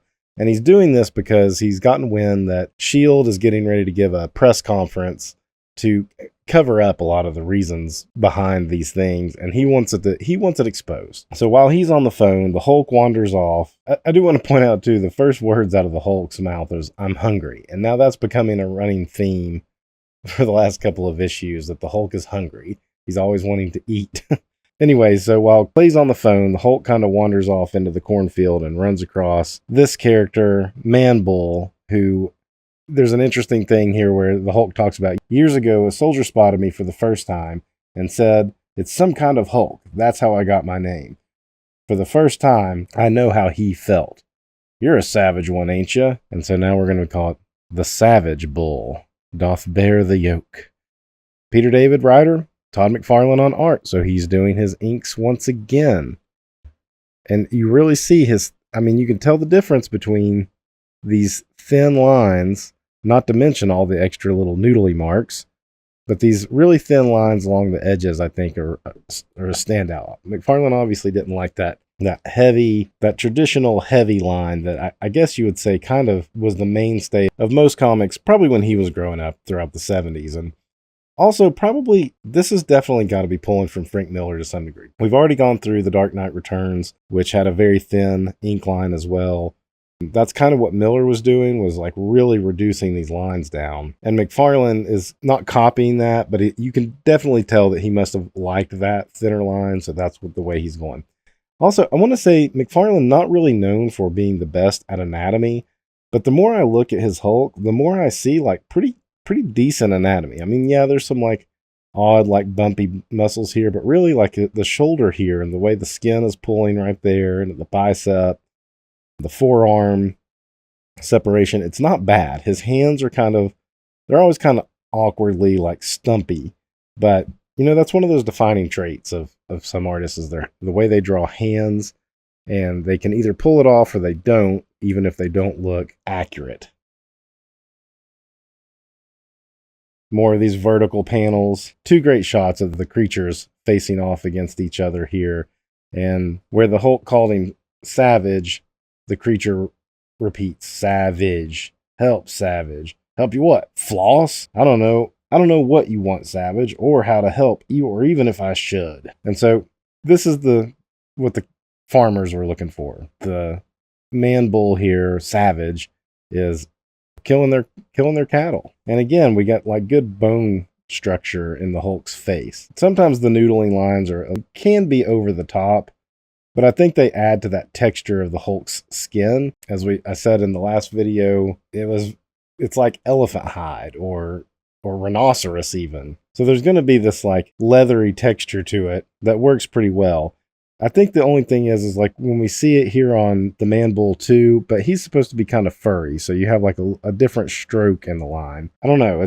Sometimes it blurs the line between what the Hulk texture should be like and what the Man Bull should be like. Some of this could very well be like printing though, because like right here the color printing is off a little bit.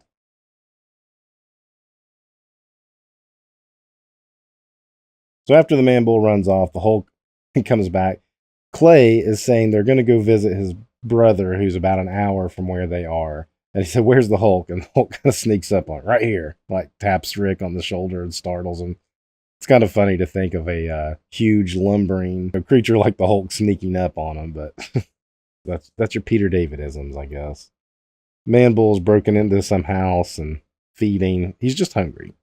Like the Hulk. He's hungry. Family walks in on him, and it doesn't end well. I love when McFarlane's been doing this a lot too. I'm starting to see some like repetitive techniques he's using in his panels and his storytelling here. This sort of first-person perspective. He's done it with the Hulk a couple of times, and here he's doing it with Man-Bull. You got the horns charging at the family there. You know what's going to happen. Cut back to Clay meeting up with his sister-in-law and his brother, and I guess they have kind of a, not strained relationship, but they just haven't talked as much lately. But they get along enough that you got a nice firm handshake here, and I think they're trying to like outshake each other is what's going on there. Because he's like, you haven't lost your grip, big brother. And through the dialogue, we get the sense that big brother has had a successful career in tech or something, and he kind of eschewed that in favor of this farm life. But he's still going to dabble in tech. He's got a barn full of computers that he still dabbles, which is kind of what Clay really wanted out of this. He's once again, they're trying to find where the gamma stockpiles are. So here's our S.H.I.E.L.D. press conference that Clay was trying to disrupt by telling the reporter everything. And here's our trench-coated leader who's going through, and I don't know what he does. It never quite explains, or at least it hasn't to this point, and I don't remember exactly how he has this kind of hypnotic power where he's just touching people and then their eyes kind of flicker like that, and he has some control or influence over them at that point. And I don't think it's like they're become like zombies, but just when he wants to talk to them, it's like they have to respond and then they have to carry out any orders he gives them. I don't know if that head that McFarlane has been drawing for the leader quite fits under this hat. He's definitely skimmed that down a little bit there. Or I guess he would have had like a big giant 10-gallon hat on or something. Anyway, the old fedora and trench coat thing, though, seems to work even at this press conference with S.H.I.E.L.D. agents around. The reporter that Rick called calls them out about the gamma things, and they weren't ready for those questions, and they kind of stumble around their answers, and they're like, what about it? Is it true? What does Nick Fury think? Which, with all this S.H.I.E.L.D. stuff going on, we haven't seen Nick Fury so far. Back to Clay and his brother here. Clay's cozying up, but then he eventually lets it out. Oh, do you think you could, tap into the S.H.I.E.L.D. database with this? And his brother's like, what? You're wanting me to essentially commit treason by breaking into the government secret agency computer network? He's like, I'm not doing that. And then Bruce comes in. The brother is like just dumbfounded that Clay would bring Bruce Banner, aka the Hulk, to his farm. And then he kind of like, why are you worried about the bomb? The bomb, you created the bomb. Didn't you know what you were creating when you made it? Kind of calling him out on the hypocrisy. Of course, Banner's come around to realize he shouldn't have been working on that. And I think they've even retconned it. Maybe even at this point that he was doing it so he could research other things.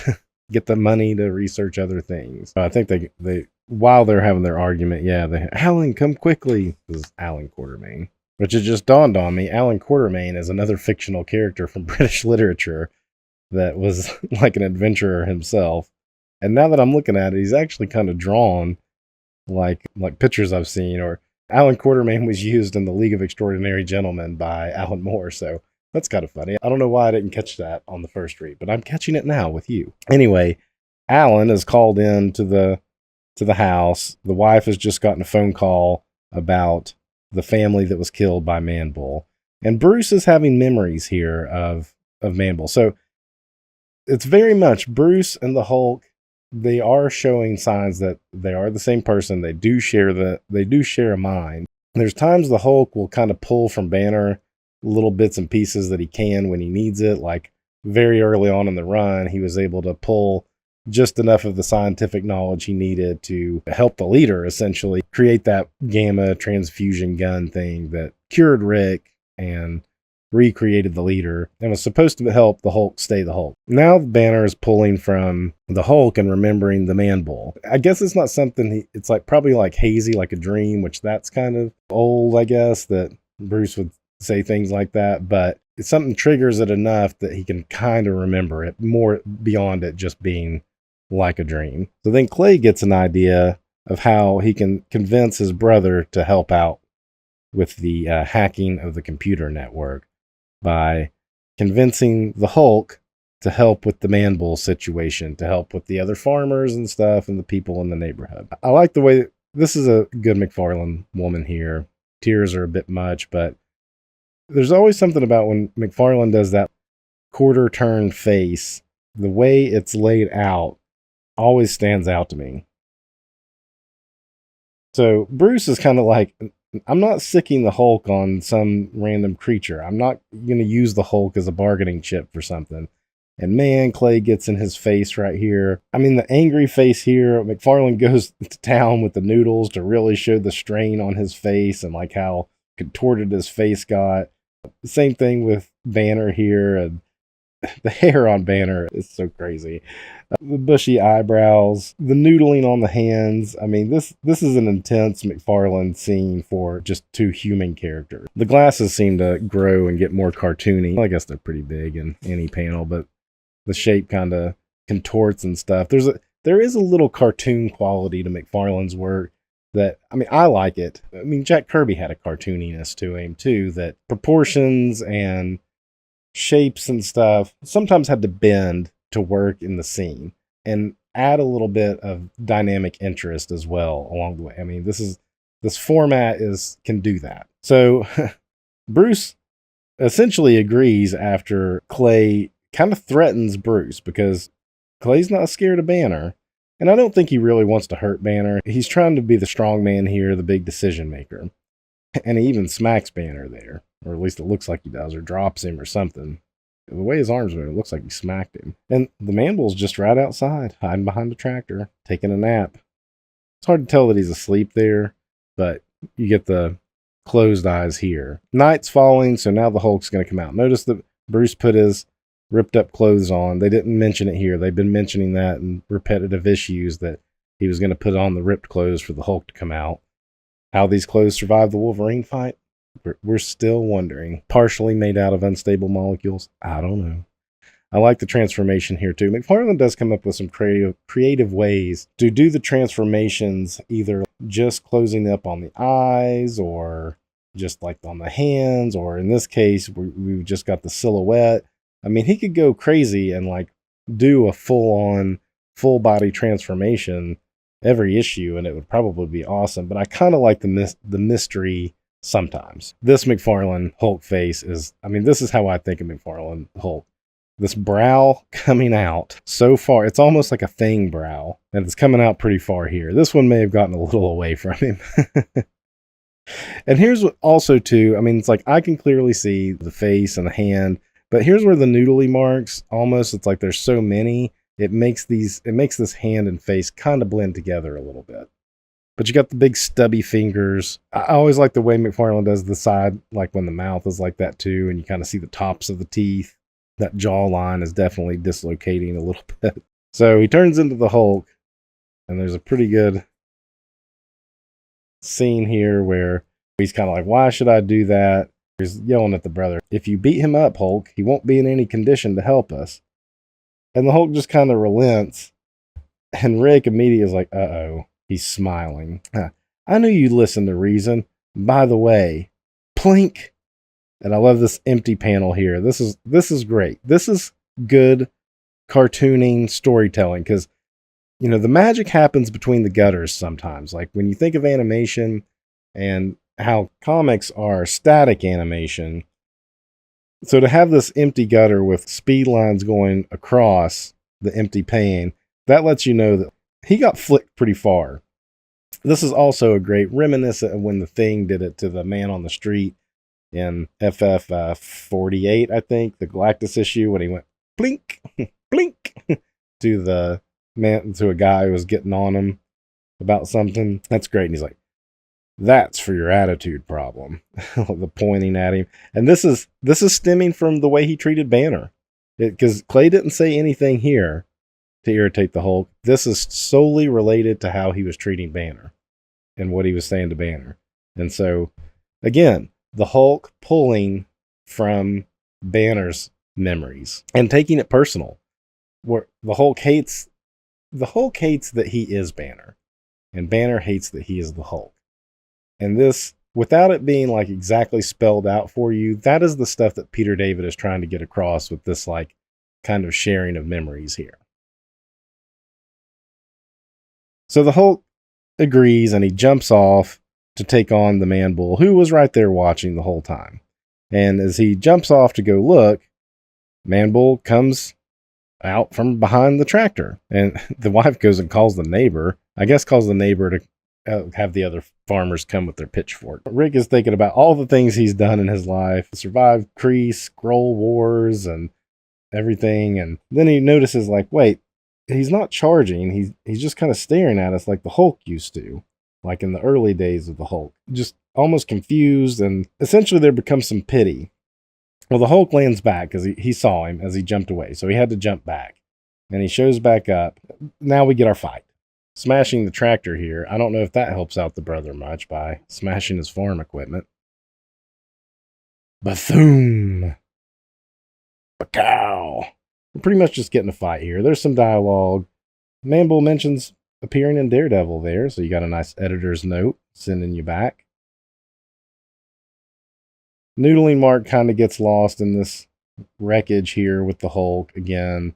And again, this may be printing. This may look great on like the original art or just with a printing quality that's less fuzzy. So you can even, I can see it at least. It may not come through in the camera great, but like the edge here of this panel, you can see a fuzziness to it. And that's just the printing of this time. Now the neighbors are starting to show up with their shotguns and their pitchforks and their torches, coming after the monster. I mean, just pretty good fight sequence here. Not a whole lot to really dissect. Just kind of soak it in. Bringing down a barn. Again, they're just wrecking stuff here. Here comes the weird looking pitchfork there. Here they come. Oh yeah, these are the guys from the very start of the issue, where the skinny dude that I pointed out was talking about UFOs and stuff. He's like, the UFOs have landed, I know. And he's like, shut up, Ed. Quartermain's place is up ahead. So far he's smashed Quartermain's tractor, and he's smashed his barn now. Good backhand shot there. And now he's going to smash this other machine. I don't know I'm not familiar with farm equipment. What do you call this thing? It's more than just a tractor. And totally smashes it on the savage Man-Bull. Broke his horn off. Cracks along his other horn.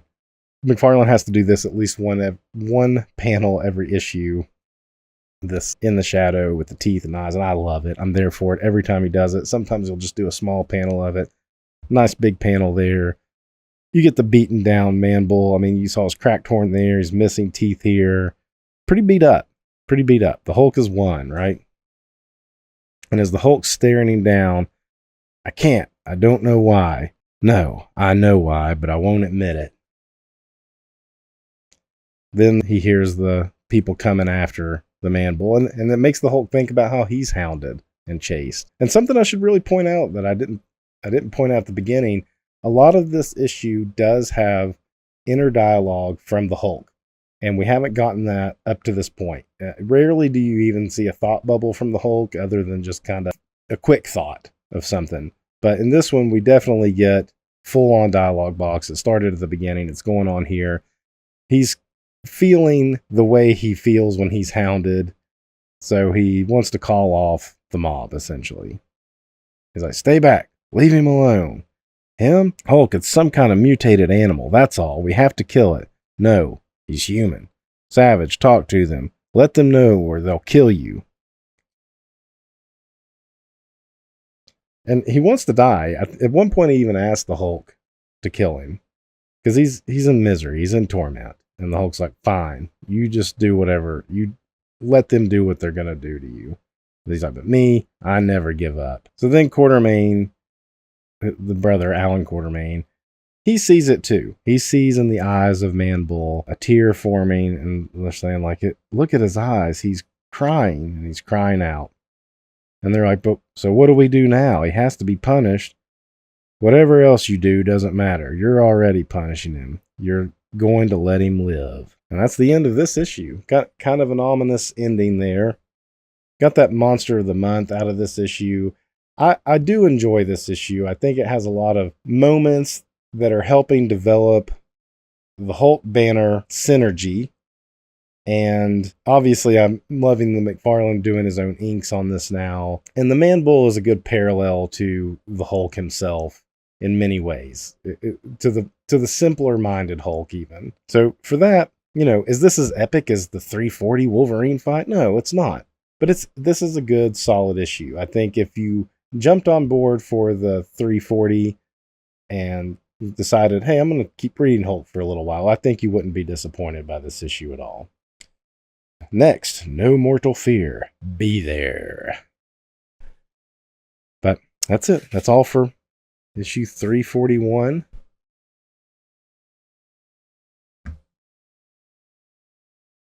Until next time, read your comics. Let's go ahead and talk about this cover. With issue 340, we started getting McFarlane covers again. And now we get a big leader kind of taking up a huge section of the cover here. The return of this character, Half-Life, who we met, I think about 6 or so issues ago. He's another gamma-irradiated character. I just see McFarlane's name on this, so I'm going to assume that he inked this by himself. I don't know what you want to call his head. I always called him the popcorn head. Some people call it more crude version, resembling some male anatomy. If that's what you want to go with that. The handlebar mustache. Look at these giant teeth, too. These long, giant teeth. He did everything but make them spiky. And he even gave him like pointy fingernails and stuff. I mean, McFarlane really took these villain redesigns in a very 80s horror monster direction.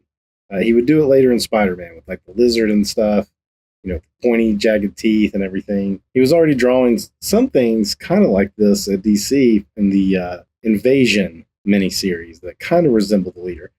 All of this was not known to me as a kid, though, when I was reading this for the first time. I look back on that. That's something you see it now. But let's go ahead and jump on in. Start with the scene of our character Half-Life. And he's gonna talk to this woman on the street who's walking alone at night. It's setting the mood here. There's some fog going on. I like the way he did the background of the buildings. They're kind of scratchy looking. It's setting a mood, an ominous mood. Close up of her eyes when he says, Barbara. And she just kind of looks like, who are you talking about? My name's not Barbara. So Half-Life's thing is he was a professor that got hit with or caught in like a gamma bomb test recently, which is how the Hulk learned about these gamma bomb stockpile that's kind of set up our whole plot going forward in this storyline. Anyhow, so he's calling her Barbara because that's his wife, and he's pretending like, oh, don't you remember me? And like when he touches her, it sucks all of her like life force away. They draw her green, so I guess it's gamma irradiating her as well, and leaves her for dead. And she was reading a book. I'm okay, you're okay. And this is the most we're getting of the leader's plan so far. For the past few issues, we've only gotten like 1 or 2 pages of the leader, but this is the one where it really comes into focus, like what his plan is and why the Hulk is involved. More or less, there's a revenge aspect to the Hulk here. The Hulk has always been the thorn in the leader's side for some reason. Despite his great intellect, he's never been able to defeat the Hulk fully. And we've got a new, smarter, wittier Hulk here, but he only turns into the Hulk at night. So the leader is actually doing like a dictation recording of his plans. He's monologuing for the Hulk to hear, and he only expects the Hulk to hear it at the last minute that his plan is being executed. He thinks he's going to pull a Ozymandias here and kind of like, oh, the plan's already going. This is what it is, and boom, you're dead. That's kind of his plan. And we get like some set pieces happening, like 3 legs and like some stasis tubes here. We're sketching out some kind of armor here. And Half-Life is saying, well, I think we're going into like a little bit of a flashback. Half-Life is wanting another chance at the Hulk to do right by his boss.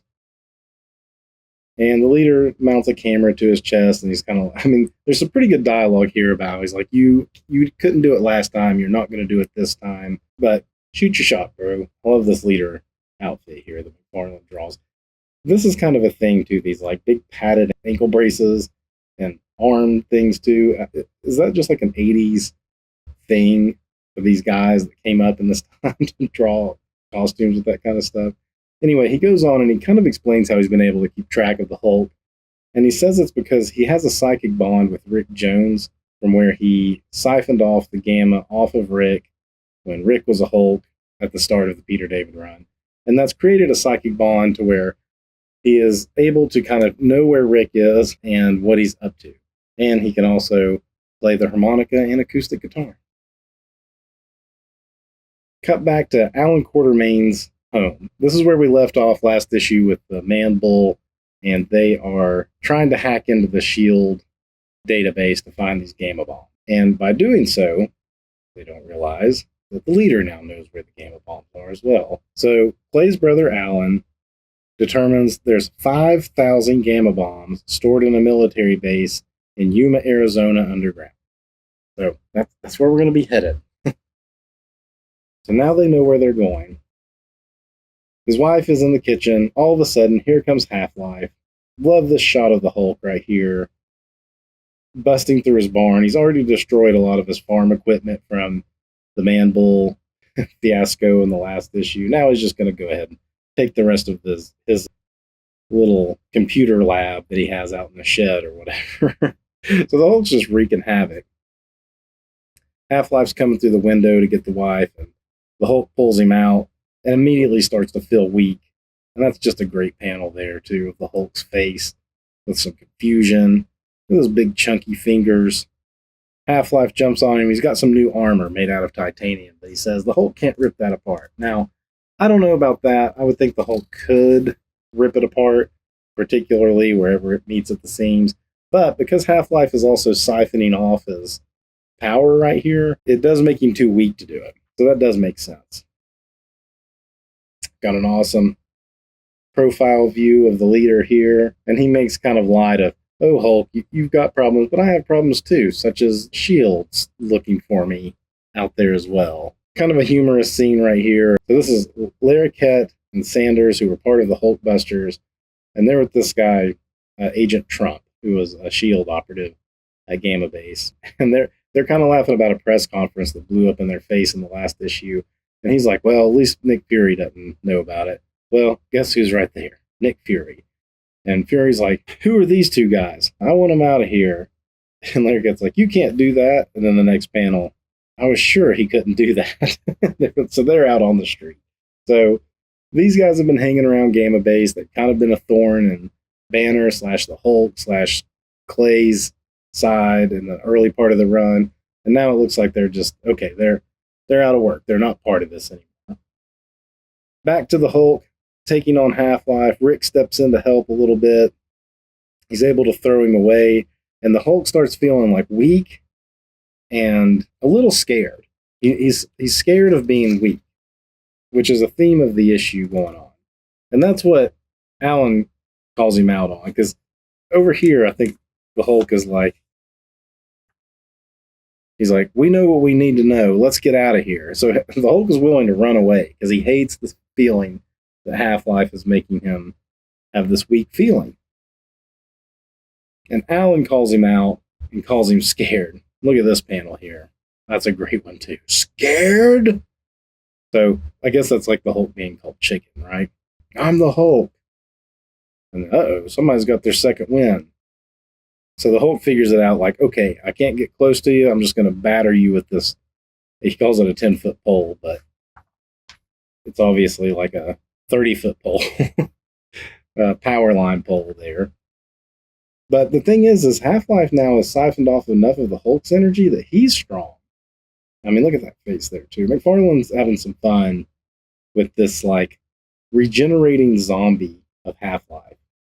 Half-Life is also, like, quoting Shakespeare and Thoreau and stuff through this because he was an English professor. So keep that in mind as it goes through. Another great little action sequence here, jumping up. At least it looks like a full moon. So the moon has been playing a big part in this series so far because the fuller the moon, the more docile, or I don't want to say weak, but the Hulk is not at his best when the moon is full. In almost every issue, it's either been half full or, I mean, we haven't really gotten like a new moon. The closest was the Wolverine issue. There was a blizzard that obscured the moon so that the Hulk was able to, be at his full strength. So he jumps up, and then he just comes like straight down on Half-Life. So this is a great face, too. I mean, look at that hollow eye. And these little noodly marks. Oh, man. He is going crazy with the noodly marks. Noodle, noodle, noodle. The Hulk thinks he's got him buried for a second, but of course, you got the little confusion star bubbles coming out as Half-Life is grabbing hold of his leg.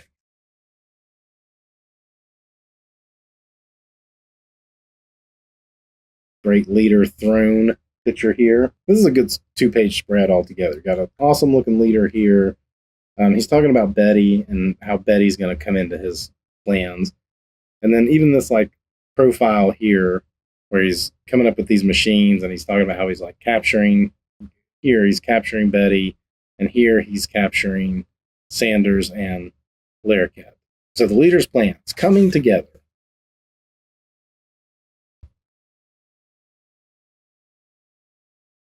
This is the first 2-page spread so far in McFarlane's run. He's not done this at all in this series, and it's a pretty good one. Although you've got a weakened Hulk here. He's definitely atrophied from the the energy being siphoned off of him. And then look at Half-Life. He's almost handsome. That wild hair. That just cracks me up. Every time I look at McFarlane hair, especially from this era, it's absurd. It's truly absurd. There's your full moon going on. They don't really mention in this issue, though. Every other issue they've talked about the moon, but in this one they don't, so you just kind of got to take note of it.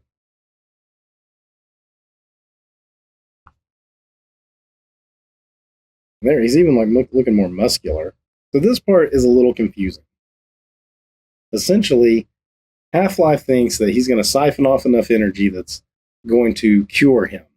And he's going to be able to return to his wife and live out a happily normal life. But what he is failing to realize is that he's constantly going to be draining whoever he's around. That's not going to change. And part of him being called Half-Life is because during the daytime he's dead. He just collapses. And at nighttime he rises up and has this power. And the Hulk kind of reminds him of this in this conversation up here. Because the Hulk says, "You'll be begging for death. You're living in a dream world, Tony. You really think you can just start over? You'll just spend your days terrifying people and waiting for the energy you've stolen to wear off so you'll be like you were, or even worse. If death is here for me, I'm not afraid, but you're going to be afraid of living." And he kind of agrees, and then I don't know what he does. Like, turns his power in on himself. Kaboom? Like fraccoon? Look at this like skinny Hulk. This is the Hulk being blasted back. So I don't know exactly what he did there. Anyway, so that's the end of Half-Life. Hulk is already starting to regenerate, and there's Half-Life full on dead. And that's the end of him.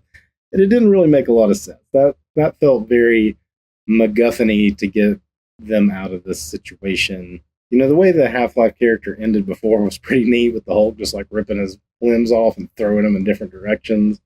But of course the leader got him and put him back together. And now they're off. Look, here's their shield van, which has like a cloaking device. And they said it looks like a Pizza Hut van now. I don't know what the Pizza Hut van was. Cut back to the leader. He's kind of finishing up, like he sees that Half-Life wasn't able to do it.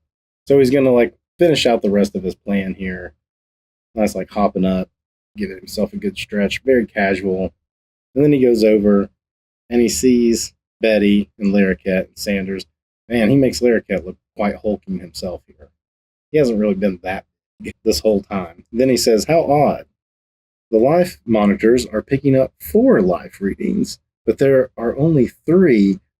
Oh, of course. The game becomes more and more entertaining every day." That's where we left off. So now we kind of know like what the leader was up to. as far as like trying to find the bombs and how he was able to.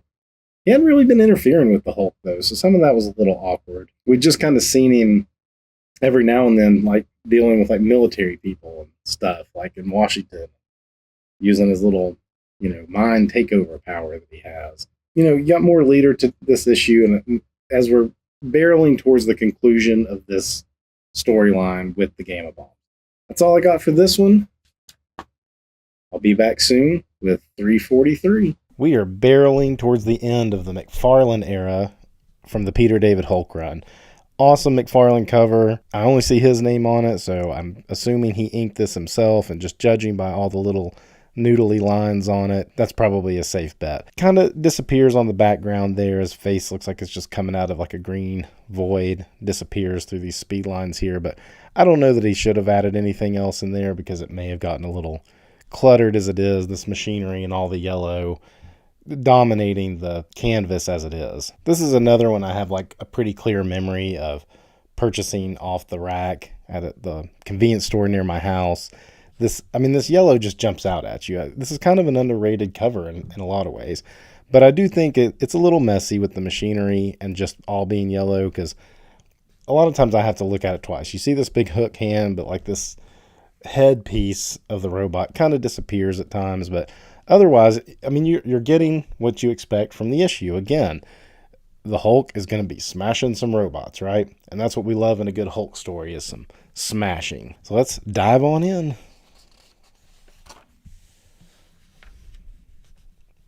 Recap on the story kind of going on here. A lot of this is going to be narrated by Rick Jones in this issue, which has been an interesting change. Almost every issue you get kind of a different narration viewpoint. I think in the last issue it was mostly the Hulk narrating. In this one we're going to get mostly Rick Jones, but it does segue a little bit in the middle. So they've been on the hunt to find the Gamma Bomb stockpile that the government has been hiding, while also looking for Betty, who had run off with this guy Ramon.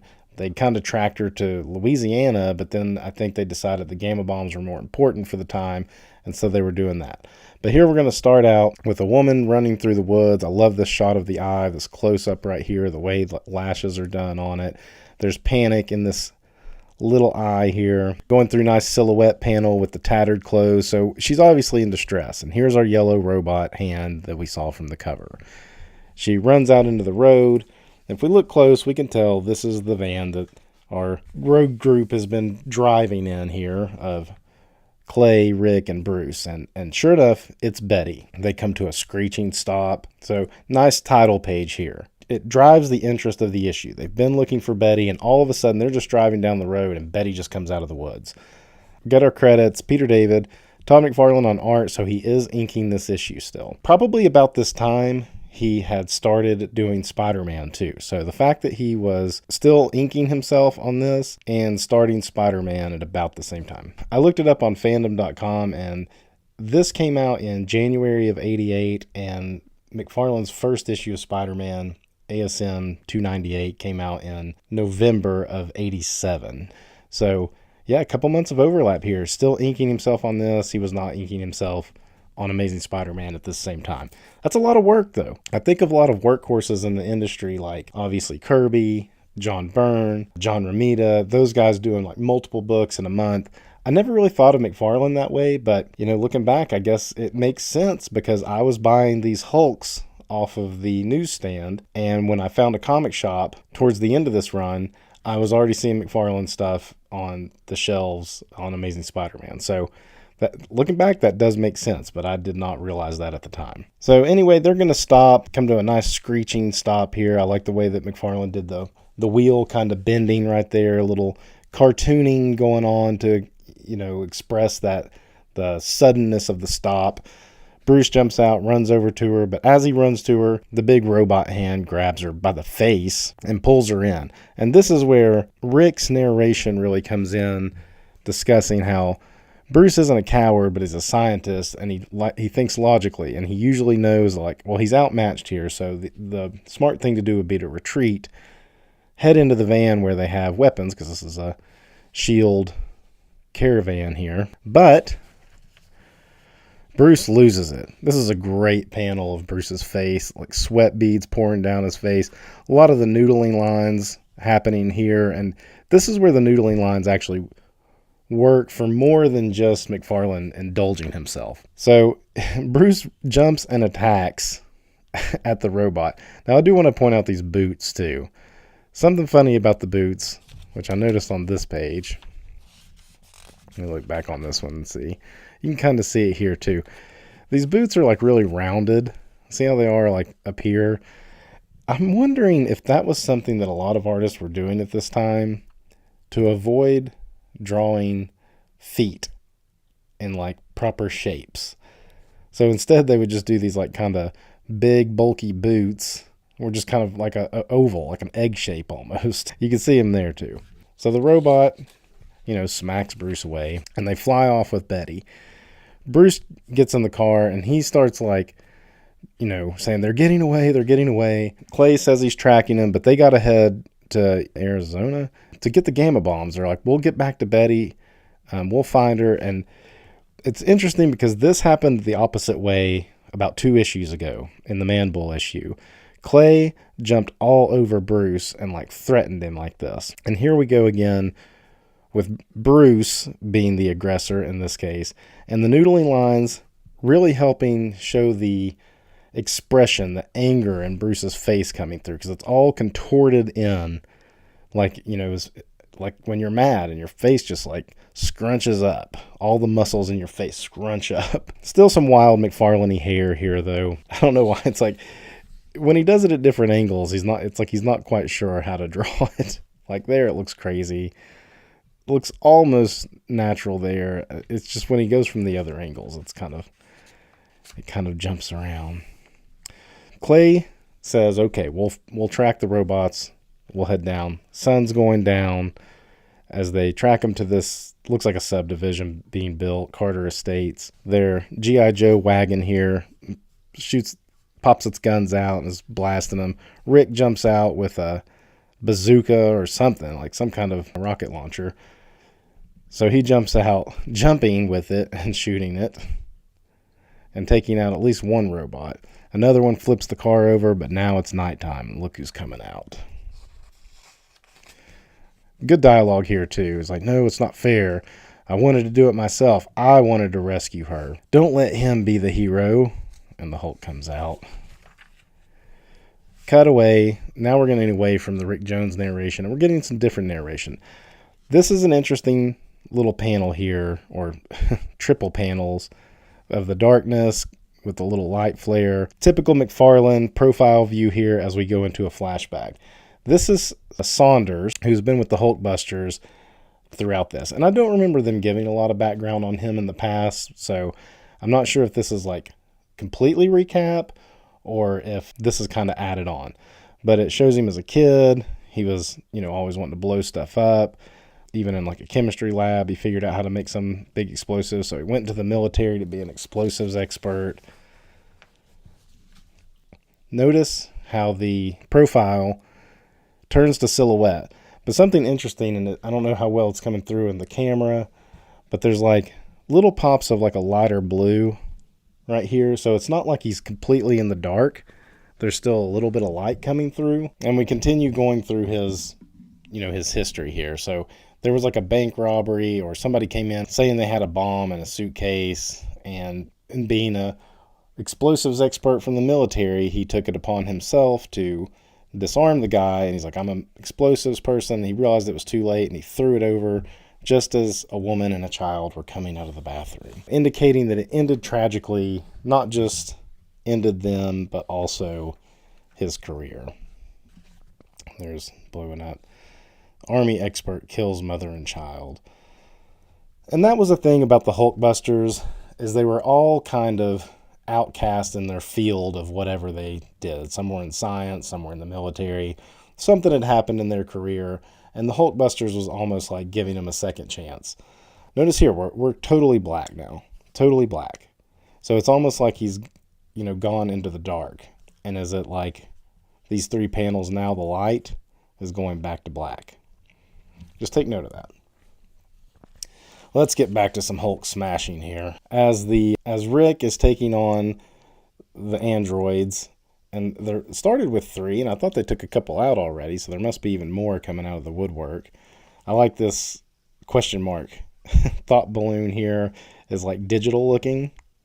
Pretty clever. The printing gets that question mark kind of thin, hard to see. But the Hulk tunnels his way through the ground, pulls it under, and just, smashes it off scene. And then you just start seeing the pieces come up through the hole. And then he comes out next.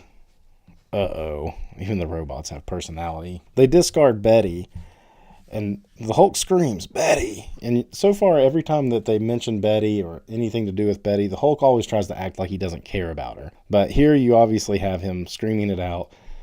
Rick takes a note and says, "Earlier, Bruce sounded like the Hulk, and now the Hulk sounds like Bruce.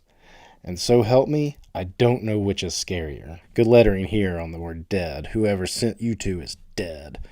Got our silhouette panel here of his, the teeth and the eyes. Get that at least once an issue. Just awesome smashing going on here. Big giant robots, bulky Hulk. I love the way the shape of the Hulk that McFarlane draws is, I love it. He's not like as big as a house, but he's just massive. Like you can see the weight in him. So when he picks up a robot and throws it at another one, you can just feel that energy being conveyed through it, through the crunch. And one of them gets a hold of him and slings him down for a second. And they start piling on a bunch of tractors and stuff on him. You know how well that's going to go. Now we're going to get this same thing happening again. And this is Larroquette, who was also part of the Hulkbusters. And we're going to go through the same kind of situation with him. Kind of explains his childhood growing up. Meeting a woman, falling in love. Something happened here that caused them to split. They didn't do the spot color on this one. I don't know if they meant to, but messed up or what, but it just went straight to black.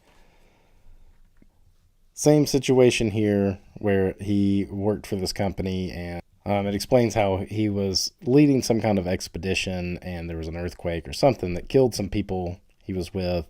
The boss of the company blamed him. Said secretly you blamed yourself as well, but you couldn't help yourself being chewed out by the boss. It was always against authority. Punched the guy, and then went to the Hulkbusters, where he met back up with the woman that he was in love with earlier, and they were starting to rekindle their relationship when she died during a training exercise of the Hulkbusters. And he blames the Hulk. He blames Bruce Banner for that. Just for the Hulk's creation is why he blames Banner. Get back to some robots. Great panel of the Hulk here. I love this one. There's your cover image right there. We get the silhouetted face again. And the Hulk picks up the rocket launcher that Rick had. Hungry? Knocks its head off. Sticks the rocket launcher down in its head. And blows it to pieces. The Hulk treats a rocket launcher like it's a pistol. This is just a great example of how the Hulk is he's just big and massive.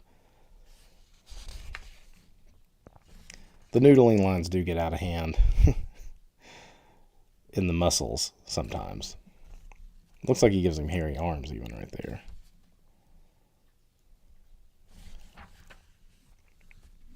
All the robots are nice and smashed.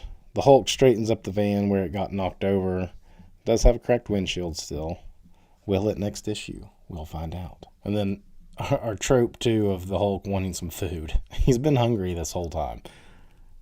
I'm going to get some food. Worked up an appetite. Rick says, "What about Betty?" "Get it straight, Jones. I beat up some robots who thought they were tougher than me. Period. I don't care about Banner's wife. Maybe he has feelings, obligations towards her, but not me. Never me. Got it?" In the Rick narration. "In my time, I've feared the Hulk, defended him, hidden him, helped him, escaped him. But I've never hated the Hulk. Until now. I spit and curse him. He turned to look at me, and even he seemed surprised as I reamed him out, fury choking my voice. Years of bottled up bile poured out, and I thought, Rico, you've made your last mistake. And then, real quiet, he said, get her covered, keep her warm. I'll get food for all of us. And then he was gone. I mean, the characterization of the Hulk, I think, is one of the strengths that Peter David is doing throughout this whole run so far. He's making a very blurry line between who is in control here, Banner and the Hulk. Are they different people? And the answer is no. They're the same person. Just the Hulk is Banner's id. He's very self-centered, but really he's not. This isn't Banner having a little bit of control over the Hulk. This is Banner is the Hulk. So, good characterization, still building up. One more time, we're going to get the 3 panels, and this time we're doing the reverse lighting. Waking up, we see the leader's scrotum head, or broccoli head, handlebar mustache, big grinning teeth right there. He's waking up for Saunders and Larroquette, and he's named them Redeemer and Rock. Redeemer, obviously, for redeeming himself, I guess, from the mistake he made where the mother and child died, and Rock, or I guess, I don't know why he's called the Rock exactly. Anyway, Rock and Redeemer in action. Bruce and Betty and the Hulk have it out. All this in Gamma Bomb Run.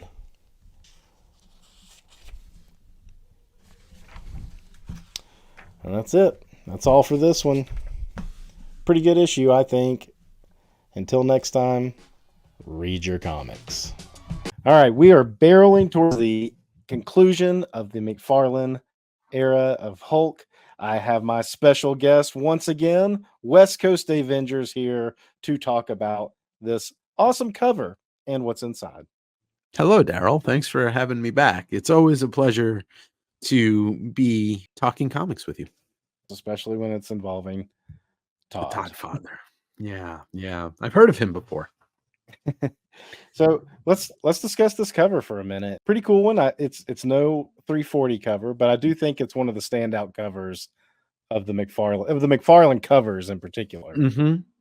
Yeah, it's you've got your, to quote our friend Jim Rugg, full moon zine. You got your full moon, and it's Hulk with Betty literally in tow.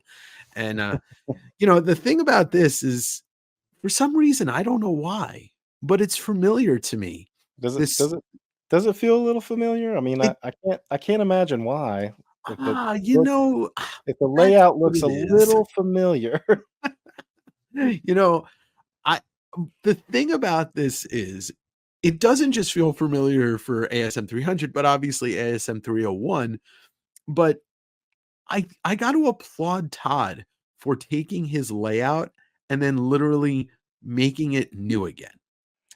We were looking at the cover dates before we started filming, but this one came first by about a month, followed up by this one. Well, I guess this would have come out the same month as 301 with the same layout again. So kind of funny that he was just in that mindset of, circle.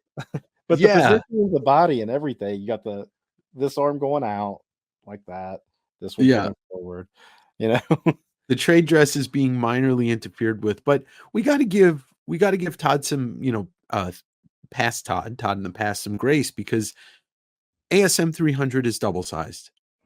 Hulk 345 is also double sized. Yep. So within a couple of months, he does 2 double sized issues and then 2 regular issues. So he's allowed to cheat on the cover. Yeah. And he even inked this one. So he was working on a double sized issue, inking it himself, finishing up this run, and getting ready to do another double sized issue. All, I don't know what his workload was like doing that, but I can't imagine. It had to be somewhat stressful to be meeting those deadlines. I mean, Amazing Spider-Man being a franchise face of the company book, and Hulk not being that far behind. I mean, at this time, Hulk was pretty popular too. Yeah, and I would say probably McFarlane's run helping with that. Sure. I don't know where the sales were before, but of course, this is all pales in comparison to what was happening in X-Men at the time, but Yeah, seriously. but still, I mean, yeah, Spider-Man was still like probably the logo, I would say the Marvel logo for a Hmm. lot of stuff. And Hulk, I mean, still he was kind of the popularity riding off of the TV show. So Right, right. And there it is. The Hulk jumps over the moon. There's a nursery rhyme in there somewhere. I do love this cover though. I wanted to point out something, at least on my copy, is Hmm. I know people love newsstands these days and running down newsstands, but on Yeah. a Todd book, when you get a newsstand, you miss this. Yeah, you miss a piece of art. Yeah. So Yeah. for my money, personally, I would rather have the direct edition of a Todd book. I do not disagree with that. All I would add to that is you can always have both. That's yeah, if you are a true completist. Yeah. You get 3 pieces of art on this book and the cover. Yeah. Corner box, and cover. Yep. It's pretty Yep. impressive. Which is funny that McFarlane doesn't do the corner boxes on these. Yeah. This Yeah. is I think this is Al Milgrom from the issue where he turned gray, 325 They just or kept 324. reusing it. Yeah. Well, anyway, let's jump on into the inside and check this out. All right. All right, we're starting out with a military guard here, kind of reminiscing about a girl he met and how he lied to her and said he was an officer. He was hot shotting the night before, and he's about to get a tough life lesson here. Yeah, or end of life lesson. I will say I think that Todd inked this page. I think Todd inked the first 2 pages. They just don't seem off at all from what it's supposed to look like. Possibly. It's hard to tell because there's not really any places where he could really indulge in the noodling, I think. The bottom left panel on the second page is where I think it's a giveaway for me. I could be wrong though. This one? Yeah, with the face. The face feels like it's completely on brand for Todd. I could see that. We've got the 2 characters, Sanders and or is it Saunders? Saunders. I get him confused with the inker we Yeah, with Jim Sanders, yeah. Yeah. So Saunders and Larroquette are now in the thrall of the leader and working as the Redeemer and the Rock. Right. I do want to point out the Rock is probably the least interesting or dangerous villain I think I've ever seen in a comic book. In this form, for sure. He looks a little cooler later on, but in this form, you're like, what is that? Like, he's a stone Professor X without the telekinesis. Yeah. Yeah, he looks pretty lame, at least right there. So they're breaking into the military base where the Gamma bombs are being held. This is what we've been building up to for the last, about 6 issues, I guess, or ever since that X Factor crossover that you joined me for. We're finally kind of getting to that stage, and the leader is sending them to steal a Gamma bomb. Hop on over. We got our credits page. We see Todd is not inking this full issue, at least. No. We got Bob Wychick back. Peter David, of course, is writing it. I always like seeing Joe Rosen as the letterer because he's been around since FF number 1. He's an old letterer. I forgot to do something before we got started. I wanted to look up the meaning of the word Pyrrhic. And I didn't know that was a word. And the title of this book is Pyrrhic Victory. And Pyrrhic means of a victory won at too great a cost to have been worthwhile for the victor. So it's very Peter David trying to flex vocabulary and also definitely. completely missing it for anybody under the age of like 52. I probably glanced right over that as a kid reading this. Just like, Yeah, I don't know. I probably did. And I didn't have Google to look it up. So I probably right. It doesn't look like a real word. I probably thought of it as like fire or something like pyro. You could tell Todd didn't ink this splash though of Bruce and Betty. There's just not enough noodle marks on those faces to be Todd. Yeah, it's very clear. But yeah, the prologue, I guess, of the book is them breaking into the military base. But this story is really about Betty and Bruce. Yeah, for the most part. So the last issue is they found Betty. She suddenly appeared out of nowhere, just on the road, they kind of put the search for her on hold while they were doing the looking for the gamma bomb stockpile too. Hmm. She just showed up, and they all kind of know that that wasn't a coincidence. They all have that feeling, but at the same time, they weren't going to just ignore Betty and like come back to her later. so, so they are a little delayed heading to the base. That's why Redeemer and Rock got there first. Hmm. Hmm. I'd like to point out the Felix cameo still here. They're still carrying around that Felix doll. Yep, haven't lost it from the fair. You know, that Yeah. was big prize win there. So pretty much there's a lot of melodrama here of Bruce and his feelings about Betty, Betty and her feelings about Bruce. Yeah. The reveal was a couple issues back. The leader saw that she's pregnant when Hmm. he had her captive. And a lot of this is like in her head deciding whether or not to tell him. And This, maybe not on this page, but that's what's going on over the next couple pages, I believe. yeah, the vibe of this comic is almost a soap opera. Yeah, it's very soap opera-ish. Yeah. You know, it's not quite, Claremontian X-Men, but it is very, very soap opera-ish. We get our greatest cameo maybe of all time in comics. RoboCop. Yep. Yep. Yeah, I loved turning the page and seeing that. I mean, it's just a shame that it wasn't the headpiece wasn't on. Yeah, well, they probably couldn't. They barely use Peter Weller's likeness. You know, if you know your movies and your pop culture, you know what you're looking at when you see the Yep. name Murphy. Mm-hmm. Yep.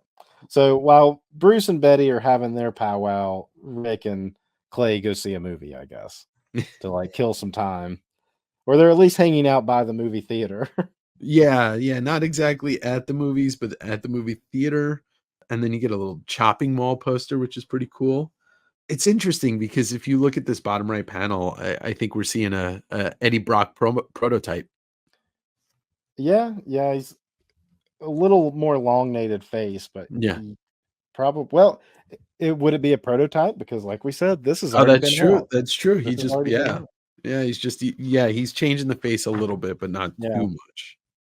I do like this panel. I wonder if this is a case of when in doubt, black it out Mhm. situation though, because the bottom mouth looks like the shadow lands kind of weird around there. I feel Yeah. like that maybe something happened there that he had to like kind of fix it.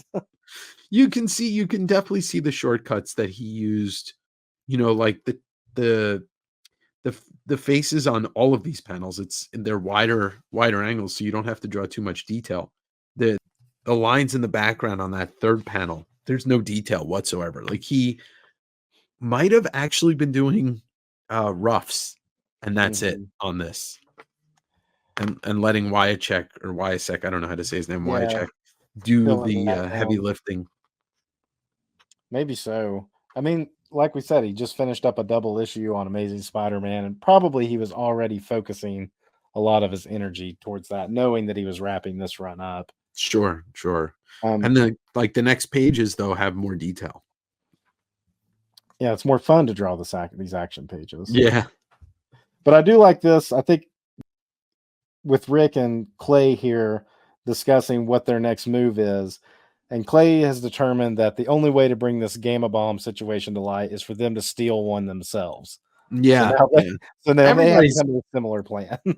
this is a very American thing. Everybody needs a bomb. Yeah. And I guess his logic is we need to steal one and just like show it to the people and be like, look what we have. We Yeah. stole it. Not to like threaten anybody with it, obviously, but just to bring light to the situation because they've already tried to tip the press off. And I guess it just wasn't Nobody believes getting, them. yeah, the wheels weren't turning the way they wanted it to turn just yet. Yeah. So now, though, we get to see what Rock can actually do. And he pretty much just turns into like a spiky tornado. It's really not that interesting. But It's he rips through tanks and stuff. yeah, I mean like you can I don't know. Peter David needed a better idea with this guy. He's so boring looking and then all of a sudden he turns into a tornado, aka wheelchair Tasmanian devil. And I don't know why they put him in like a chair.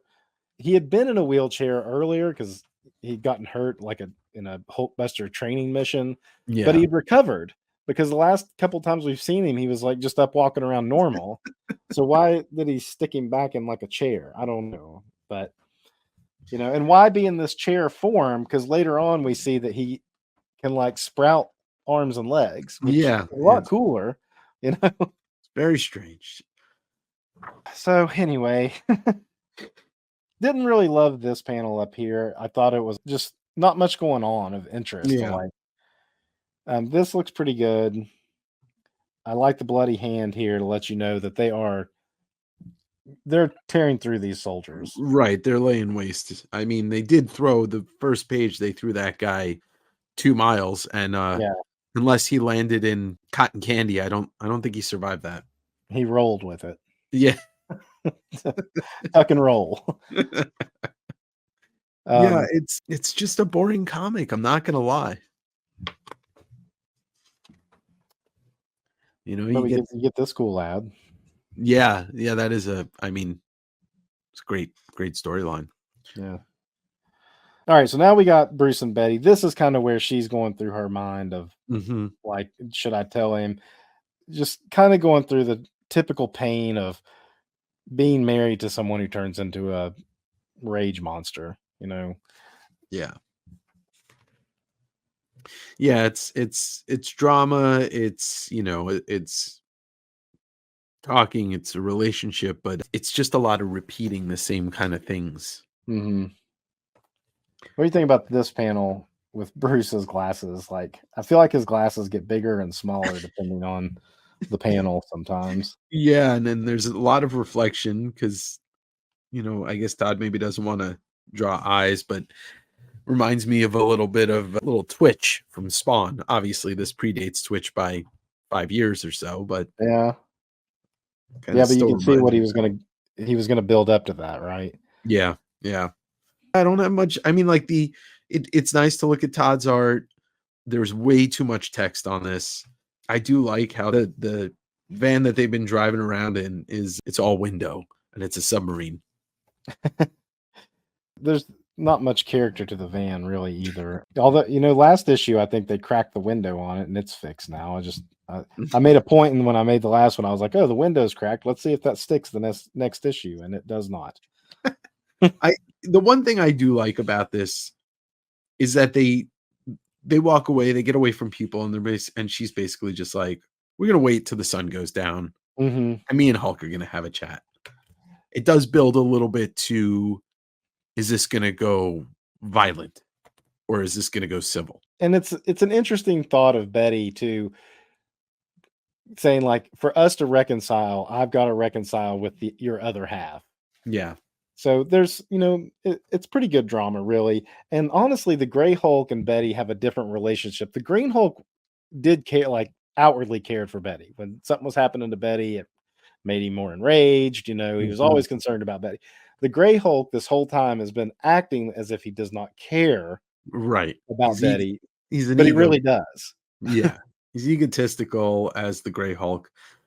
I think also it would have helped if Todd didn't have these crazy deadlines, because I think that Peter David wrote a script around knowing that like Todd was doing 2 books and there's a lot of text instead of, you could have taken the last 3 pages and done it in one, maybe even half a page. Yeah, probably so. I mean, they're just trying to build up the tension of, Betty and Bruce kind of reconciling their differences, or they're where they were split up for a while. I mean, she did run off with another dude for a while. And She then did. and then she ran off from him. Yeah, Panels like this are where I can tell that Todd was taking some shortcuts. sure.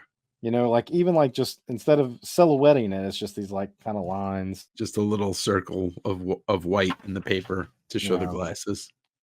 So they're going to wait it out until the sun goes down. Rick and Clay are chatting about it in the van. And even Rick's like, "Whoa, the Hulk's about to come out. We better go get involved."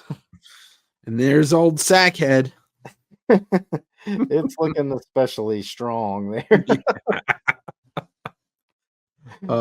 I thought this was interesting because I don't know who he's talking to. Like, I don't know who's spying on him. Are we supposed to know as the reader, or is this No. something that pays off later? This completely? is a payoff later. this is setting up the next thing, which of course the next thing is going to be Joe Fixit, but Right. the way this story concludes, obviously, there's got to be an out Mm-hmm. for it, and this is kind of setting that up, and it's the first we see of it, and that's very comic book of its time. We're Yeah. getting ready to wrap up what the plot line that's been going on. We got to start kind of planting some seeds for the next plot line. So Todd taking a shortcut here on the transformation. Oh yeah. Just Betty's face. But I do like that Betty's face is pretty much unreactive except for the single tear dropping. Yeah. Yes, it makes sense like when you think about it, but yeah, it's completely a shortcut. But that is the same image, just added the tear on each one of them subsequently and changed the background color, and that's it. The dialogue between the Hulk and Betty is pretty good, I think. Yeah, it's pretty decent. I mean, this is the next couple of, the interaction between Hulk and Betty is helped by some great art, great coloring too. I really dig the purple, even though I'm sure a lot of people would say it's not supposed to look like that. But I don't know. I'm not a colorist. I'm not an artist, but I'm starting to understand how there are some terrible tangents. Hulk's shirt is a bad tangent next to Betty. It almost looks like she's wearing a cape in pieces here, and her arm, like the white sleeve right on the right. Yeah, it's just there's some strangeness going on there. Mm-hmm. You virtually have them wearing the same colors. Yeah, because she's wearing the same shield outfit that Mm-hmm. Bruce is too. Yeah, but Yeah, still a cool image there. Basically, it's like a second after the cover.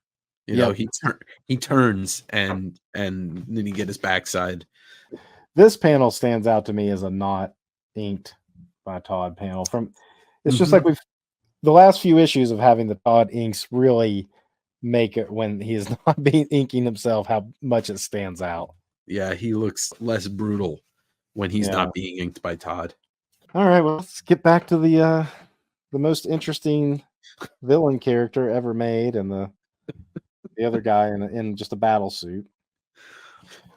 And they infiltrate. So here's where he turns into the more like a rock creature. Yeah, he kind of goes like Sandman, except he's rock.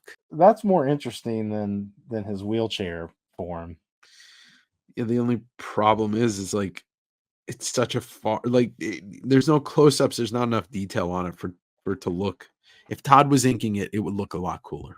Yeah, and I think it probably would have been a bigger panel. So I wonder if like he knew he wasn't going to be inking it, and he doesn't draw it in a way that he would have preferred to really go all out on something like that. And even this panel of the gamma bombs, I felt like it was kind of more deserving of a bigger part of the page to show this like massive stockpile, because it's all been building up to this, and this is our first look at it.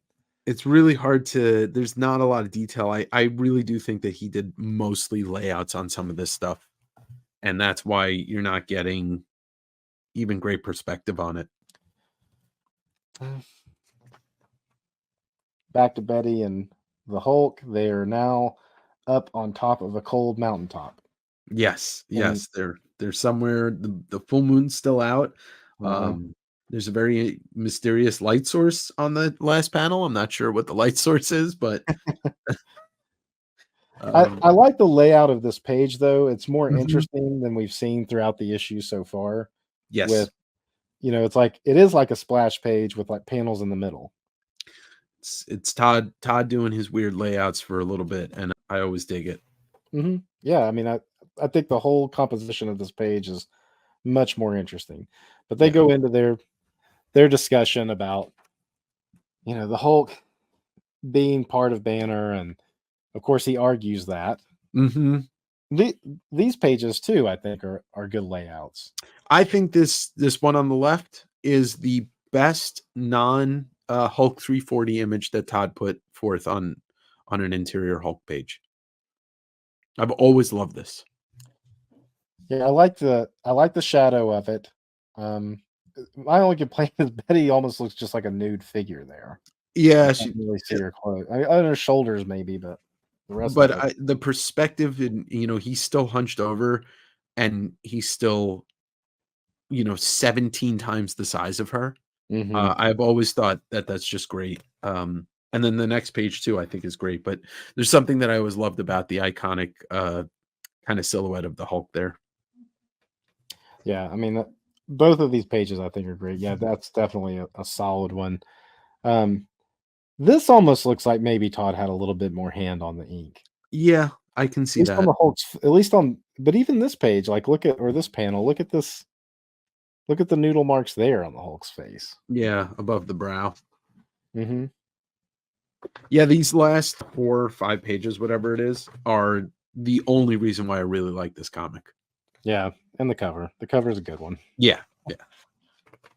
This one too, the purple, the full moon, the tattered clothing. You know, she's got a hand on the Hulk. Like, I just, yeah, if he had inked this completely, it would Mhm. look. This would be so much more iconic, image wise. You know, that's still the text is not doing much for me. The Hulk's hair flipping around. And he got extra hair right there. Yeah, it looks like he almost has a toupee that's flying off. Yeah. Sometimes the way Todd does do the Hulk's hair, it's almost like he's drawn the face and the body, and then he's like, "Oh yeah, I got to put hair on him." And he like kind of just puts like little like tuft lines up there. Yeah, yeah. And the Hulk's just being a stubborn idiot, you know. That's it. I'm out of here. You said you'd talk. I lied. I Yeah, do that sometimes. and that's setting up a callback. Yes. I feel like Peter David's trying to channel his inner Han Solo with some of this dialogue. Yeah, I mean the Hulk is that, I guess, Yeah. to Yeah, a some little bit. degree. He's a scoundrel, you know, like the Gray Mhm. Hulk is. He's a scoundrel with really like a heart of gold. Even in the last issue, when they found Betty after he like tore apart these robots, and Betty was hurt, and there's a scene where he yells out at her, like, you know, when she gets tossed to the side, he's like, Betty. But then when it's over, he's like, I'm hungry, I'm gonna go eat. And Rick chews him out, and he's just like, okay, I'll go get food for everybody. I'll be back in a little bit, you know. Yeah, he calls her kiddo, you know. It's yeah, like I said, the end of this book is a lot better than the beginning of it. And I do love the you know, it's another one of these splash pages with the 3 panels in it and the Mhm. silhouette, the full moon, all of it. I dig it. Yeah, and really all of this is to also show that the Hulk is just another part of Banner. Mhm. I mean, they aren't really two separate entities. They're the same guy, but just in the daytime he's more repressed, and in the nighttime he lets loose. Right, right. And she ends up having to pull the pregnant card, which she hesitated doing. And then we And get Mr. the Salty comes out. yeah, yeah. And that Yeah. even that's a good ending, I think, too, with panel. Um, Mhm. the moon moves around to frame the Hulk throughout these pages pretty well. You Yeah. know? It's So the perfect it is the lighting expert keeps following him around. yeah, like in this one, it's like way off there in the distance over the mountains. Mhm. Turn the page, it's right behind him. Yeah. Not on this page. Now it's up in the sky a little bit, Yep. And then it's above him again, a little higher, silhouetting him. and now right behind him Yeah. That moon is just it's alive. again. It does what it needs to do, along with Bruce Banner's glasses, I suppose. Yeah, exactly. So that's it. So you didn't particularly love this one. No, not really. I thought, you know, if we're 4 issues are away from where we were when we recorded last time with 340, and 340 was, like I said, I think it's McFarlane's best book, Uh-huh. and this is not. But not for fault of McFarlane. I just think that the story, you know, Peter David, he's a good writer, but there's a little too much. It is fluff, but I wonder if it's fluff because of the deadlines. It very well could be, and knowing that getting to this last chapter that's going to be a double-sized one, he may have been giving a breather both for the storyline and for Todd. Since the Wolverine issue, we've had Man Bull, fight with the leader and what's his name, Half-Life again, Mm-hmm. and fighting some yellow robots. Yeah, in the last So issue.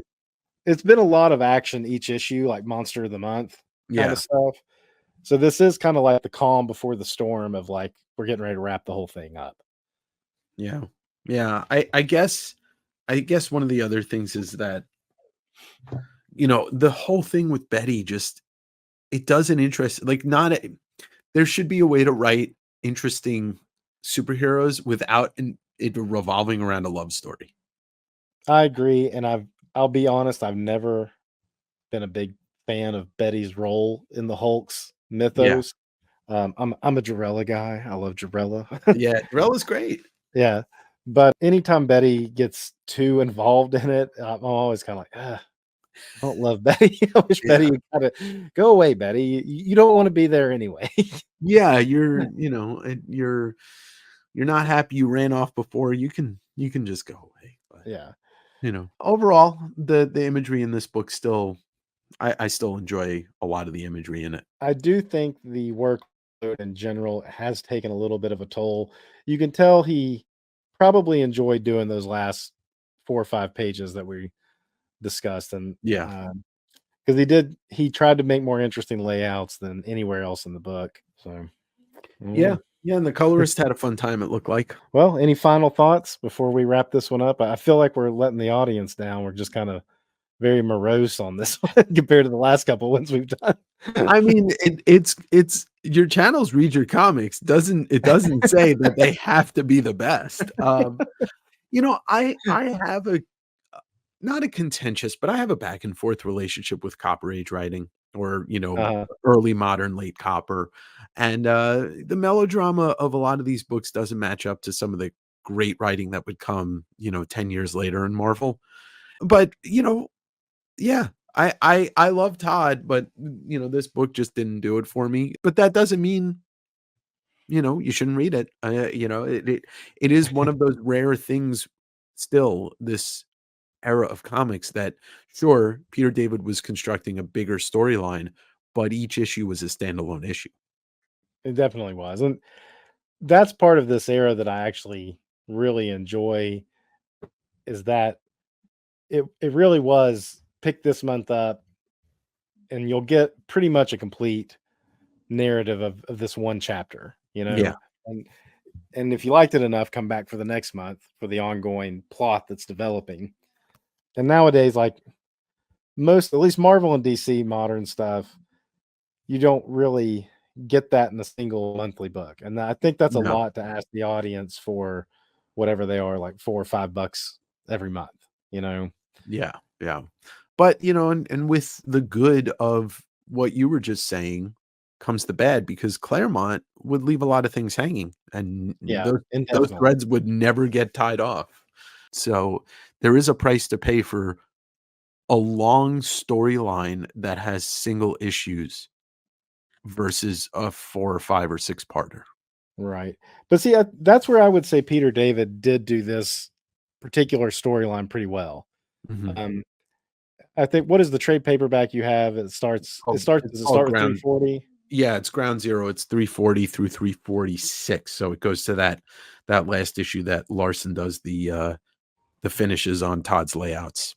So I really think this story started with those X Factor issues we read. Yeah, it did. And then I guess there was just some meandering there for an issue or two before we got to the 340. But I think Peter David does a good job of like establishing this like running plot, giving us our month to month monster of the month kind of Hulk Mhm. fights this character, then the next issue he fights this character, build up, and we're about to hit a conclusion that's a pretty satisfying ending. And then the next era of Hulk starts. Right. Whereas you're saying, like with Claremont and X-Men, things did just kind of, here's a new story element. Isn't this cool? We're going to do Yeah. something with it. We're not really going to complete it. And then we're going to kind of change direction for a while. And if Claremont feels like it and he's going to be on the title 10 years from now, maybe he'll revisit this. Yeah, I guess Peter David did a better job. And, and just because I didn't like this particular issue doesn't mean I don't like, I think it's trash or anything like that. But, yeah, just I want what I want from certain comics. Sometimes you want all action all the time, or you want storylines that aren't based upon love. There's a Yeah, lot of environmental stuff that the Hulk would get into, and the inner torment too hmm of him being a Hulk. So, definitely. but it's no 340, but I still like it. Not many issues would be that 340. No, no. Right off the bat, I want to say this is probably tied for second place McFarlane cover of this Hulk run. The first one being the Wolverine cover. The issue before this with the full moon and him and Betty jumping, towards the camera is one. But I love this one. I love where the Hulk is wrecking into the logo. The Incredible is like falling down because his head's so big. I mean, I love this. This kind of encapsulates the McFarlane Hulk in this one shot. He's so big that, he doesn't even fit on the page really. I love it. I love this cover. This is one of the last ones I picked up originally from the convenience store where I became a comic fan. That obviously isn't this copy because we don't have the UPC. But I do remember picking it up there, and it was all beat up because it's a double-sized issue, and this one took a beating on that newsstand. And it was pretty much right after that a friend at school told me there was a comic shop in town, and then I was pretty much a direct edition kid at that point. But yeah, this is one that I bought off the. It wasn't a spinner rack; it was like a magazine rack. But yeah, I'll always remember picking this one up off that shelf at the convenience store. Anyway, and point out like the corner box too. They just reduced it and took the image out so that they could fit the Hulk into the whole thing. So this is pretty much McFarlane's last issue as well. He does do layouts on the next one, and Erik Larsen does finishes, but this is the one, this is like the end. And it's a double-sized issue, and you got to remember, at this point, he's already doing Amazing Spider-Man, and he had just wrapped up Amazing Spider-Man 300 maybe 2 months before, and then he's doing right into another double-sized issue. Props to McFarlane for putting out that kind of work. Even if this is his swan song on this series, and then he goes primarily just to Spider-Man, you got to admire the workload he was putting out. Not many artists were doing that at this stage of the comics industry, and he was one of them. So enough about the cover. Let's just jump on into the book. Unlike the other issues, we got kind of a slow burn for these first couple of pages as we establish this town of Middleton, or Middletown, with a population of 4,917 people. It starts with, we've got like a priest at a local church, not many people in the church, and he's kind of even pointing that out. And he gets a call from the vicar saying that there's been a discrepancy in the accounting. We cut over to somebody else in the town. We have two things going on here, starting with this couple, and they're both apparently lawyers, but she's a public defender, and she's already grumpy that she has to go to work and defend somebody who's probably guilty. And it's weighing on her professionally and emotionally and everything. Got a teenage girl here whose mom doesn't like the boyfriend. The dad just is disconnected altogether, but the mom is dissing the boyfriend. She's, storming out of the house on her way to school. Outside of town, the nearby newspaper truck has been toppled over and destroyed the newspapers that were headed to the town. And it says military base raided, gamma bombs stolen.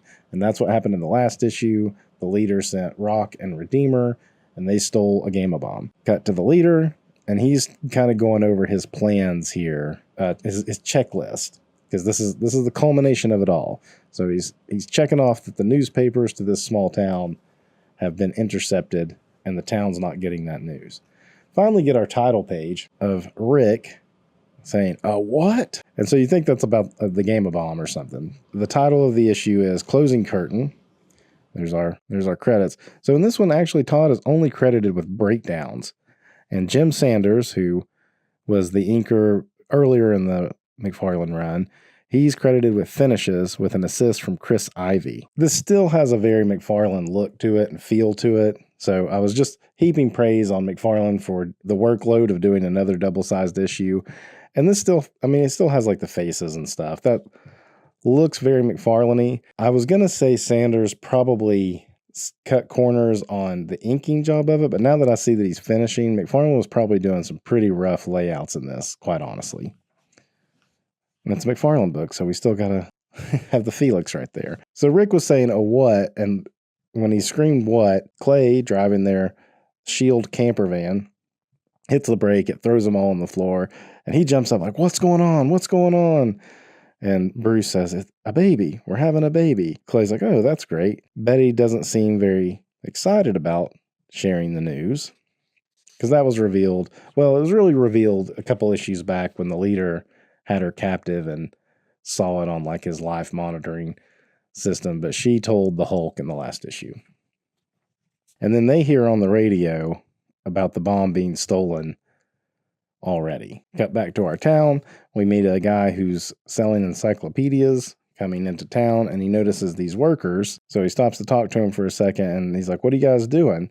And they say they're burying these little boxes, that some guy hired us to bury these boxes in a perimeter around the town. And he's like, what are they for? He's like, who cares? We need a job. I guess I should have mentioned earlier in the part with the priest, he's talking about how there was once a mill in the town that closed down. So, you know, it's having some economic hardship. So you're like, why would these guys take a job? No questions asked. Well, they probably worked in that mill, and somebody's like, here, these are these boxes, just you bury them in these places around the town. And they're like, okay, like whatever you say, as long as you're paying, it doesn't matter. And as he goes through the town, he hits the thing that says radio. Oh yeah, because he says, hey, my radio. Weird, worked a minute ago. And you see the leader, So he's cutting out the radio. He's taking out the newspaper, and now he's taking out the radio. He's really trying to cut this town off from any kind of communication from the outside world. So they finally get to the base where the Gamma bombs are held. Clay uses his Shield ID, and it even mentions like he hopes that they don't know that he's really like an outlaw from Shield right now. So that gets him access to be able to go check out the Gamma stockpile, and we get basically the same shot we had last issue. And the video footage shows Rock and Redeemer, which they immediately recognize as Saunders and Lyricat. And then we get this Hulk, and this is where you can kind of already tell McFarlane's missing from some of this issue, because this is not a very detailed Hulk. Now, it turns out this Hulk is just a robot that Rock and Redeemer are practicing on. And I got to think, too, this is something that McFarlane probably would have done more detail on the wreckage of this robot had he done the full thing. So then Rock and Redeemer are kind of asking the leader about his plans, and the leader's lying to him. And he checks off lie to Rock and Redeemer off his checklist. So they pull away from the Gamma base. It's not Gamma base. They pull away from just this military base that has the Gamma stockpile. And they're already coming up with their plan. Clay says, our next move is obvious. We wait until dark, and then the Hulk can go in there and trash the remaining bombs. I like that Bruce has this like thought of, here it comes, the Bruce speech. Or no, Clay is saying it. Here it comes, the Bruce speech, where he gets all stubborn because I suggested using brute strength in general, and the Hulk in particular, to solve the problem. Bruce is like, you're right, Clay. They must be destroyed. I mean, Bruce is kind of in shock. I think he's having a little PTSD maybe of seeing the Gamma bombs and, you know, just his own experience with it. And he's like, yep, we got to send the Hulk in to do it. When all of a sudden on their radio, they get an intercept by the leader. And the leader is telling them that he has placed his bomb in the small town of Middletown, in the heart or the fabric of the town. He says that specifically, in the fabric of this small town. And that it's set to go off at 10 p.m. And so at first they're like, he's bluffing. He's bluffing. He's trying to lead us away from here to destroy these bombs. And Clay's like, what does he take us for, an idiot? And then you got Bruce saying, nope, there's lives at stake. We need to go take care of this. So start moving, with the shadow of the Hulk looming over. So Bruce showing concern of like, we can't assume he's bluffing when there's thousands of lives at stake with a weapon that I created. More build up in the town with the girl wanting to run away with her boyfriend. The mom of the girl meets the encyclopedia salesman who just slams the door in his face. I guess it hits him like literally in his face because he's bleeding right there. The lawyer who woke up in the morning in the middle of supposed to be defending the guy. She changes, says, no, he's pleading guilty. He's terrible. He's an animal, blah, blah, blah. So the judge even holds her in contempt and throws her in the cell. The preacher comes to admit that he has been taking money from the church, and he said he was going to put it back as soon as, more money started coming back in. But it seems like he's remorseful that he wasn't doing it for malicious purposes, but it sounds like this town was just having an economic hardship. So they're really trying to establish and give some stakes to some people in this small town and their mundane lives. Finally, we see the van making it to Middletown. They kind of I wonder what those workers are up to. Who cares? We got to move on into town. Generators. Check. Feed doctored newspapers. So they go straight to the mayor, which is pretty smart. You're in this town. You're like, we got to go straight to the person who can tell the town to evacuate. Of course, they just barge into his office, and he has no clue who they are. The local paper is like a fake paper that the leader fed to the town. So they don't believe him, and he's like, the TV's off, the radio's not working. They're like, well, call the Gamma base, I keep calling it the Gamma base. Call the military base where the Gamma bombs were stolen from. So he does. And they're saying, no raid, General? Tell me, have you heard of S.H.I.E.L.D.? Oh, you have? Disbanded a year ago, you say? And Bruce grabs the phone. He's like, leader, it's you, isn't it? And the leader laughs. No one's going to believe you. Why, it's the famous Dr. Banner. You'd best get out of town, Dr. Banner, before you're belted by gamma rays. Bruce Banner, belted by gamma rays. Anyway, so the mayor basically tells him to leave. They decide they're going to tell the town themselves. So they start announcing it. Of course, they just come across looking like loonies. Nobody believes them. Like, a van's going through telling everybody to evacuate. There's nothing on TV about it. There's nothing in the newspaper about it. No other official source. So nobody believes it, right? Finally, the police are going to pull them over. And it just so happens it's sundown, which I don't know if did they show the sun coming down. No, they don't even show the sun coming down, but it just so happens it is at sundown. The Hulk comes out like, yeah, it's sundown, all right. Wish he'd use the door for once.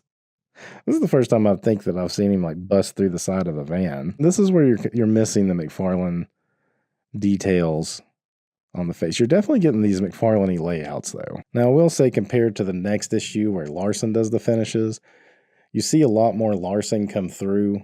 In this one, I feel like you're just getting a diluted McFarlane with the Jim Sanders inking, whereas the next one we'll see next week, you see a lot of Larsen in it. Anyway, so the Hulk, first he smashes the police car, they run out, and he picks up the van and jumps away out of town. They're like, what are you doing, Hulk? You're going the wrong way. And he sets him down and breaks the wheels off, and he's saying, you broke the wheels, and now you're going to leave us here? Are you nuts? No, Clay. Don't you understand? He did it to protect us, to keep us far away from danger. He's not taking any chances. And the Hulk's inner monologue here. Bull, I just want the leader for myself, and don't need them mucking it up. But if that's what she wants to believe, swell. No skin off my nose. And if it makes her happy, let her have a little happiness. I love that because he was totally doing it to save him. Totally doing it to save him. This is a child tantrum. My 9-year-old does this to me when I say I'm going to give him some consequence. And he's like, I don't care. That's exactly what the Hulk is doing right here. He does care, but he's trying to act all tough, even just to himself. He's trying to act tough because he's not outwardly saying anything. A few issues ago, he would have. So the Hulk heads back to town. They've figured out the riddle of fabric of the town is this industrial fabric place or mill that they mentioned earlier. So it's abandoned.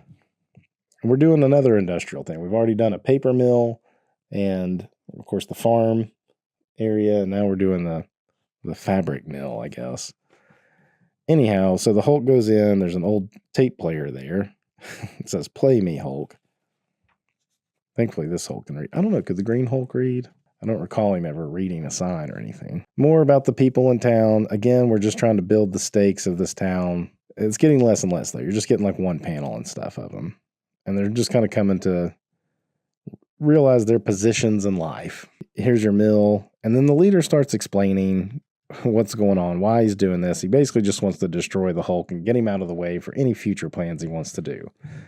Why did he go to these elaborate extremes? Total supervillain monologuing here. Rock and Redeemer step in, and they get their chance to crack at the Hulk. And here we have some pretty solid action.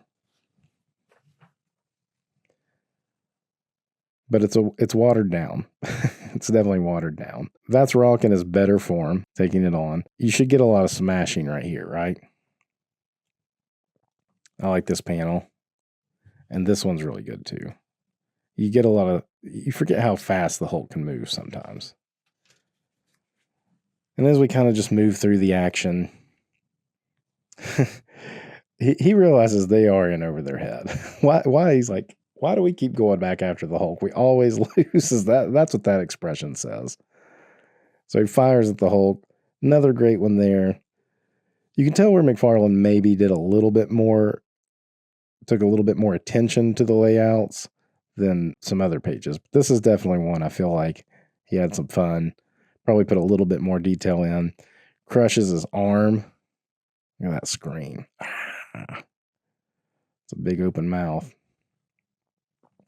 Here comes Rock in his wheelchair, and he's going to turn his tornado thing on, and the Hulk throws Redeemer into it.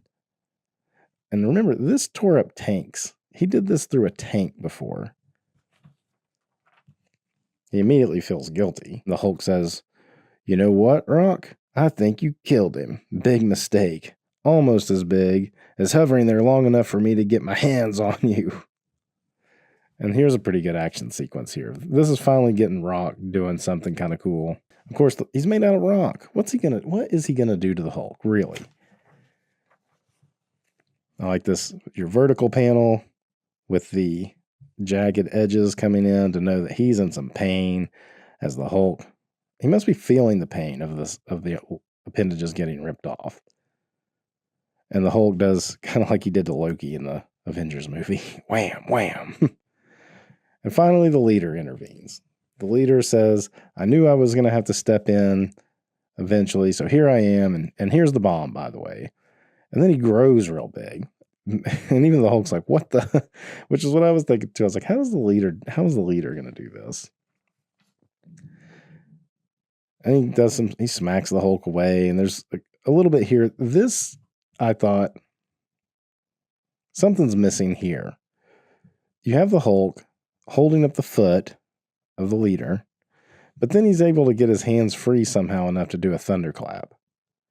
And that jars whatever the leader was doing here. I think he was using some mental power to mess with the Hulk's mind about what was happening. So maybe the Hulk was able to just overcome it enough to realize it wasn't even there. And instead of trying to hold it up, he just clapped his hands. But that's not super clear right there. Anyway, and the leader's like, "Well, I thought my earplugs would work, but obviously that wasn't right." And he says, "Look behind you." Oh, here it is. So you see Rock getting up and forming just one big spike. 2 hours left on the bomb. Still plenty of time. Good shot here with the shadows looming large, because that's going to set up the next page. Establish the shadows. Because he tells Hulk, "Look behind you, Hulk, heading your way." Oh, right. Like I'm going to fall for that. And Rock comes up behind the Hulk and stabs him all the way through. What is that? All right, let's do a little close-up of that shot. Yeah. That's an interesting place to put that spike. Anyhow, so the leader's telling him to finish it, and Rock says that he can't. That's all the strength he had was. That's all the strength he could muster up. Was this one spike to ram it through the Hulk. "I'll kill you." And the leader's like, "I believe you would, but we're going." So he uses his teleporter to like matter transporter to transport him away. Leaves the bomb there. Still 2 hours. Still plenty of time to go, right? This is a great panel of the Hulk bleeding dragging his body across. It must have got him pretty good. Must have left a pretty big hole. It's taken a few minutes to heal. Once again, we get our folks, and they all have some similar dialogue here. The judge is in a good mood. You're free to go. So that's our lawyer. Here's our teenage girl. Just another few hours and I'm free. Wait for her boyfriend to come pick her up. As soon as the trouble on the phone is fixed, I'll call the vicar and be free of this guilt. No more encyclopedias. I'm free of this lousy job. So, kind of a theme going there. Hulk's still crawling his way across the floor. S.H.I.E.L.D. shows up finally. Nick Fury asks Clay what's going on. Hulk's almost at the bomb. And then you see the leader's little checklist again. Activate generators. And look what's below it. Detonate the bomb. So as the encyclopedia man is trying to leave, this barrier goes up. And they're like, it's some sort of force field, and it's completely covering the town. So now nobody can get in or out of the town. It's too late. He activated the generators. That's what those guys were burying around the town, were the generators. So he's wanting to get out. Here's our 4 people. We get these quick cuts, and you notice it gets smaller and smaller each time we see them. We get the quick cuts of the people. Wait, who's this guy? Oh, that's the mayor. There's the bomb. He's like, I did it. Goodbye, Hulk. 5 seconds. Uh-oh. Bruce. Betty. He whispers it. Some good dramatic ending. And then it's like, oh man, an ad. This is what we're going to get at the end. The letters page. I don't want that right now. I want this. And there it is. The climax to the story. The Gamma bomb goes off, wipes out this town of almost 5,000 people, and the Hulk is still in there. And that is the end. That's the end of the story. Well, we've got one more kind of an epilogue to it. But as of this moment, the Hulk is dead. I mean, he blew up in a Gamma bomb, right? This is the end of the series. We're going to wrap it up next time. Thanks for joining me today. My name is Daryl. I'm the host of Read Your Comics, and I have a special guest today, Dave of WestCoastDAVEngers. How you doing, Dave? Hello there, Daryl. Thank you for having me on this lovely episode where we're going to look at some of the Todd father. Of course, we had to do this one together because we already did the Wolverine Hulk together. A couple other Hulk issues. You were the McFarlane YouTube expert, so I had to have you on for this, right? And yes. This is falling in with the Peter David Hulk run, although Peter David doesn't write this issue, but it's falling right in line with my coverage of that. And it's the Act of Vengeance, which my last video on the Hulk would have been the Act of Vengeance issue with the Gray Gargoyle. And then while it doesn't lead into it, it is referenced in this one enough to say that this is where that falls. Okay. And for the viewer's sake, I do not remember ever reading any Acts of Vengeance stuff besides this and maybe a handful of X-Men issues. I was going to ask if you read much of the Acts of Vengeance, and I probably only read the ones, if they crossed over into the books I was already reading, like this, the X-Men issues with Psylocke, I believe. That's what she's introduced, isn't it? Yes. And, well, not Psylocke introduction, but, Asian Psylocke. And then the Hulk issue, of course. And I don't think he crossed over into Punisher or Ghost Rider. I don't think Acts of Vengeance affected it. No, Amazing Spider-Man was definitely one of the other ones because there's the Magneto one that's previous to this, which was the Erik Larsen fill-in issue. So Acts of Vengeance was a neat concept, though. It was a crossover of sorts. Really just kind of an event that just trickled into all the books. I don't think you had to read them all to make sense. But essentially, the idea was Loki was getting the big bad villains together and switching up which heroes they would attack. And the idea that their unfamiliarity with, the villains would lead to more success in defeating them. So neat concept for a couple of months to run through all the Marvel books. But so that's what we're going to get in this. But you're like, well, why is the Hulk and Spider-Man an Acts of Vengeance book, right? Yeah, well, we'll get into that. But before we get into it, Dave, let the people know where they can find you on the internet. Sure. You can find me at my channel, WestCoastDAVEngers. That is where I do my weekly video. I do hunting. I just got still rolling out Japan videos. I do a bi-weekly claim sale. So you can find me there. And I also have a what do the kids say? I have an adjacent podcast called Direct Edition, which is partially about comics and the collecting and all that stuff, but a lot about me and music, movies, interviews over there. And you can find all of this stuff, all of it, at WestCoastDAVEngers.com. Dave is one of the best, I would say, ambassadors of comics, I think, on YouTube and across those spaces, podcasting and so forth. So definitely go check him out on his other venues. It'll all be linked in the description below. So why don't we jump into the cover? All right. I've got this True Believers edition because I've long since sold off my Spider-Man run. I bought this one for my kids, and if you can see, they loved it.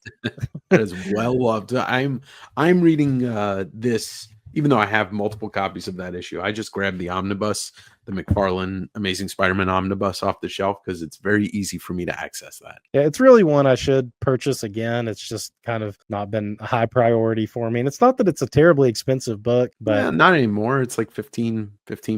Yeah, it's just maybe when I run across it again, if the opportunity strikes me, I'll pick up another copy, but which I was going to for this video, but again, the opportunity just didn't present itself like easily. So I just was like, I'll just pull out this True Believers and do it. And you know what the thing is? This channel's not called Grade Your Comics or Bag and Board Your Comics. This channel's called Read Your Comics. That's exactly right. And if we were going to grade this one, it would be like a what? No, I don't know. it would get an A+, well loved.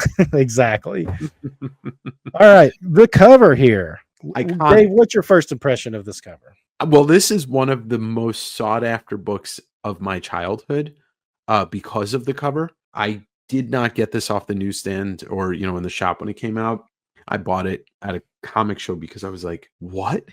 Spidey is nut punching, what we used to say as kids and still as adults, nut punching Hulk. But it was just such a striking thing to see, because I didn't know he had cosmic powers, I don't think, at this point. Mm-hmm. And so I was like, whoa, this is an underrated cover when it comes to Marvel in general, but this is a pretty underrated, I think, Todd McFarlane cover. Yeah, and I think they do the same thing on the original cover with the breaking the logo, right? Mm-hmm. Yes. Yeah. Yes. Now, that is one of the talking points of this issue outside of the story.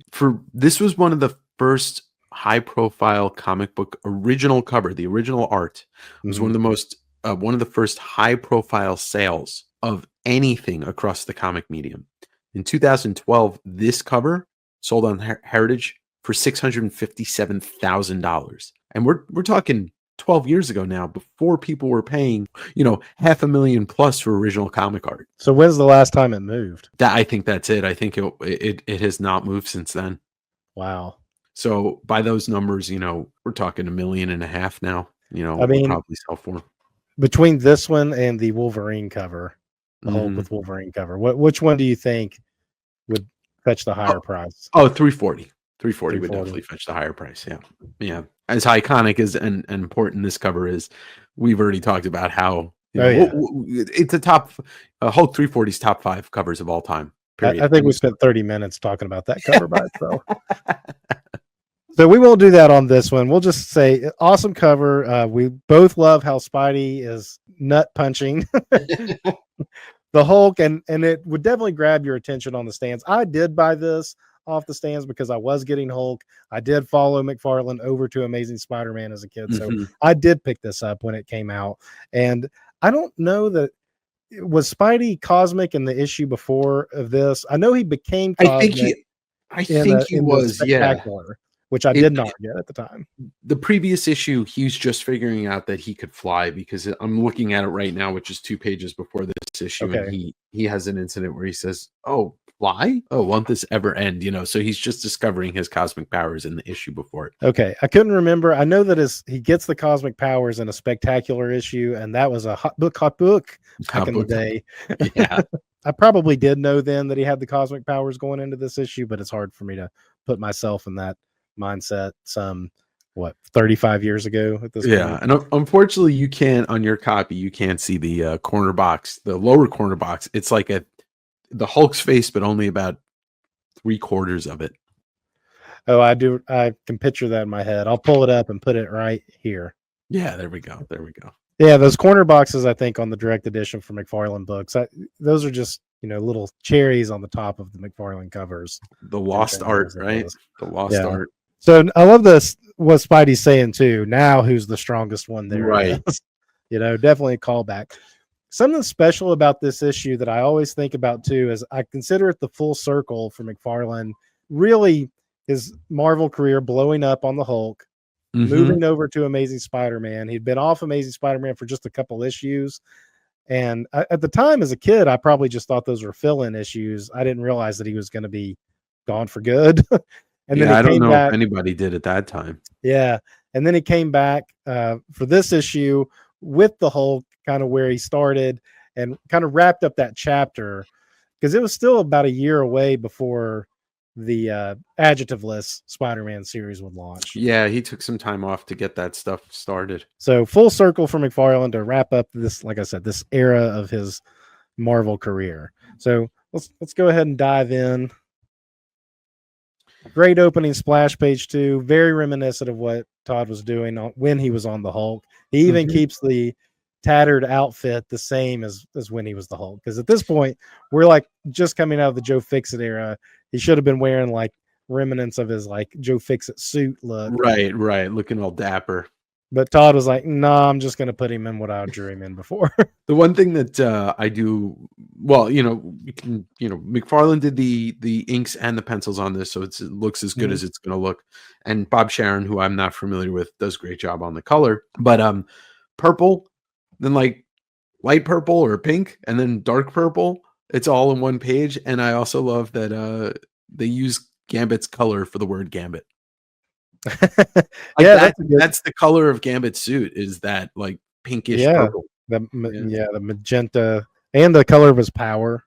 Yeah, that's pretty on point observation. We got our full moon happening here. McFarlane does not draw anything but a full moon. It's always that part of the moon cycle in a nighttime McFarlane book. Yep. So here's where we're going to get our acts of vengeance stuff. So the Hulk is just out kind of brooding out in the desert, and that's kind of as he does. We got our small panel with a close-up on the Hulk's eyes. Again, Todd just jumping right back into the stuff that he did on the Hulk. This helicopter shows up, and it's Sebastian Shaw, of all characters, showing up in a Spider-Man book. Yeah, look at those bushy eyebrows. Sebastian Shaw. And this is, like your acts of vengeance. You got an X-Men villain sitting in, going up to the Hulk, which, I don't think has ever happened before this. Yeah, and the Hulk just sees this thing coming down and is like, somebody's got a lot of nerve, like intruding on me when I'm trying to be alone. And here's where they mention, too, the Gray Gargoyle saying that to stay away from the Yucca Flats, because that's where the Hulk beat him up. And they're like, but that gave us a place to find the Hulk. So good continuity there without feeling like you have to have read the Hulk if you weren't reading it. And vice versa, if you're reading the Hulk and the end of that issue does not directly point you to this one, that you have to read this to then continue on with the Hulk. Oh, okay. I will point out some cool foreshadowing on the next page. Like Sebastian Shaw, he's thinking about, he's contemplating his plan and all that. But as it lands, he says, the Hulk says, where do I have to go for a little privacy these days? The moon? A little foreshadowing there. Look at David Michelini, like planting some seeds, right? Yeah. So the Hulk picks up a rock and he's going to threaten Shaw. Oh, I guess I should point out, this is where Shaw explains the whole act of vengeance thing. Right. Too. So a little verbose, but it's there if you're not quite sure what's going on. Exposition. Yeah. So the Hulk is going to threaten Shaw, and Shaw's like, I'm going to offer you money. And the Hulk says, money? All right, talk to me. Only cares about one thing, which is interesting because he's the Hulk. He could take anything he wants. Yeah, and I thought about this as I was rereading it. He did get a little addicted to a lifestyle in Las Vegas. Yeah. And the storyline that kind of wrapped up with Iron Man is he got a bunch of money from the Magai. Like him and Tony Stark kind of set up a sting operation, and Tony Stark let him leave with the money, or let Bruce leave with the money, just to keep the Hulk kind of pacified with, like, I guess, food and clothes for a period of time. And so the Hulk is kind of like, oh, money, I'll listen to you. But he could go rob a bank at any point. Just Mhm. just knock it down. But I guess maybe that's like the influence of Banner in the back of his head won't let him go Yeah. to that extreme. But Can't he'll cross take the the job line. with Shaw, yeah. So Shaw says get in the plane, and I'll explain. Cut to Spider-Man, and he's on the Statue of Liberty. These are some great panels, I feel like, of Spidey. Oh, yeah. This one in particular, I love the angle, even though it's like kind of small, but the angle and the perspective looking down from the torch, I think is just it's more creative than what most guys were doing, especially at that time period. Yeah, and more creative than most guys would do ever with Spider-Man Yeah. in general. So anything else on that page you want to No, point I out? mean, it's, it's just, it's him thinking about, like, his powers and more exposition, more thought, not I Mhm. mean, it's great imagery and the little rain, McFarlane was doing good stuff with the rain, but the only thing that's interesting to me about the next page, because he's gonna continue to think about his powers and talk about it, is that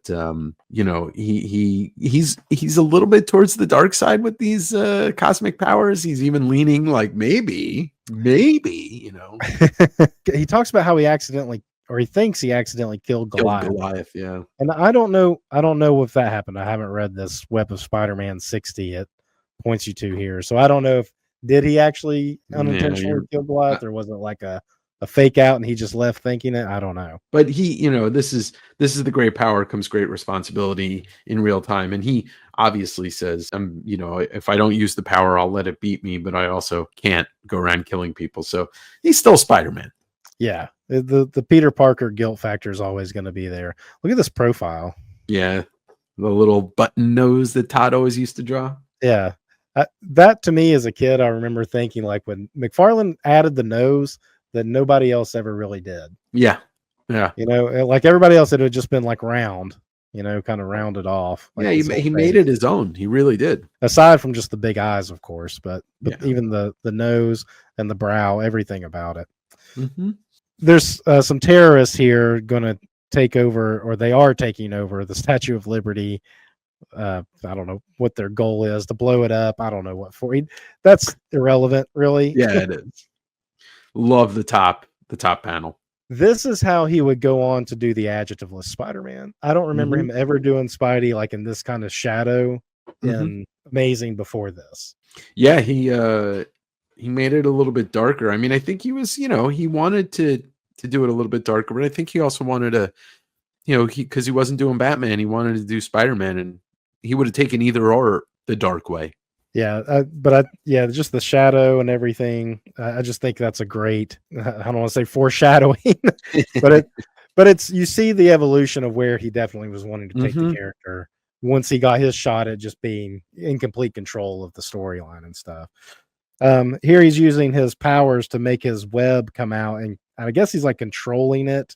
Yeah, he says that. Otherwise, it would have been real confusing, because I first looked at that when I was reading it. I'm like, why are his webs coming out 4 different ways in each hand? And then he says, especially now that I can control my web lines through willpower alone. I don't know why he sounds like that. So now he's like Green Lantern with his webs, I guess. Yeah, and he turns into Cannonball in the next panel. Yeah, and he says, "I'll take him out the old-fashioned way. Cannonballs through him, like flies like Superman almost through him, and takes them all out." And then this panel down here with the relevant at the time dialogue. What are you? I'm I'm Spider-Man. So good. Because this would have come out, I guess, 89. 89. Yeah. Yeah. So either that or very early 90, but I'm pretty sure this would be 89. So definitely relevant. Another new power he has right here is he's able to turn his webbing into adamantium. So if he has that power, and he could just sell off chunks of adamantium now, and Peter Parker's money woes would be completely be over. Completely, and maybe even vibranium too. I mean, I guess anything he wants. He says he can rearrange the molecules, which makes you wonder, why is he using webbing anyway if he can do all that? Well, he doesn't want to change his name to, like, I don't know, Sap Man or something, or Adamantium Man. You'll imagine that he's just like, I'm going to shoot sap out at people. So he basically wraps him up and says the SWAT team can handle the rest, that he flies off. It's a very strange tangent at the bottom where his arm is coming out of his face. Yeah, the webbing mixes in with the webbing on the mask. Yeah. That doesn't land quite as well as you'd think it would.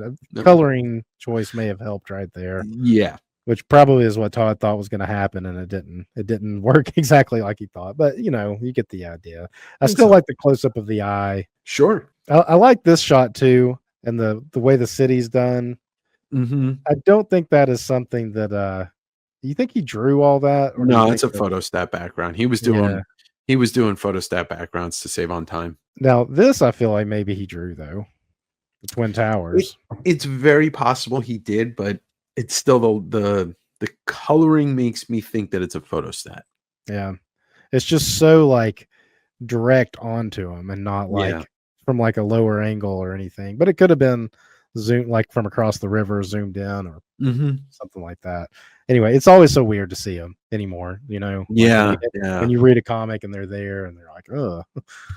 So this part with Flash and his girlfriend, she's obnoxious. I don't know how long she'd been in the series or if this was a one-off thing. I don't remember her ever being in it.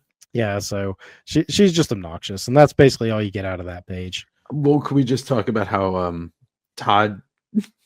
I don't know if Todd did it on purpose, but she is ugly. Yeah, she's not attractive at all. She looks like her hair, a goblin. I mean, you could tell by the look on her face without reading any dialogue. This character is obnoxious. Yeah. So kudos to Todd for getting that across without having to add any of this. Yeah. But I do like there is some humor here though, where they're like, we're gonna go catch a movie, and Mary Jane's like, no. Yeah, well, no. I mean, we gotta get up early. Yeah. So definitely relate to that at some point in my life. Mm-hmm. And that's what they do. They get up early for Mary Jane's TV show, Secret Hospital, which Pete was just going to hang out for. And you got to point out the Mary Jane wardrobe here. Oh, yeah. And the hair. It's the hair. Classic Mary Jane. There's 17 feet of hair. Yep. And Pete has the pompadour going too. But I like Pete's face here. It feels very animated. Mm-hmm. Yeah. And then we get to the most ridiculous plot twist. We're just gonna drop the Hulk in New York City like a bomb. Yeah, and because that's how they plan to get his attention, Spider-Man's attention. Yeah, because the Hulk says it here, and his like thought balloon is basically like the Avengers and the FF are busy. They said if I just cause a commotion, Spider-Man will show up. This is going to be fun. Yes, and before we even get to talk about how much of a jerk the Hulk is, if the viewers remember us doing the Hulk 337 and 338, we talked about how Todd likes to draw Hulk picking up vehicles at a weird angle, and here we go. We got it again. Once again, yeah. This time, I guess it's an ambulance this time. Yeah, I don't know what is it actually? No, there's a red cross. There's a red cross on the side of it. It's an ambulance. Yeah, but then right here it looks like a truck, like a Mack truck or something. Yeah, maybe it's a transformer. It could be. Clearly has a red cross on it. But Spidey once again using his cosmic powers with his webbing to almost make like a claw to grab it, and even the Hulk takes notice that that's a new trick. Yeah. The Hulk threw an ambulance. Let's ruminate on that for a second. With somebody in it, because there's two people in it. Two people in it. At least. Yeah. So the Hulk, for money, will try and kill innocent people. It appears that way. That's an inconsistency. I feel like that they want the Hulk to be like destructive, but not really leave any casualties. Not a murderer. But then he does something like that where you're like, well, if Spider-Man hadn't shown up, those people would have been dead. Yes, very dead. Very, very dead. So I just wanted to point that out. So it's time to brawl. Yeah, another great angle here. Spidey sticking to the wall. Again, he's got these cosmic powers. Why does he bother sticking to the wall anymore? This is just a great page, this panel right here. We get the close-up of Spidey's eyes, like we did earlier of Hulk's eyes. Brow. Yep. And they start going at it, but then the Hulk realizes he didn't think about the time change in New York from out west, and the sun is coming up 3 hours earlier now. And apparently when the sun starts coming up, his gray flesh turns to human flesh, but he doesn't. It's Gets very smaller. Is that a thing that they did ever? Not really. No, Yeah, he would okay. always start to shrink down. Yeah. I guess that's just kind of what I don't know. I don't know why they went this direction in Yeah. this, but Well, it's Michelini writing it, so it's different from Peter David's sensibilities. right. But I pointed out, I think every time we've talked about Hulk and gone through, when he does the shadow thing on the Hulk looks amazing. And we're going to see another one after this. Yeah, and his Hulk, like we said it before when we've done the McFarlane Hulk issues, large and like he always makes him kind of squatting so that he fits in the frame, but still seems gigantic at the same time. And that's been one of my complaints about Purvis, who I like. I feel like he draws the Hulk a little small sometimes. Yeah, almost like a really big human, like a wrestler or something like that, instead of a Hulk. Right. But McFarlane definitely does him the size of like a small house. Yeah. Love these the center and the top panel, especially with the wreckage of another ambulance. Yeah, another ambulance. Like he's just going after the medical industry, and I understand it. Like I understand it, but don't take it out on the ambulance drivers. We got to take it out on our healthcare systems.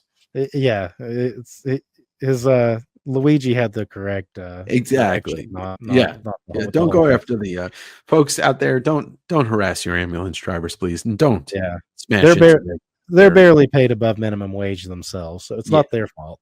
Yeah.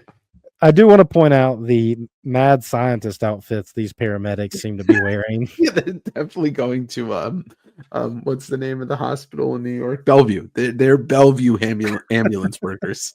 I mean, that like button up kind of smock, or what would you even call that? A jacket, I guess, or lab coat? I don't know. I don't know. I do not know. It's definitely they're somewhere between culinary students and ambulance drivers. Yes. I can say though with pretty much certainty that no paramedics were wearing outfits like this, even in this time period. No, not since maybe 1930. Maybe, yeah. So this is a great panel, but the coloring with him like turning into flesh color, that doesn't work. But like the drawing itself is great. Oh, the drawing itself is great. I mean, we can the coloring aside is different because what McFarlane did here was the pencils and ink. So, if you can use your brain and just kind of like take away the coloring, you can really enjoy the art in this comic even more. Right. And overall, the coloring in this isn't bad. We said we both liked it for the most. It's just this whole changing part. It doesn't work. I want to point something out that I would take this top middle panel of Peter doodling the Hulk. I would take an entire McFarlane comic that looked like that. Like McFarlane draws like a 7-year-old. I would take that comic. That's like something like Sam Keith would do. Yeah. So great. Banner, he changes back into Banner, and he's in New York, and like, what is going on? Because he's been in the Yucca Flats over in his own title. He has a job at like a nuclear facility where in the daytime he's trying to work on a cure for the Hulk, and all of a sudden he's in New York and he has to call into his job sick. And it only takes 1 quarter to call from New York all the way out to Yucca Flats. Where is that? Nevada, I guess. Yeah, Nevada. So he has to call all the way out there. I mean, Michelini was thinking into the future, maybe. Yeah. I don't know. Also, just before we turn the page, Daily Bugle headlines: Liefeld on mutant book. Cocky McFarlane tries to write, and who's Alan Moore? Without a question mark. Cocky McFarlane tries to write, so they were already setting up him writing for Spider-Man.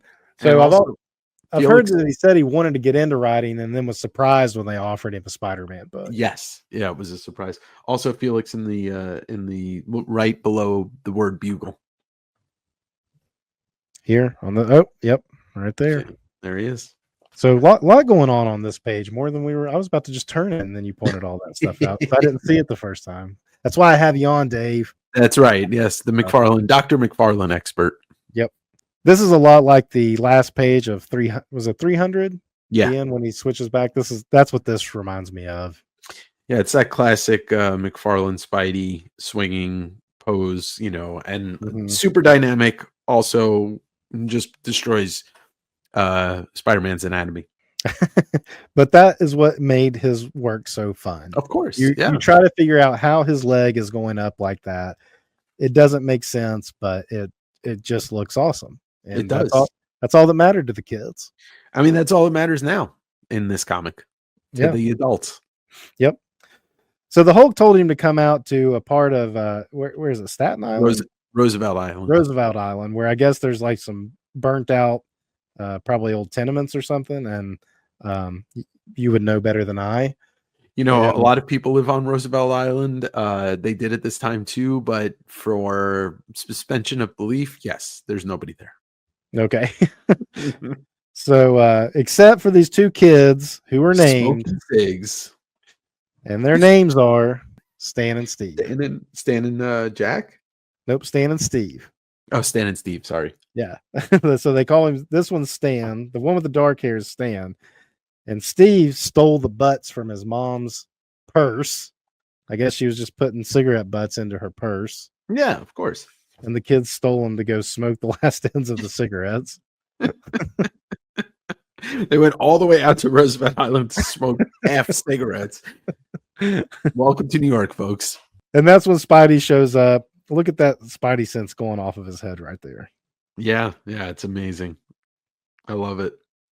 Daggers. And then the Hulk shows up, and he points out that the Hulk did pick a place almost on purpose this time where there were no ambulances to throw. Yes. Yeah. So there is the size of the Hulk right here. Yeah. He's gigantic, and that weird contorted figure of Spider-Man's even weirder. I love it. Yeah. So the Hulk right here, just looking massive, even like crouched down, still fits in the panel, but just gigantic compared to this figure of Spidey. Yeah, Todd knew what he was doing. He wanted to get the Hulk. Whenever the Hulk's in a panel, he gets the Hulk in a panel. Even here, even the next panel, slamming the ground. He's pretty much all in there. Yeah, throws Spidey up in the air, getting to use a lot of good powers. Great smashing, smaller panel here. So they're rumbling, but nobody's really making any contact. Spider-Man's making more contact. Yeah. But then the next page, you get some weirdness. Because Spidey hit him there, and he says, like, I nearly felt that. Yeah. Spidey looking thick right here. Yeah. Spidey, so he misses Spidey, but then he like eye beams the Hulk. It's so awkward. Yeah, this flash of light coming from his eyes. That doesn't work great, I think. Other than him saying, where'd that light come from? He's like, another new power? Yeah. And then the kids come running out to defend Spidey. Yeah, and that's where they say the other one's name is Steve. Geez, Steve, you're crazy. That's where you saw, Stan and Steve. Yeah, but yeah, the Hulk, it wasn't just a flash of light. Yeah, it was like a laser beams because the Hulk's face is smoking. Look, he's holding up that iron girder. And he's like, I'm going to scare them off. And Spidey thinks that he's going to kill the kids. And I don't blame Spidey because, Hulk already threw an ambulance and then crashed another one. So, the Hulk's capable apparently of destroying anything. Oh, definitely. Before we get to the big panel, you just got to point out these long vertical panels.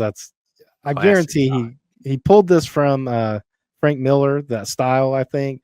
But these close-ups, I think, are pure McFarlane in the vertical panels. And then Spidey's not going to let him hit the kids, and he just hits the Hulk as hard as he can. And he just goes up, and he's like, he'll come down sometime. It's very like that one panel after the hit is really funny because like he's just kind of stiff and going up. Yeah. And there he's in the moon. Still full moon the next day. That's right. And even the kids are like, holy cow. Yeah, this is I think to me and maybe our generation a top Spider-Man moment. Yeah, definitely. And this is probably one of my favorite parts is when he's like, I'm in orbit. Just like a total disbelief. And then starts thinking about all the ways that he's going to die. He's like, I can hold my breath and the cold doesn't hurt me, but as soon as I turn into Banner, I'm done. What's gonna happen? I almost feel like Michelini built this issue around this one idea, and that's it. Because like, it's a great idea. Like, oh well, what do you want to do for this last issue? Let's have Spidey punch Hulk into orbit. Yeah, Spidey's got these amped up powers. Let's have him take on the Hulk, but I do wonder how much input McFarlane may have had to say like, hey, I want to do something with Spidey and the Hulk. You know? Yeah.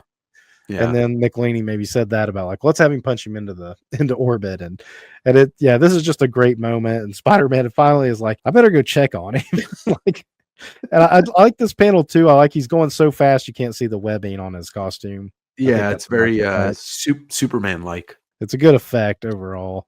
Mm-hmm. And here's the Hulk. I mean, he's really in orbit now. You really see the curvature of the Earth going. He's not in low orbit. He's like reaching escape. Yeah, he's out there. I love the last things that he's thinking to himself. Never thought it would end. It'd end this way. Killed by something I can't even punch. Yeah.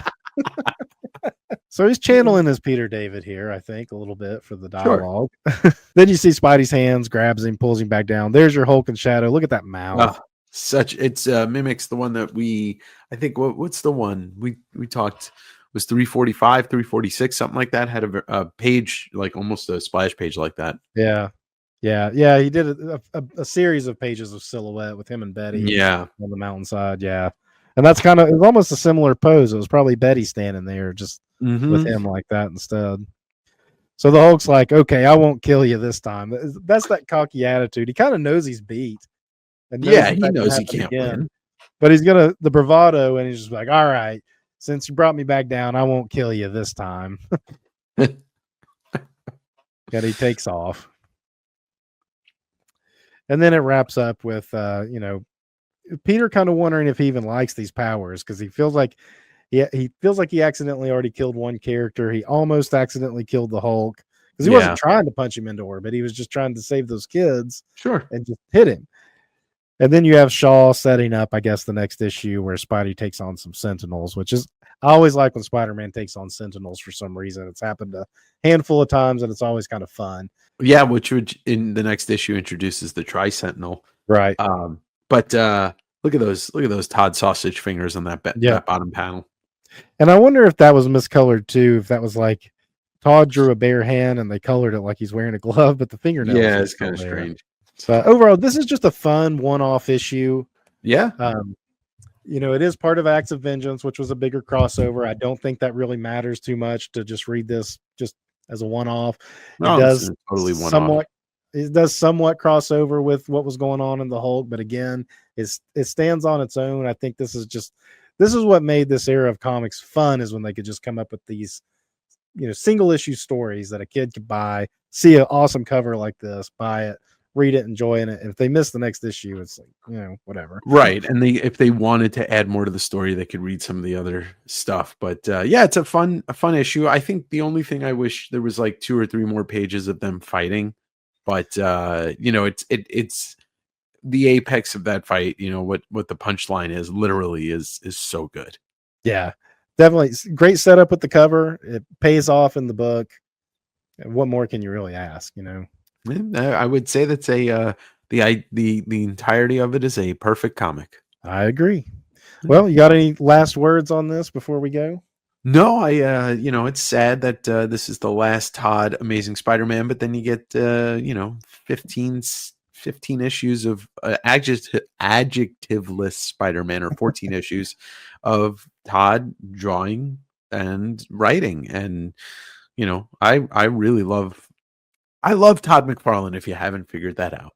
I think you might have a little saying you like to go with. Yeah, whenever at the comic store, when you see Todd, you buy Todd. And then, you can also read Todd's books. That's always the best thing to do, because read your comics.